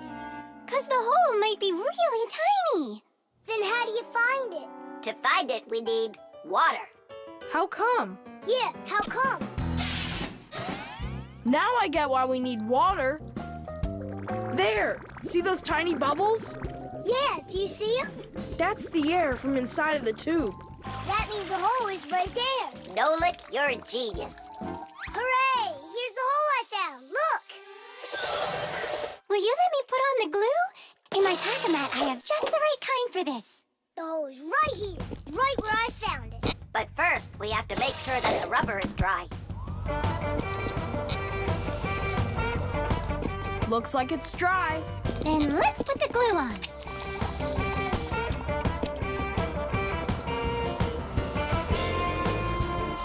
It's all fixed. Finish! All right, it's ready to go. Hooray! Digit, Tula, you coming with us? I don't know. We weren't invited. I'm sure he'll invite you. Right, Tom Thomas? Of course I will. We're friends, aren't we? Let's get going!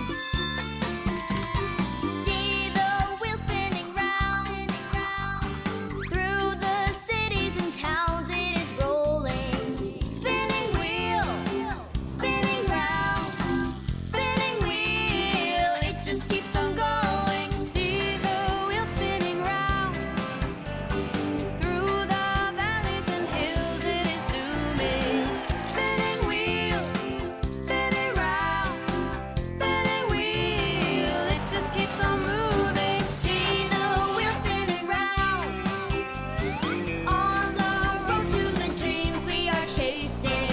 Spinning wheel, spinning round, spinning wheel, it just keeps on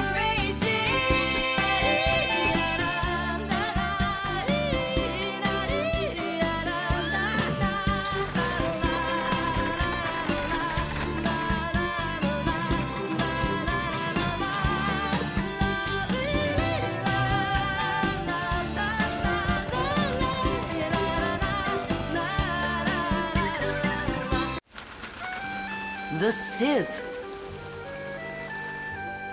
Dad, what time is Mom getting back from her conference? She'll be back in an hour. What surprise can we make for her? Let's bake her buns with raisins in them. They're her favorite. That's a great idea.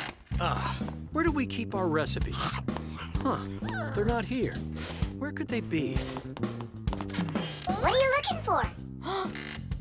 A recipe. They're in the drawer by the stove, over there. Great, thanks a lot. Here they are. That's fantastic. Let's see. What do we need? Milk, Flour, eggs, some cinnamon and raisins. The cinnamon's right there. But you're out of raisins. We're out of raisins. Can we make them without? No, Mom loves them with raisins. Ah, it's too late. The stores are closed.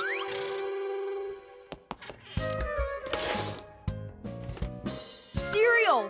We got cereal! And so? It has raisins, look! Tom Thomas, you're a genius! Why don't you be in charge of the raisins? Tom Thomas, what does Mom use to knead dough? The mixer. How about the mixer? Not a bad idea. I don't think you have enough raisins. But you haven't made the dough yet. It'll be really quick with the mixer. All right, Dad. We'll see who finishes first. Come on, faster, faster. Don't be so clumsy. If you think you're so good, then why don't you help? Fine, we'll help. Catch!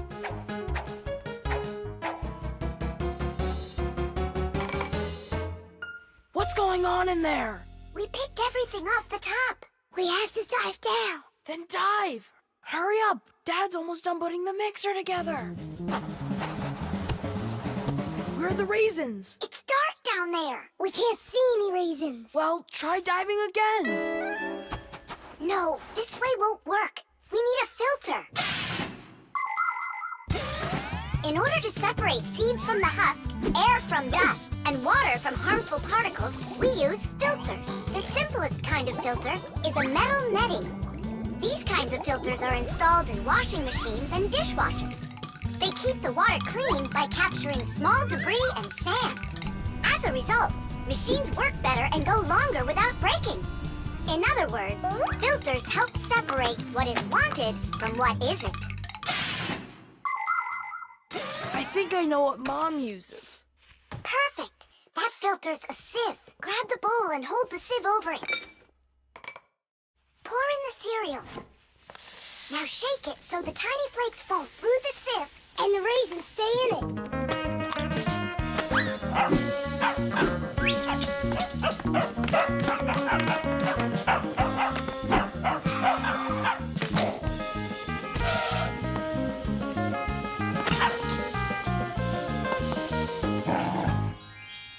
Dad's turning the mixer on. Then you need to shake faster. Dad, you're spraying the batter all over the kitchen. The mixer's too powerful. The mixer's fine. The batter's too liquid. You have to add flour. Add flour! Oh, right. How do you know all this? Shake it some more. No need. I shook all the flakes through it. Class. It really worked. Dad! What? Ready to put in the raisins? Look at you. How did you get them all out so fast? By using our sieve, Dad. Do you know the story about Cinderella? Her evil stepmother wouldn't let her go to the ball. Instead, she poured peas into a sack of cinder and ordered Cinderella to pick them all out. But what most people don't know is that it was Fixies who helped her separate the peas from cinder with the help of a sieve. That's right! Cinderella was friends with the Fixies. You can find evidence of Fixies in a number of tales. Don't Tom Thumb or Thumbelina remind you of somebody? How did these tiny characters make their way into fairy tales? It's quite possible that long ago, a Fixie who wasn't paying attention was spotted by a storyteller, and that became the inspiration for countless tales. All right, you can open your eyes. Ta-da! Beautiful. Whose idea was this? Tom Thomas. They're so good. What recipe is this? Tom Thomas found it. And you remembered that I love raisins. Tom Thomas sifted them out of the cereal. Well done, Tom Thomas. All by yourself? Shh. I should say so. Tish! The parrot. Adisa, do you want a cracker? Wow, Tom Thomas, who is that? Simka, Nolik. This is Adisa. My dad brought him from Africa. I can't believe it! You've got a real parrot! Can he talk? My dad said that he can, but I haven't heard him yet. Well, let's see if he can. Okay, say, Adisa's a good bird. No, he should learn my name. That would be awesome. Adisa, say, Nolik. That's my name. He doesn't want to talk about you, Nolik. Maybe he doesn't know how to speak human language.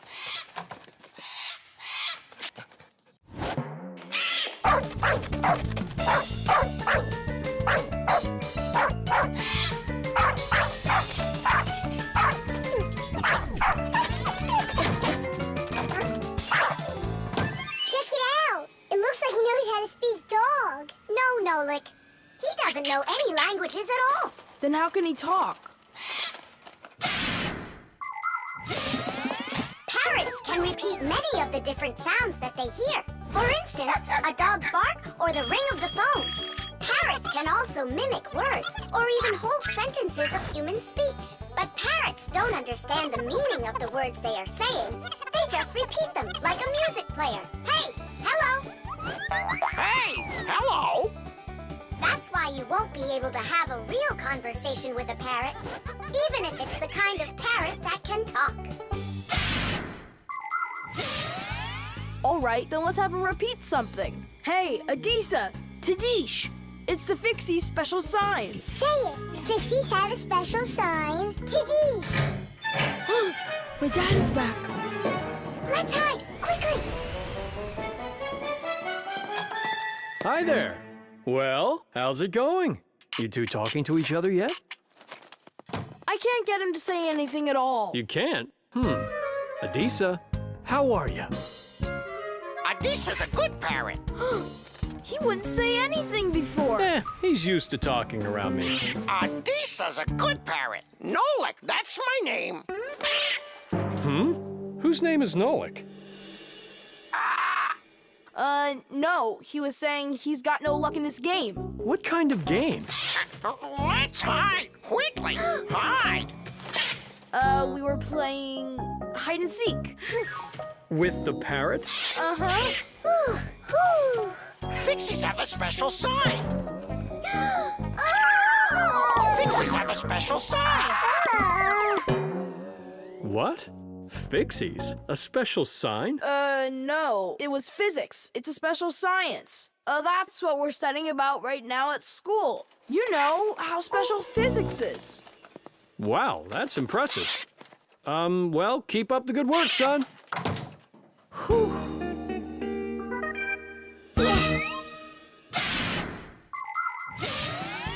The ability to repeat what humans say is not something unique to only parrots. Crows, starlings, and other animals can do it too.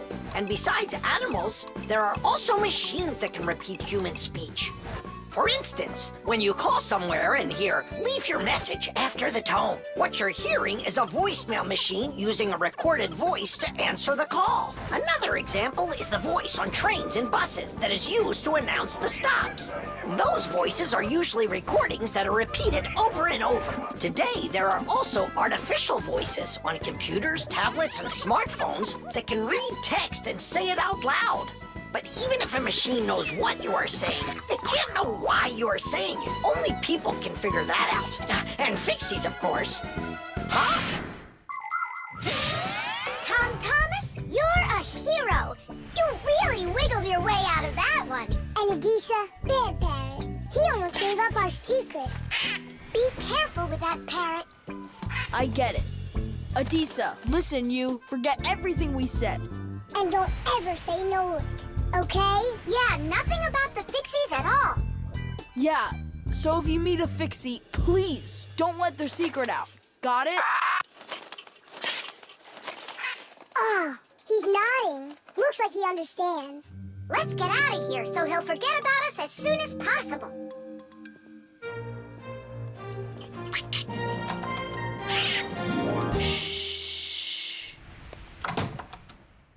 So if you meet a Fixie, please, don't let their secret... Ow! Tadish, Tadish, Tadish! The exercise machine. Nolik? I'm not here. You haven't seen me today at all. What's up with you? There's gonna be this race and it starts really soon. It's the boys against the girls. Their team against ours. And what? And what? I'm the smallest one on the team. I'll let everyone down. That's why I'm hiding. 'Cause I don't want my team to lose. You can't just give up. You can learn to run faster if you want. You think? Of course. That's what exercisers are for. You need a treadmill to get stronger. Class! And where can we get one? We'll make it ourselves. Exercise machines were invented so people could work out without going outside. For instance, a treadmill lets you walk or run for a very long time while moving in one place. A treadmill's main part is a conveyor belt that is driven around by an electric motor. Today's smart treadmills have the ability to measure your speed, the distance that you've run, your heart rate, and even the results of previous workouts. There, it's all done. Tish! It's time to start your first training session. How will I learn to run really fast if you keep turning it so slowly?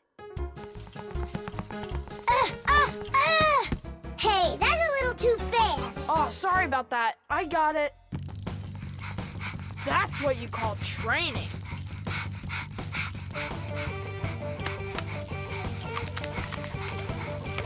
Tell Thomas. So, what do you think? Maybe I trained enough? Not yet. You need to keep going.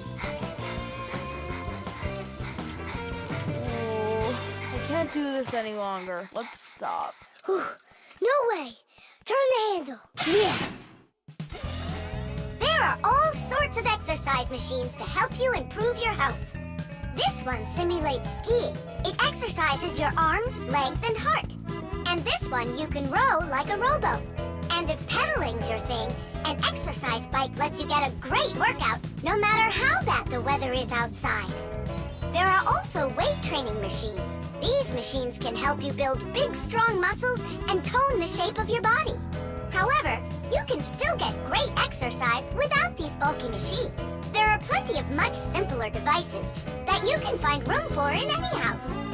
Like a chin-up bar for doing pull-ups, a wall-mounted ladder or rope for climbing, or jump ropes, weights, hula hoops, or balls. The important thing is to just exercise. Okay, girls, hold on to your hats. Oh, how scary. We'll show him who's gonna win. Right, Tula? I'm gonna do my best. Tula will definitely beat Nolik. We gotta step it up. It's time to get this race going. Runners, are you ready? I'm ready. On your marks, everyone get set, go! Let's go, Nana!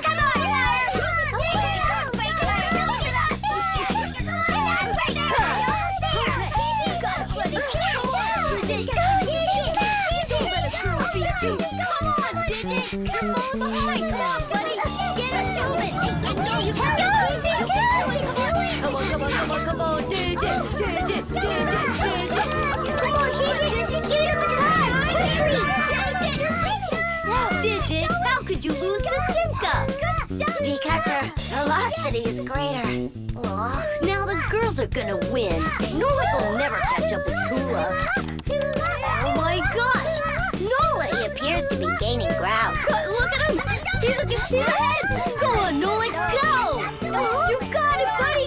Come on, buddy! Hey, look at him, he's flying! All of that work on the exercise machine really helped. Come on, keep going! Look what happened to Tula! You got this!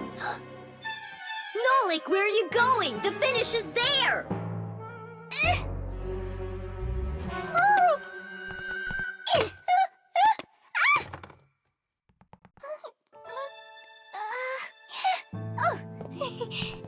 Thank you, Nolik. You're my hero. Come on, Tula! You can do it, Tula! Hooray! Hooray! So, which team won the race? We did! It's a tie. Tom Thomas, that's just not fair. It was a tie. And a very noble one. All right, you just wait for the next race. Nolik's gonna win it big time. Now it's time for you all to get up on that winner stand. Oh no, all the first places are taken. For you, we'll find one. The coffee maker. Sheesh! Hi there, Tom Thomas. Are you ready for school? Uh-huh.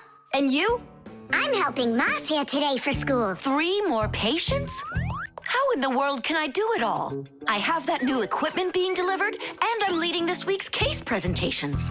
Oh well, somehow I'll have to figure out how to do it. Good morning. Yeah, just great, huh? I got work piled up to the ceiling. Okay, a cup of coffee is the only thing that can save me today. Now what? The last thing I need's to be late. The coffee maker started its cleaning cycle. She'll have to wait. What's the problem? Why don't you work? Are you going to work or what? Oh, the poor coffee maker. Tom Thomas's poor mother. That's enough! Work already! What is going on today? Hey, Mom, come on. Let me give it a try. I can't take any more of this. We've got to help her. I really hope nothing broke in there. Don't worry, we'll get it working. Just distract your mom. Mom, and what if the coffee maker just started working again right now? Would that save your day, you think? Mm-hmm.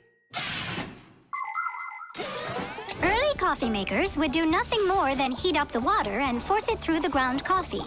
Today's generation of devices are often called coffee machines. They can do so much more and even remove the mineral deposits themselves. These machines can make your coffee any strength and add milk and sugar if that's how you like it. And most conveniently, they can grind the coffee beans right before brewing. Just press the button and the fresh cup of coffee is ready. And that aroma. The main thing with any coffee maker is to be nice to it. Then you just give it some time and it starts working by itself. That is just absurd. Restarting it is the first step. Simka, get over there and open and close that contact.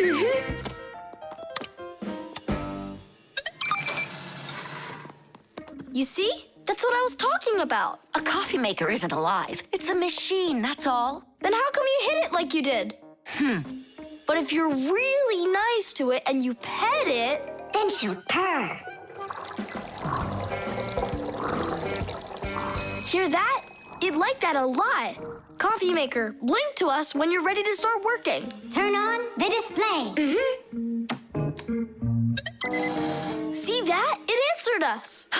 It behaves like it's really alive. Well, coffee maker, make coffee.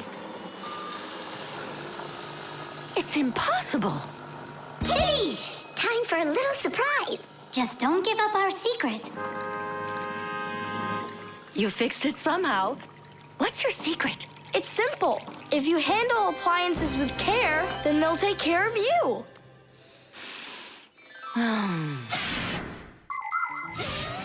The magic taste of coffee was first appreciated in Arabia. And that's why the most well-known variety of coffee is called Arabica. Coffee trees grow throughout the world in mountain regions where the weather is warm and humid. The branches of coffee trees get covered with coffee berries. But to make the coffee drink, we don't need the berries, just the seeds inside. After the coffee beans are roasted and then ground, hot water is added. Different cultures serve coffee differently. Some serve it hot, some cold. With sugar, with milk, with ice cream, with cinnamon, with ginger, and even with salt and pepper. They say that coffee gives people energy and helps them from feeling tired. But it's important not to drink too much.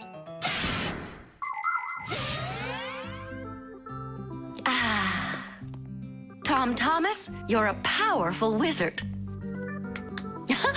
She believes it. It's remarkable. I can't believe an ordinary coffee maker can be so emotional.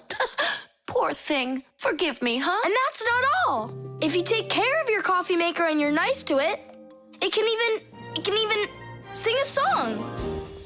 Oh, my dear Augustine, Augustine, Augustine. I've got to be hearing things. You've got me under your spell, Tom Thomas. Time to go. Augustine. Oh, my dear Augustine, Augustine. Why did you start singing? Sorry, I got carried away. And I got carried away.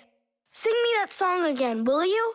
Oh, my dear Augustine, Augustine, Augustine. Oh, my dear Augustine, everything's gone.